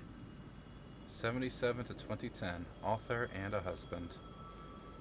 2030. 33. Shit! I'm almost as old as Alan Wake when he vanished in Bright Falls. The payphone at the edge of the plaza was ringing again. Oh, I don't like that. Well, hang on. It's been 30 years. It's been 13 years since he went missing. So, he's 46 now. Damn, Alan looks really good for a 46-year-old, honestly. He's got a full head of hair. I'd like to look as good as Alan does when I'm 46.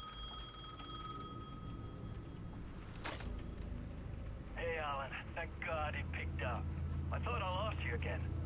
Who are you? Why are you helping me? Did you go deeper to the overlap? Are you talking about the murder site? Yeah, I did. That's fantastic, Alan. We're closer to getting out. We're making progress. Well, we would be if you would answer my damn questions. Last time we spoke, you were pretty worried about Alice. Did you ever check Parliament Tower? To make sure she really got out of the dark place? Well, of course she got out. That's why I'm here. That's the whole goddamn point. Be very careful, Alan. The dark presence is stealing from you. It can already manifest as your double. Scratch will come. Wait, hello? Tom's fucking with us. Darkblade has done less stress damage to him than expected. It could be that, you know, he always writes himself as he remembers himself.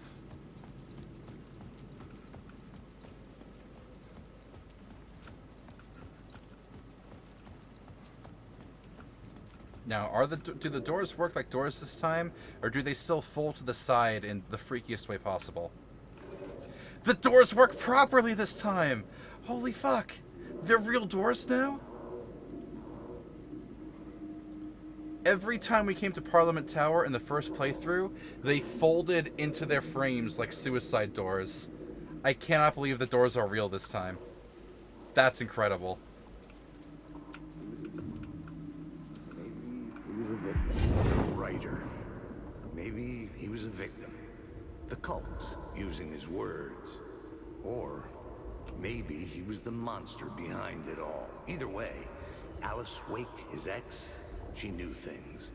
It was there in her art for all to see. A cry for help. The darkness she'd witnessed. And that put her in danger. Was Alice here? In the story?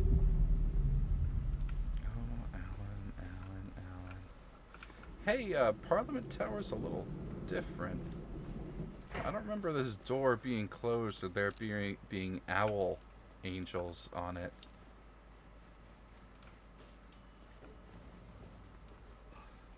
Very clean, though. It's a really ritzy looking apartment building.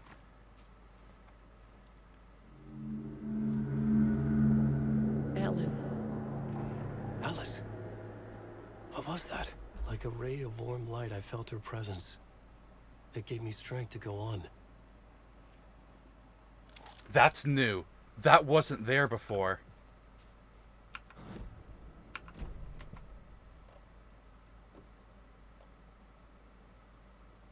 You still need to go through the loop.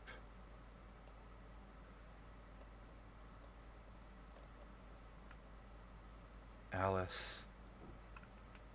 Alice, she's talking to us. Guys, I really feel like something's going to... And we got all the echoes for Draft 1! Yes! The writer. I really feel like something's going to be different up in Alice's room. Or it's one of the old Grand Hotels were converted into an apartment complex. Fair, fair. Take me up.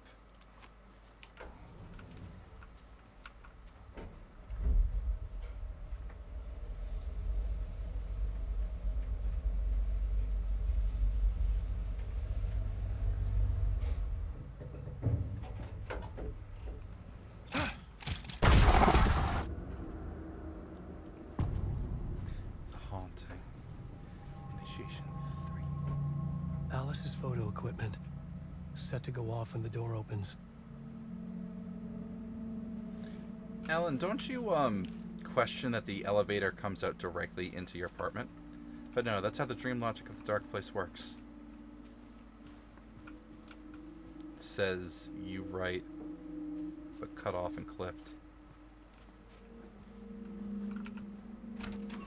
Get out! Leave me alone!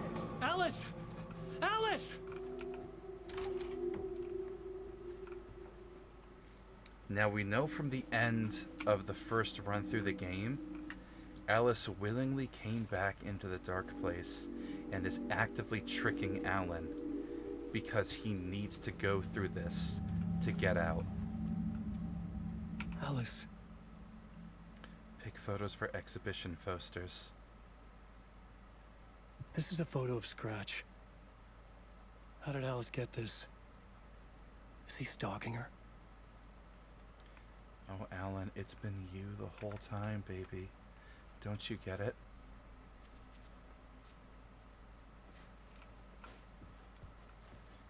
He doesn't understand. It's simple. She's got to move. She's got to push him in the right direction.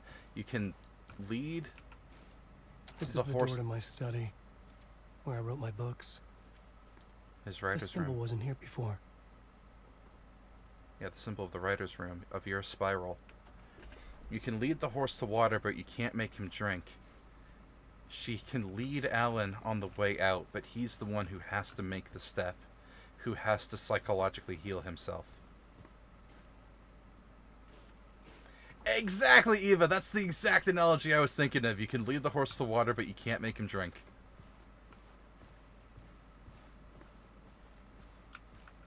Alice's video camera.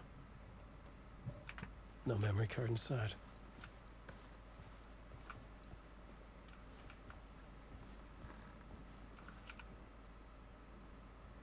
Video art doc on screens, multiple focal point of the dark place. At least Alice is like much more clean and organized than Alan. All in all, they keep like this is a really swanky fucking apartment, honestly.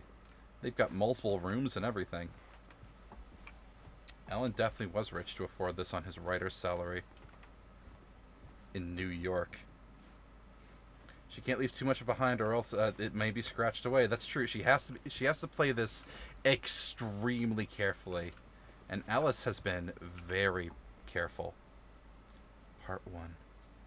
Alice's memory card.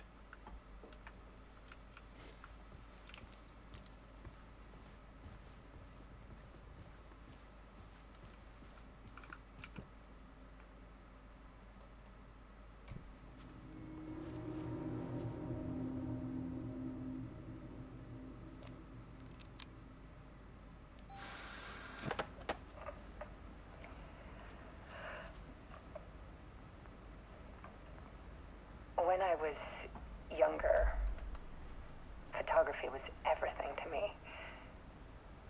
I moved to New York thinking I'd make it as an artist. And then I met Alan. We had a good thing. We were both dedicated by our creative ambitions. The only difference was that Alan's work made money. He brought me work when he could. I took his promo shots, created covers for his books. I'm sure he forced his publisher into it. I was taking photos, just not my photos. And that gnawed at me. Things got complicated sometimes, but that's life, right? We loved each other.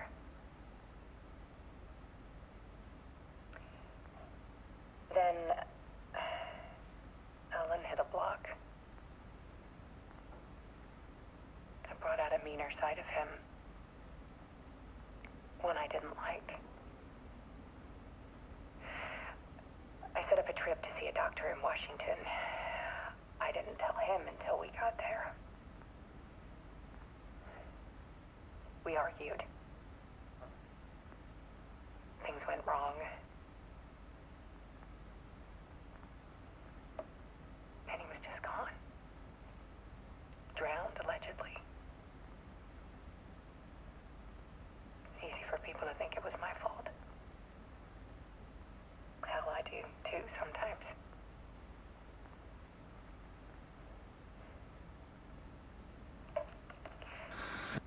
About 6 years ago, I started hearing noises in the night. Typewriter keys clacking. Voices.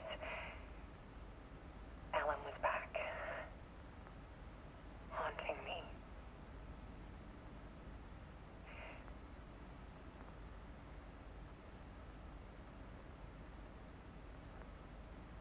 Then it got violent. was Alan. And yet, it was a monster.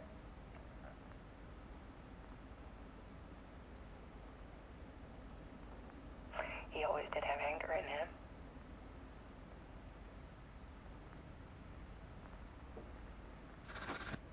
I set up cameras around the apartment with motion sensors and flashes. Now, when the monster comes, I turn it into art. My nightmares caught on film. And this is the focus of my new exhibition. To show people the world is so much darker than they ever knew. I'm calling this exhibit The Dark Place.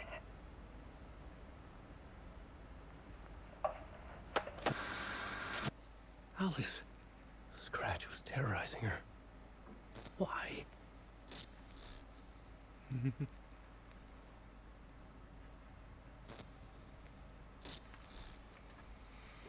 This jank on ultra hard difficulties. It's like the world's most complex. It's too sparse and cryptic. The well runs dry. Too frequent, obvious. So it'll be smashed up, may never used again. You're in a boss fight. You should maybe finish that. I don't know. Also, can we just like give like major credit to the actress that plays Alice in this? She sells like on the verge of an emotional breakdown so well.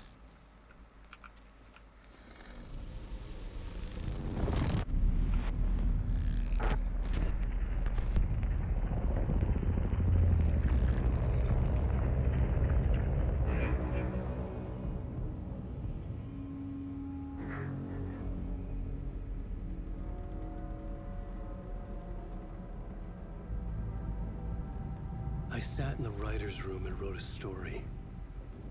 Initiation. To project myself through the dark place, to look for a way out.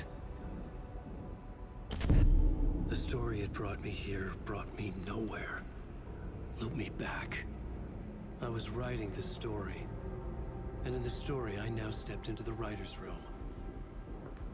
But there was no one here writing it.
I can see you there, but you don't see me anywhere. I'm right in front of you, I'm right here, on this winding road.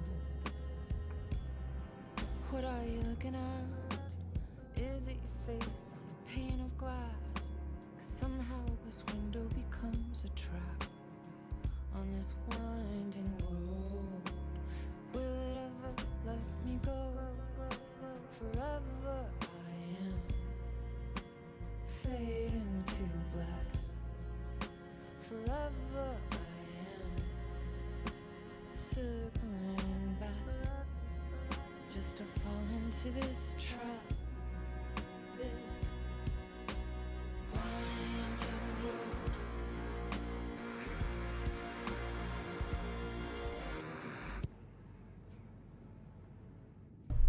Unmute. You did the classic Matzo. You lost right at the very end of its health.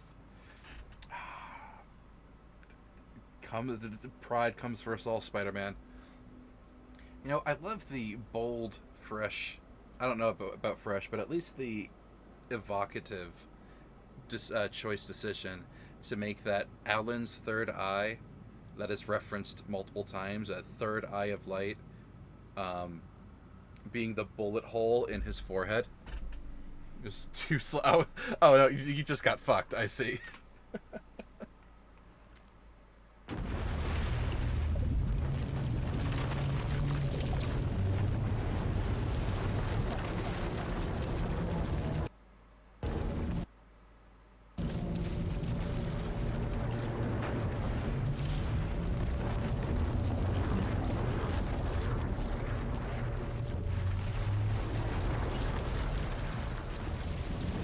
So far it seems like the big changes are happening in Alan's side of the story. Specifically with Alice. But there are changes on Saga's side of things too.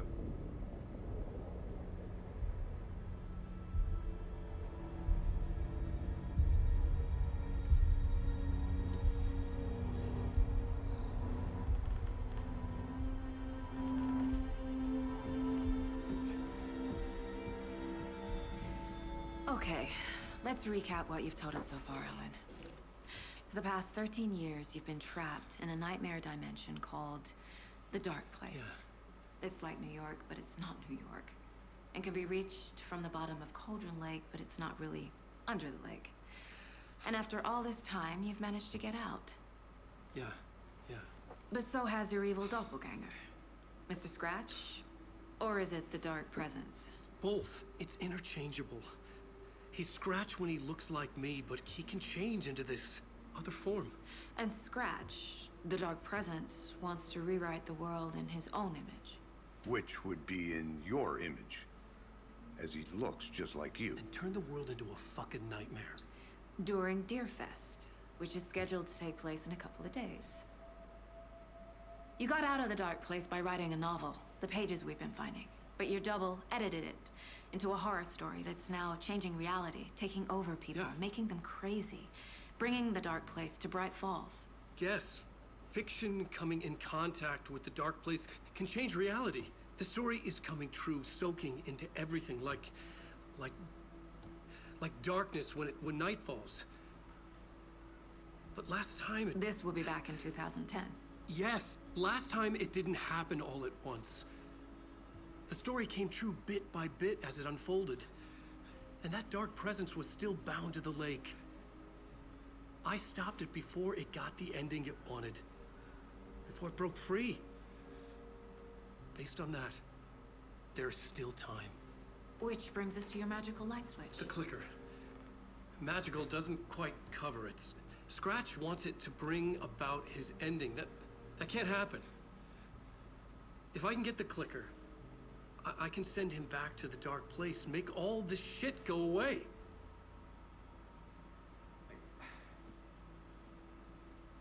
Look, I know it's batshit crazy.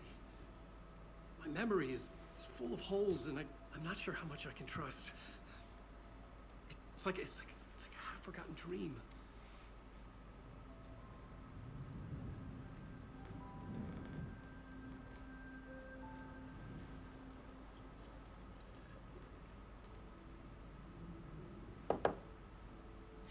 Mr. Wake, Alan, we've seen our share of batshit crazy in the past 24 hours.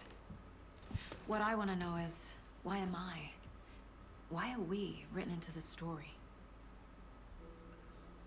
I think I saw you.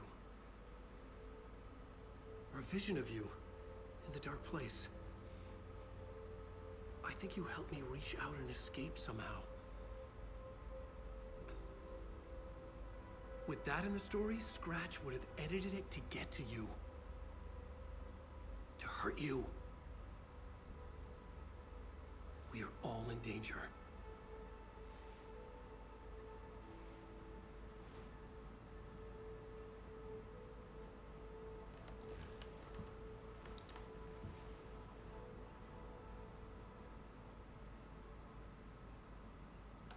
It's insane. And there's so much of it. The sip sync is something recurring, Matzo, that happens over and over multiple times. It's a wonderful little Twin Peaks reference there. The synchronized coffee drinking's always a little unnerving. Exactly! Oh, hey, GD. Good to see you, dude. Hope you're having a nice night so far. Yeah. My Saturday's turned around. It started a little off. My entire morning was spent fielding work calls because I'm on call at the moment. But, what? Wait, hang on. Did someone shoot me a Teams message over work that I just didn't notice until now? Did it give me a second? Checking that real fast.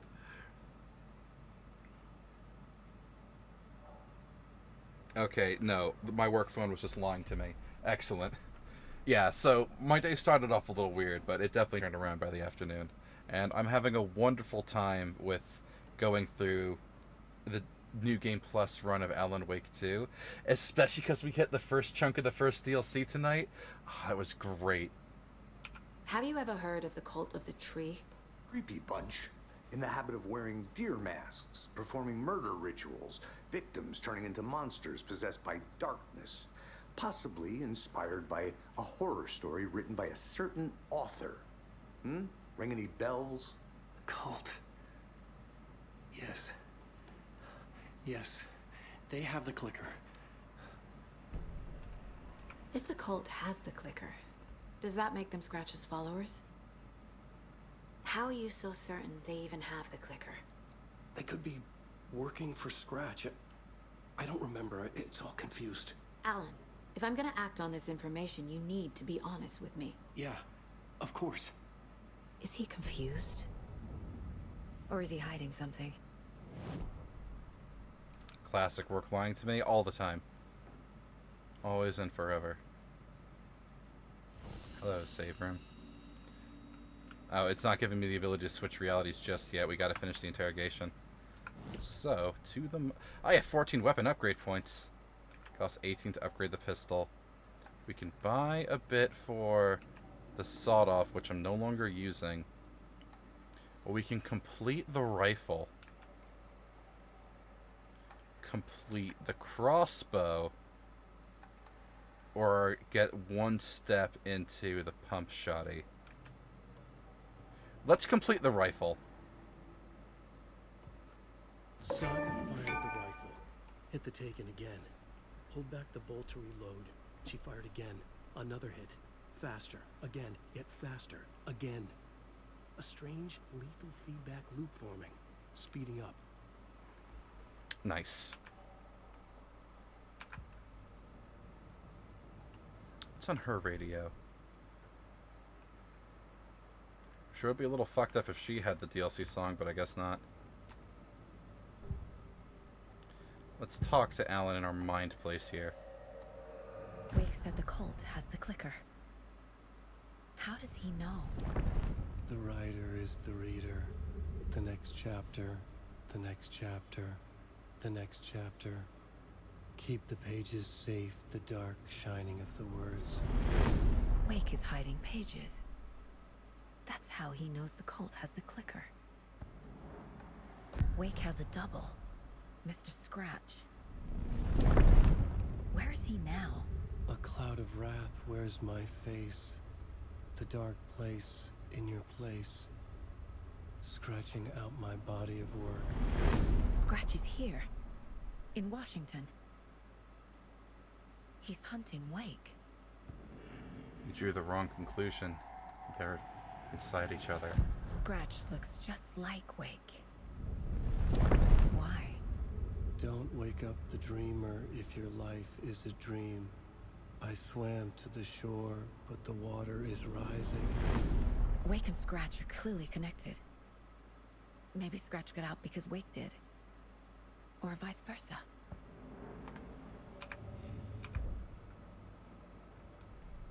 We have a new case. Alan Wake. Wake just gave us a lot of information. But this clicker seems like a good place to start. If we find that, then we find the cult. Yeah, she's kind of getting there.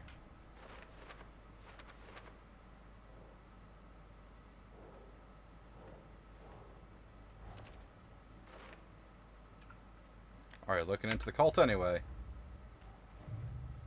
Oh, that's right, we have more lunch boxes from Cauldron Lake. This is definitely not like the other page I'm finding. Fan fiction? Hell yeah, Rose's fan fiction.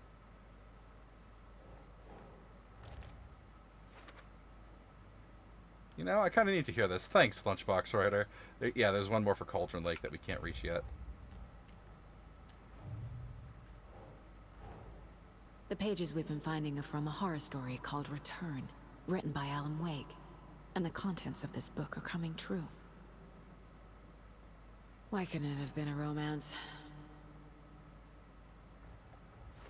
Romances are nice, but, like, I prefer, like, silly rom-com mangas if I'm going to read a romance book. Or the romance is, like, the B-plot of a fantasy or a sci-fi. Okay. So, the two questions we're looking for about the dark place and how does the story change reality. So, fiction changes reality if it's touched by this alternate reality.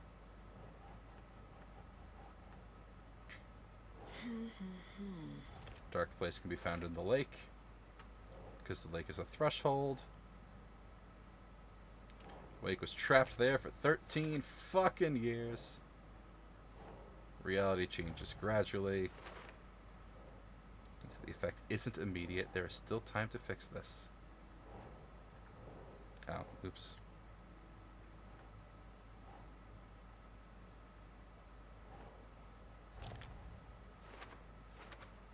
Dark place is an overlap. Entered it by performing a ritual about terror. That's about overlaps. Overlaps can only form specific places where terror is. And to push your way in, you need to push from both sides of reality. There must be a narrative in the dark place in order to match. The stronger the connection... Alright, you bitch. The stronger the connection...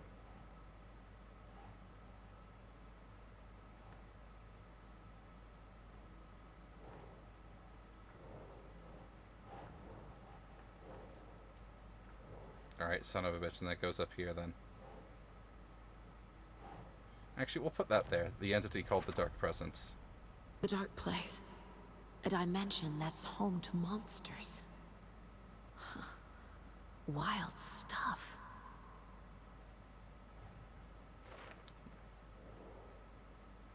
Another world reached via Cauldron Lake, home to the Dark Presence, bleeding into our world through overlaps. Like how the Dark Presence is a screaming skull Allen face.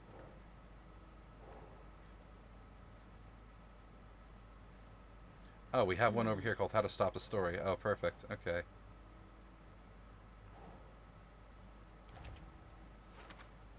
Well, obviously can't let, you know, Scratch turn into a nightmare.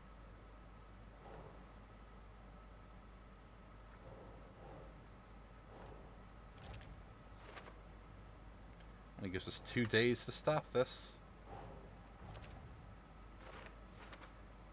Magic light switch. Where do we even start with that? Scratch and the Dark Presence are interchangeable.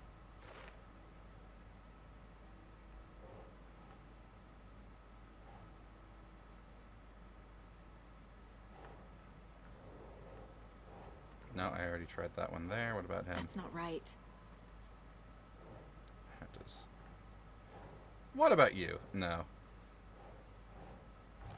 Ah, okay. That one goes there.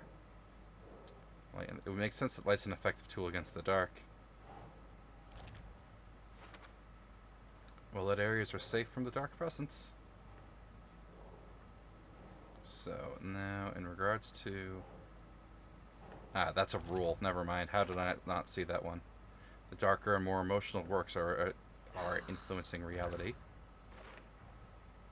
The dark place makes writing come true. Taking something real and nudging it. They're treating people's lives like toys. Can Wake be trusted with that kind of power? Can anyone? Right, the dark place. If not stopped, Her story will overwrite reality. One more clue I cannot apply. Alan, you're hiding things from me. Okay, Mr. Wake. I know you have more pages of the manuscript on you. You don't understand how vital these pages are. They're the only way I can know what's coming. You're not the only one trying to solve this. This is our job. Okay. Here. Now, this is all I have. Be careful with them.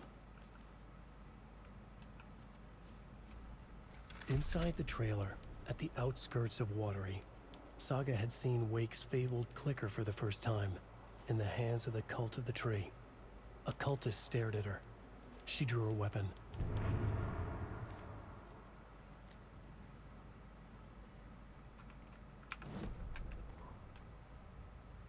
Completely unaltered, you say?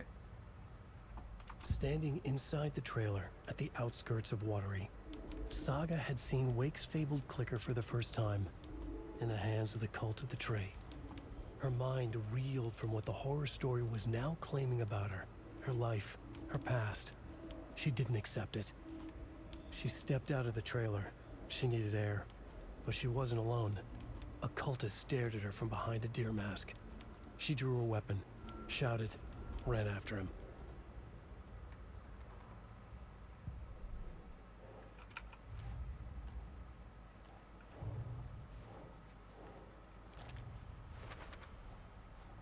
The Cult of the Tree has the clicker Wake told me about.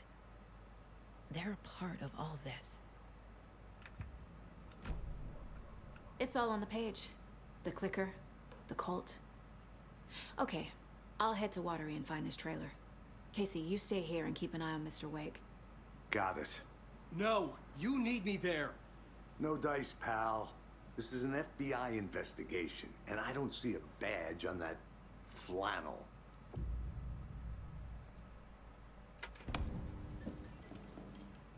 From now on, we can switch who we play as whenever we'd like. But I'm going to check the shoebox. Yeah, okay, that makes sense. And now we're just going to save. A full save, actually. Local girl. Wait, did I just get another fucking page for my board here? No, I guess not. Alright. So, this is where we're going to tap out for the night, because it's past 1 in the morning for me. I'm getting a little tired.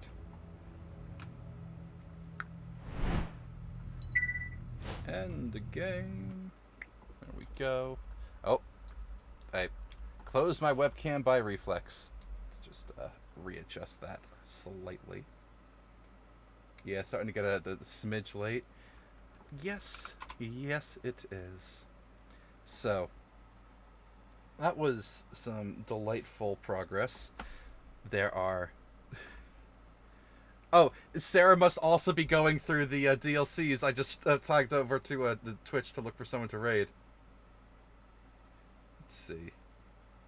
She's in a different one. She's in one that we haven't done yet. Okay. Well, we'll raid her, but it'll be spoilers for me, so I'm going to raid and run. Let me raid Pocket Kukas. I'm having a great time with Alan Wake. I'm having a great time with the DLC. That was a wonderful time. That Rose Saga was wonderful. I'm going to go listen to the credit song now because that was great. I hope you all have a wonderful night. I have decided I'm not going to stream tomorrow, so it looks like we can find the DLC episodes diegetically in-game. So we'll play them when we find them. That's how we'll go through this. I think that's the smarter play here. And yeah, I hope you all have a wonderful night. And if I don't do a random fucking co-stream before next time, I'll catch you on Thursday for some more crowd control Elden Ring as we storm the mountaintop of the giants. I don't think we'll hit the follower goal to make Spoon speak in a Rykard voice the whole time, but I can just leave that there for a little while, see what happens. Anyway, let's raid Sarah. Hope you all have a good night. Bye.